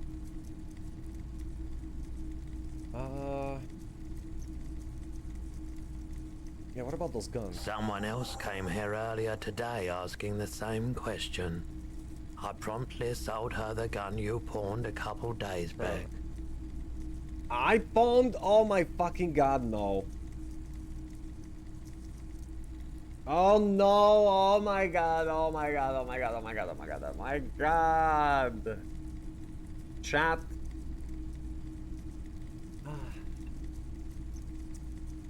We found a track about our gun. Oh my god, why? Apparently we found it. And now somebody has bought it. Earlier today. This is a pawn shop, and it did feel as if you've met before. Oh God. The lieutenant shifts from one foot to another, alert. Wait, I sold you my gun? Was the buyer a policeman too? At least now I know how I lost my sidearm. You were adamant about getting rid of it, officer. Said you were undeserving of a service weapon of the Revachol Citizens Militia. Do you not remember? Were you drunk? Lucio, we don't remember anything about our lives, about who we are. Anything at all prior to the moment that we woke up earlier this day.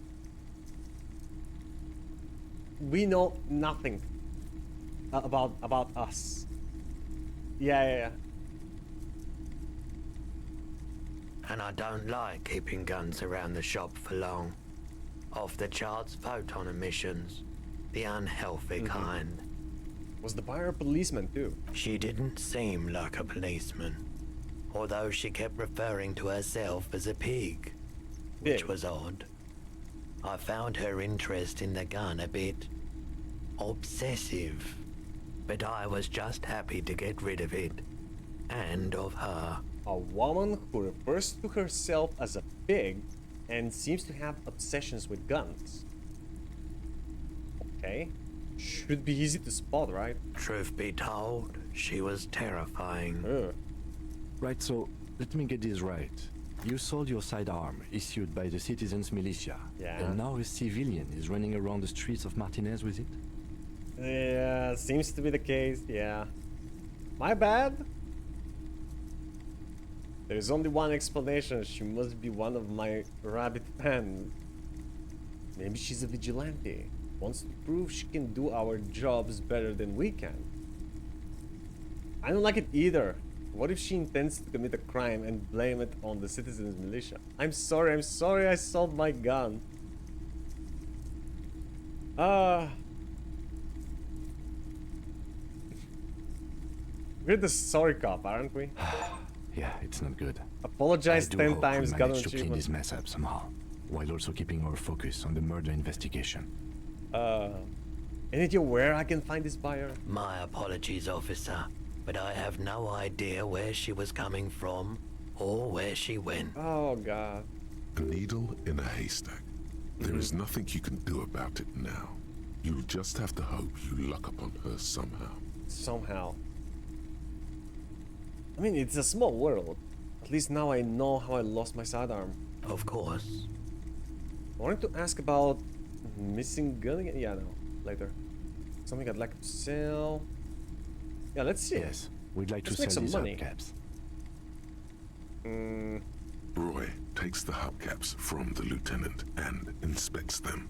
The spinners appear iridescent in the dancing light of his pawn shop. Yes, these are very, very good. Did you defraud some foreign prince for them? Jump-a-mesque banger? No matter.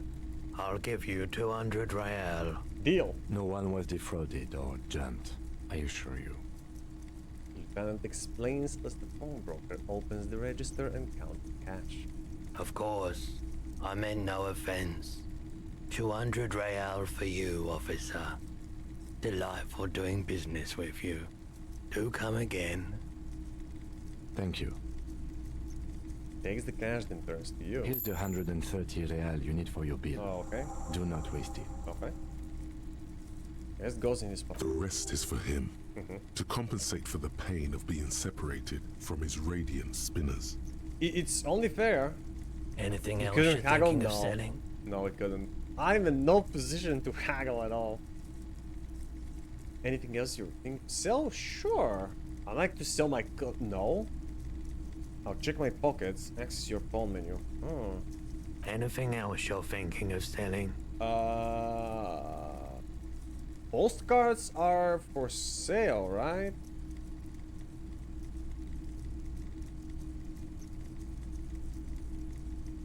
Antique Belle Maghreb rifle. I guess we can sell that. I think its only reason for being there is to sell it, right? Here, man.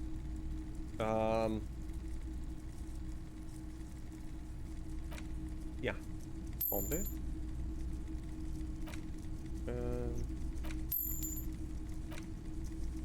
And the card. And that'll be all. Item lost. Yeah. Like to sell my clothes? No.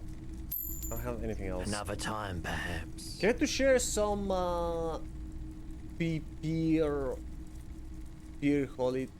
Pirolidon? You said you done it before, yeah? I said I might have. The lieutenant steps away, pretending to admire some of the knickknacks on display. Looks like he doesn't want to get involved. He won't be your knock, but he won't be thrilled about this either. Okay, it's fair. I think I've tried it once and liked it. Haven't, but don't worry, I can take it.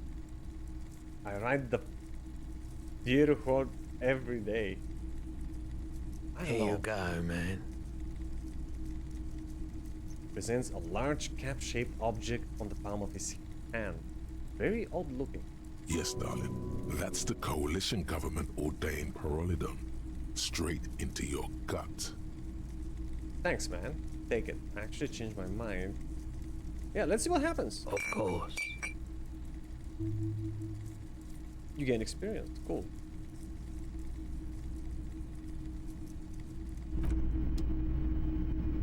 I think we're done there. Return to guard to pay for damages. Keep looking at someone else. That's something. Yeah, about the gun. And we can do. Ooh, we actually got it. Uses left 4, increases your psyche, decreases your health by 1. Yeah, no thanks. And we have 160 real.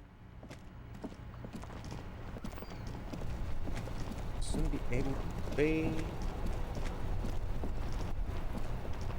for my room. Woohoo. What's up, man? You Remember me? Can I help you? Yes. Have you got it? I have your money. Well? Here's 130. Slam the bills down on the counter. I hope you choke on it. Here it is. Sorry for the trouble. Great. Thank you, officer. That's all I wanted. Payment for services rendered. If you continue to stay here, I just ask that you please pay your nightly bill in advance starting tomorrow. Aye, sir. The electronic lock to your room has been disabled till 9 p.m. tomorrow. Okay. Please pay for each night in advance starting tomorrow. 20 real per night. 20 real per night. Wonder what's gonna happen if I don't have 20 real to pay for him. Like, if I spend the night outside, or not in my bed, like, my stats drop. Maybe I take damage. I might even die. I'll take a room here too. Oh, he takes the... Ooh, will he take the room next to me? Of course. Always happy to have officers from the RCM as guests. Anything else I can do for you? Find a nice bench in the park. Yeah, I did find a nice-ish little looking bench just outside the hotel. Last resort, I guess. Find money for rent and pay guard. That's for next day. New point. Wait, do we have any thoughts? We will have a new one really soon. At about 17 minutes. You know what? I'm just gonna unlock another slot. So that I can equip this.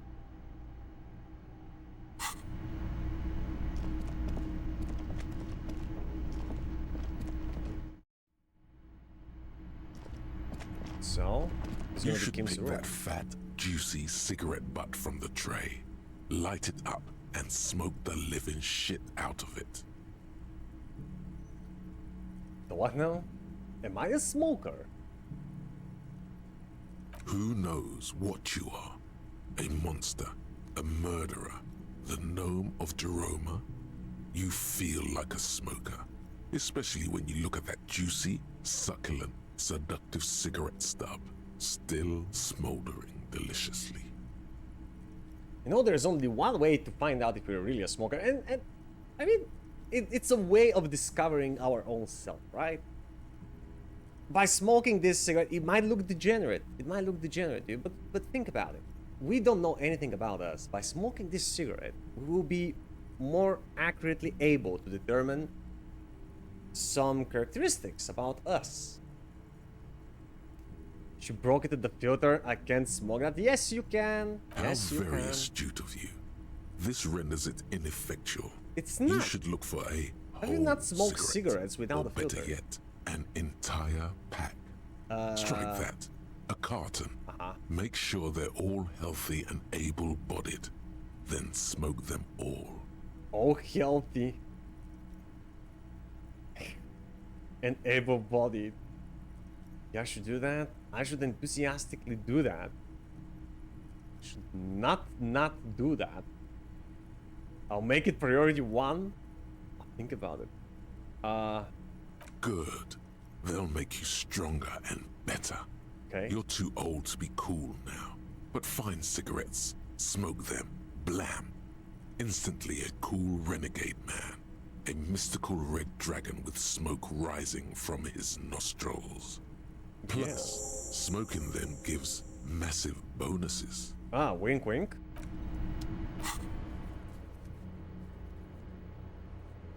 Find smokes and smoke them. You need to get your hands on some cigarettes and then smoke them. Those massive bonuses. Find the pack, put it in your hand, equip it in the yeah, and smoke. The smokes will do the rest.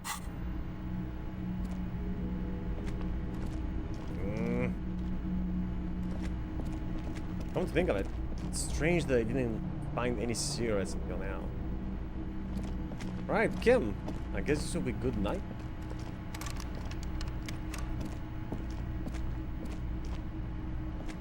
This is the door to the room you redecorated. Good night, Lieutenant. Just a moment. Oh. You had some questions earlier, I believe. And besides, we should discuss our progress on the investigation. Let's go out to the balcony. Oh, right. Yeah, sure.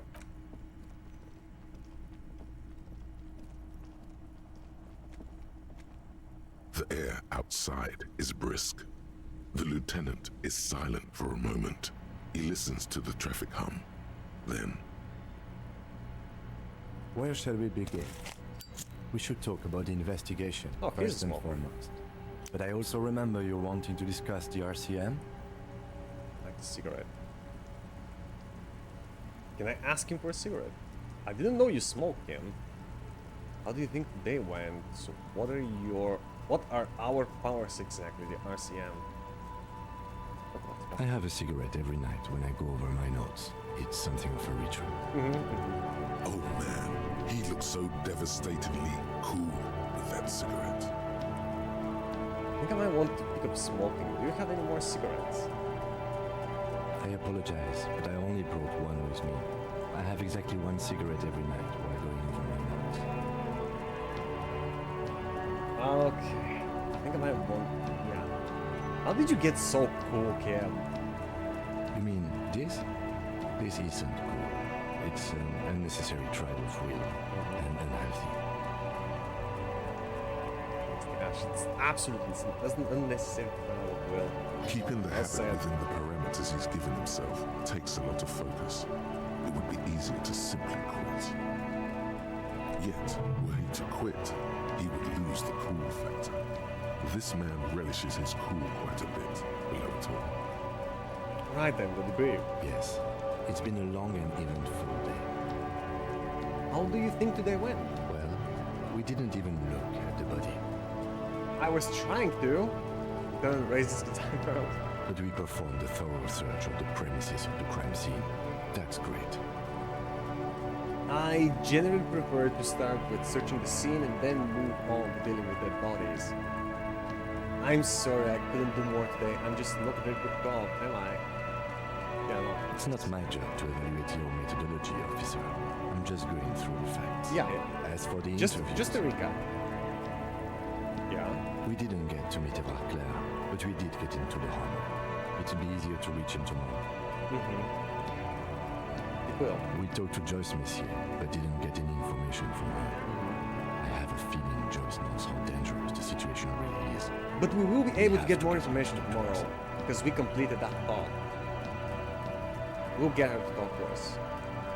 Not to mention that tomorrow we'll also be able to talk to the smoking on the balcony guy, you know, on that apartment building. The Venomman, or whatever they call it. If Kim is emphasizing something this much, it really must be important. Joyce? I agree. Above all, though, today was exhausting. What's with all the running? You run a lot. Is that a standard Precinct 41 practice? I'm not sure. It might just... I have a really good theory about why you're running so fast, son. Just you wait until we get up tomorrow. Wow. Are you gonna send me on the other side of town, game? Wait, electric chemistry. Yes, it's part of the Jamrock show. I don't like to waste time, you know. My mind moves fast. The rest has to train club.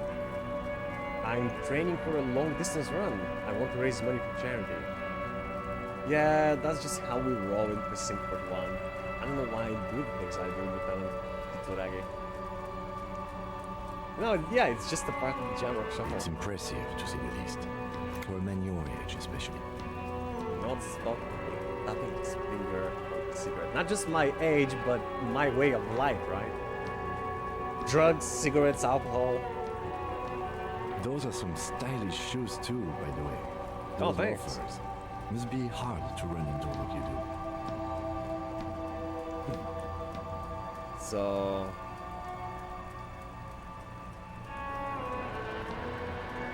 what are our powers exactly? They're quite limited, actually. The power officers of the Rebachol Citizens Militia exercise most frequently is imposing fines of up to 1,000 real for offenses, in accordance with an interdepartmental schedule. 1,000? Why not more? Wouldn't that be an easy power to abuse? Was the plans for appliances in accordance with an interdepartmental schedule?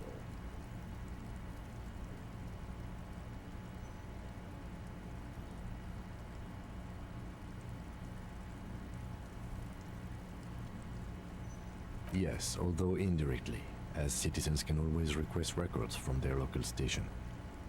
Officers of the RCM have been known to take bribes of less than the prescribed fine amount. It undermines trust in the RCM. The RCM's primary role is to ensure safety. We are not really supposed to play any part in the economic structure of Ravachol. What else? We can arrest people, of course, but rather than bringing someone in directly, it's preferable to serve a station cold sleep. It prevents confusion and overcrowding. Wait, how can you be sure the arrestee will show up? You can't. Those who don't show up become fugitives, though, and have fewer legal rights when they are eventually caught. It's about power projection. Thus far, they seem to mostly show up. I see, and if someone resists? As you may have gathered from the fact that we are expected to carry a record of our kills, like the one in your watermarks, we are permitted to use whatever force is necessary, and strongly admonished not to abuse that power. Of course, wait, so if I kill someone while on duty... You have to supply compelling evidence for why it was necessary to use lethal force. In these cases, your partner is usually your witness. Right. Not a good position to be in, by the way. Internal Affairs handles these cases thoroughly, by cross-examining you for inconsistencies. It is hard to cover for anyone, which is for the best. I guess I have to agree with this. What happens to the people we convict? We don't convict. We arrest and send them to coalition government courts in Courant and La Delta. The prosecution works off our testimonies and records, which is why it's paramount to keep them. Absent his coat pocket where he keeps his note. And who makes all these rules? The coalition government? Yes, the international community's mission in Ravachol, and the moral intern more broadly. The RCM was formed by the coalition government to restore order in the international zone after the revolution. So we did. Now we attempt to maintain that order. No more, no less. His gaze is absently fixed on the window below that went down. Or perhaps it is better to say we were allowed to form. It's a point of contention whether the citizens of Ravachol or the coalition government founded the RCM. Let's say it was the citizens of Ravachol. Be sentimental if you like. Either way, the moral intern leases us the right to keep the peace in this city, and they will take it away if we misuse it. Or if they think you do. The moral intern? What is it? The Moralist International are the world's largest political organization. You know who they are. They have been running this place after the revolution failed. If I didn't know, how would you describe them? I really don't know. Yeah, that's how bad it is in here. Okay. They're a union of center-left and center-right parties across the Real Belt. Our coalition government is just one of its many projects. They also run the ICP, EPIS, most intergovernmental organizations in the world. What do they believe in? What do they believe in? They are Dolorians. They believe they continue the humanist project set forth by Her Innocence Dolores Day 4 centuries ago. Others say they are just technocrats. Those others say they continue the humanist project set forth by Dolores Day. What is their symbol? Interesting question. It's a blue forget-me-not. Their motto is love, compassion, self-discipline. I think you can gauge what they want you to think of them from that. Something kind and usual. Yeah. Something almost self-explanatory. Yeah. Something even a little feminine, but in a strict manner. Something like the dark blue, serious color of the early night sky above. Who was Dolores Day? A historic figure? The author of the modern age? You will have to look elsewhere for opinions. The subject of humanism is too abstract for me. What do you think of them? The moral intern are a fact. I try not to have opinions on facts until they change. And it doesn't look like that's about to happen. I have an opinion on the moral intern. Do you? Things are bad out here. Point to the city. We need them here, giving us the right police Revachol.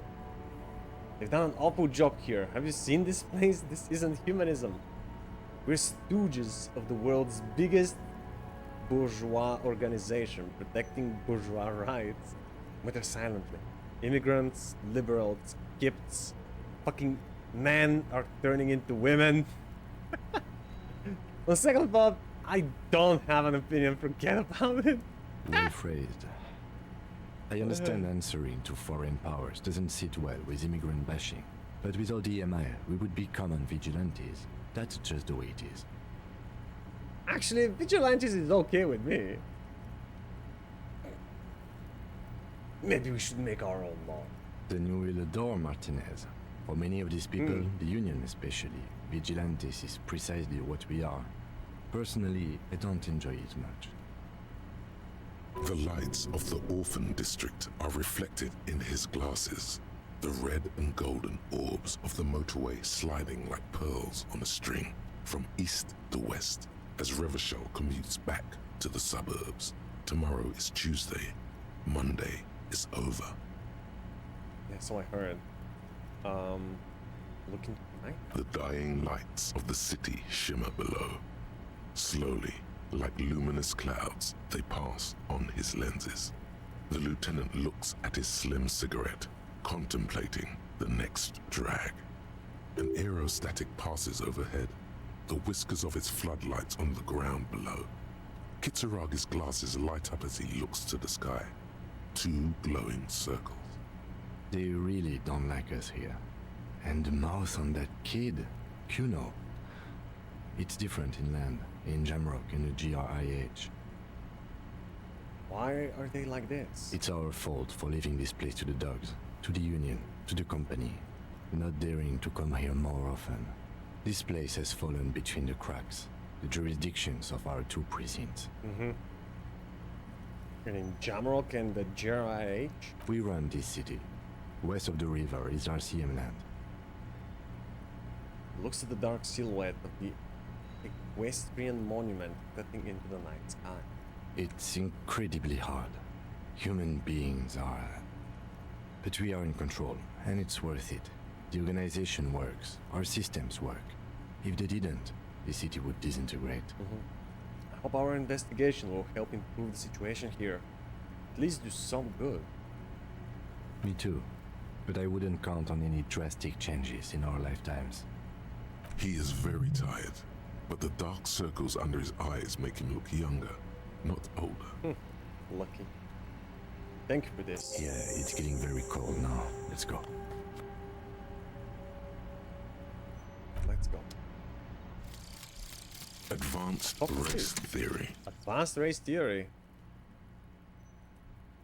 Everything is calm in the eye of the race storm. Your mind is lucid and bright. The mind-bending phylogenetics appear more distant and, to be fair, a little ridiculous.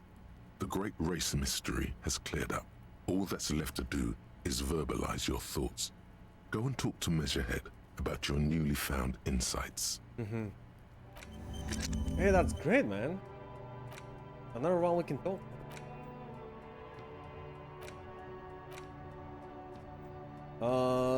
This is still work in progress or something? Wait, what?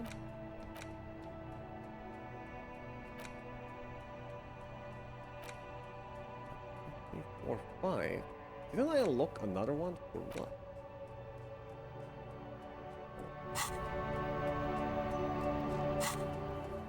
A new task. Oh, task was done, right? That's where we go. Not bad, man.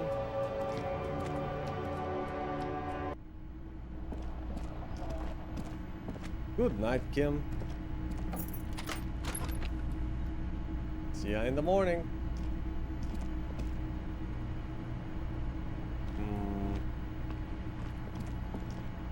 It's my bed. The bed is cold and not particularly inviting, but it's yours. The sheets look awful.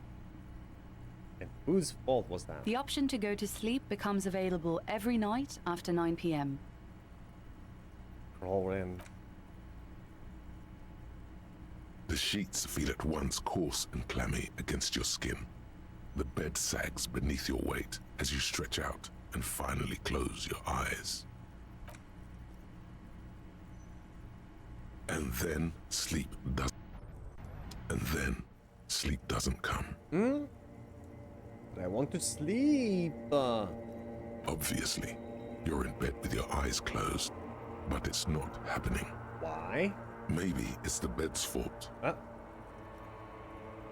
Check the pillow. Its synthetic filling has separated into hard lumps. The pillowcase smells oddly.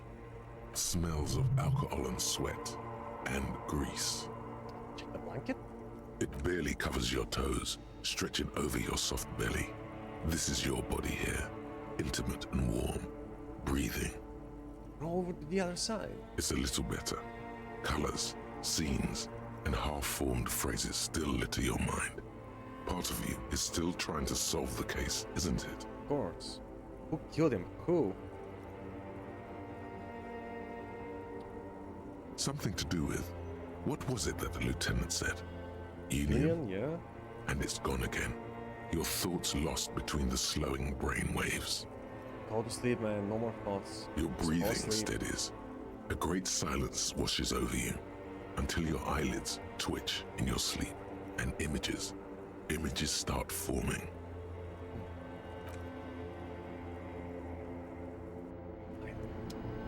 So shall I? Oh, we're dreaming. What are we dreaming?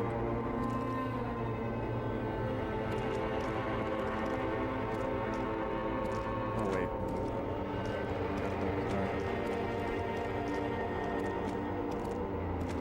Body is. Oh, of course. Oh, in the disco ball now.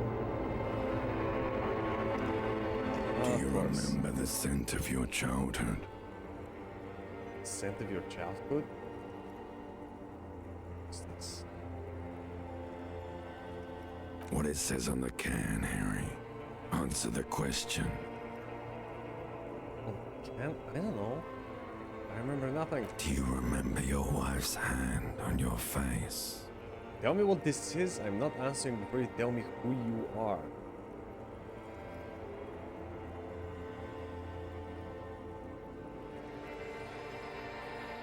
I'm left. I was left. I don't know.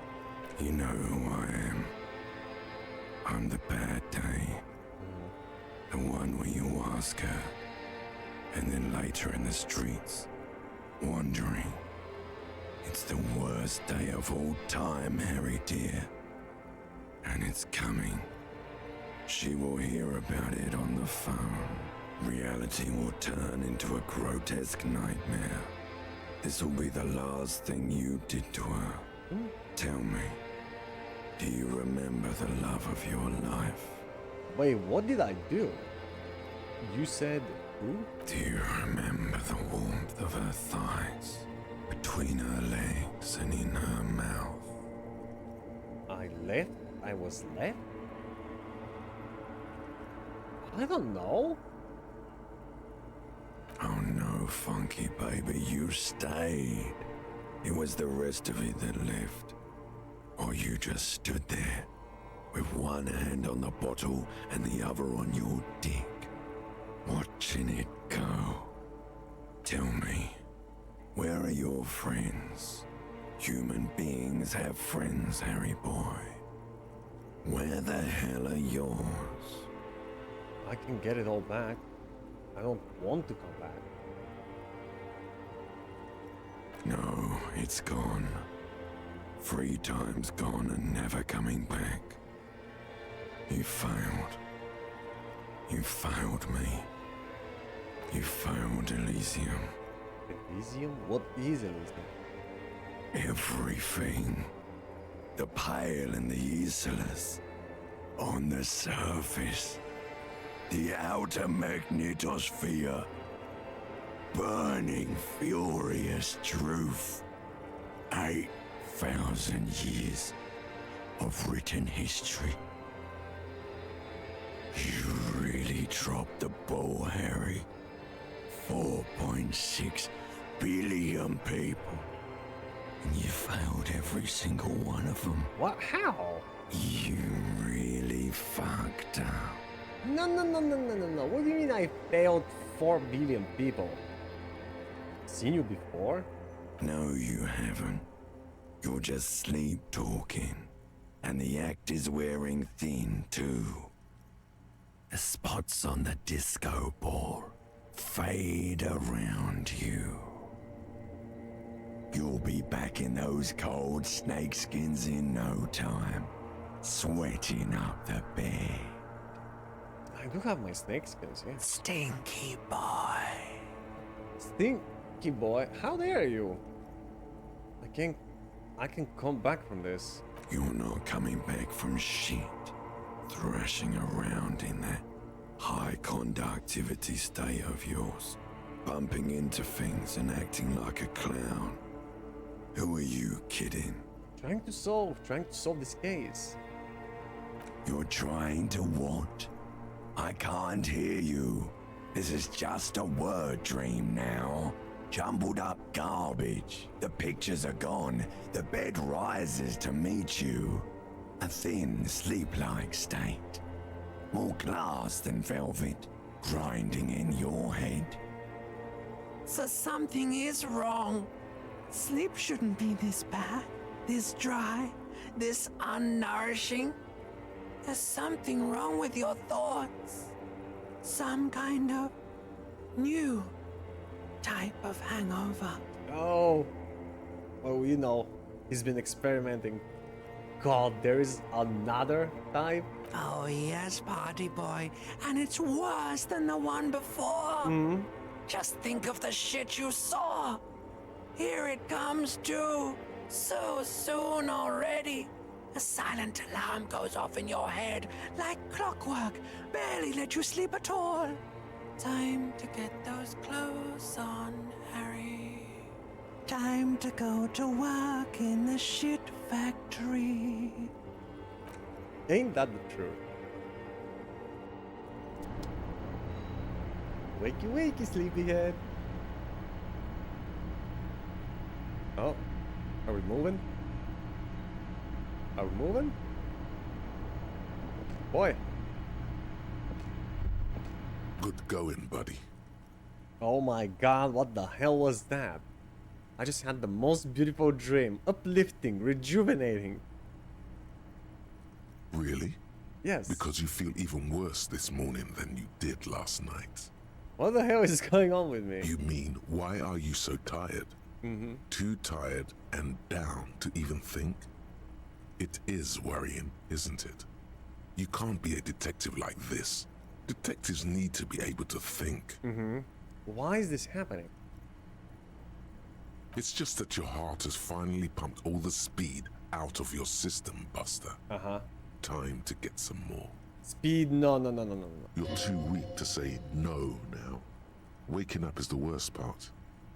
Maybe somewhere down the line you could decline. Nope, no speed. Wait, what is speed? Need to get more of it then?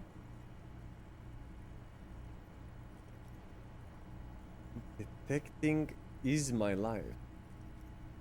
No, I can take this. I'm not going to go looking for speed. Wait. Speed is a potent central nervous system stimulant. A drug. It kept you propped up all day yesterday, despite your debilitating hangover. How else did you think you even got up from this floor? Really? It's power, man. It's professionalism. It makes you feel like you're young again and ready to Professionalism? ready to go to war against the world. I don't think I need to. Are you sure? Ready to live as this pathetic shell of yourself for days? Yeah. Basically, a week. A whole week? Let's be honest, 2 weeks. Maybe 3. You won't make it. Half the town will be dead by then. You will be fired. Who am I kidding? Of course it won't. Yeah, that's a lie. I can do this without the speed. Half the town won't be dead. Suit yourself. Slow, sad shell man. See how you do without your spark. I don't need it. My spark. The spark was inside of me all along.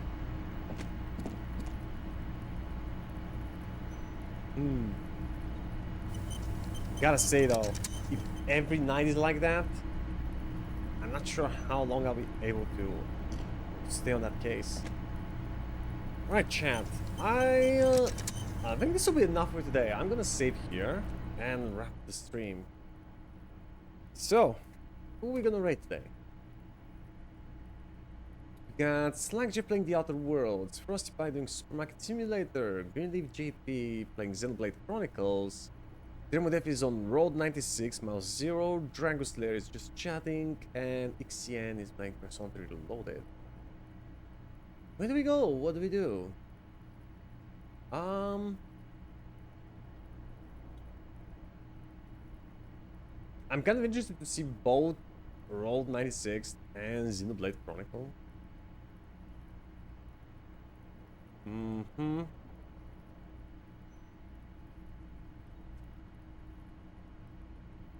I guess, yeah. Let's go to Greenleaf. I haven't visited them in a while, and I want to see some of that Xenoblade playthrough.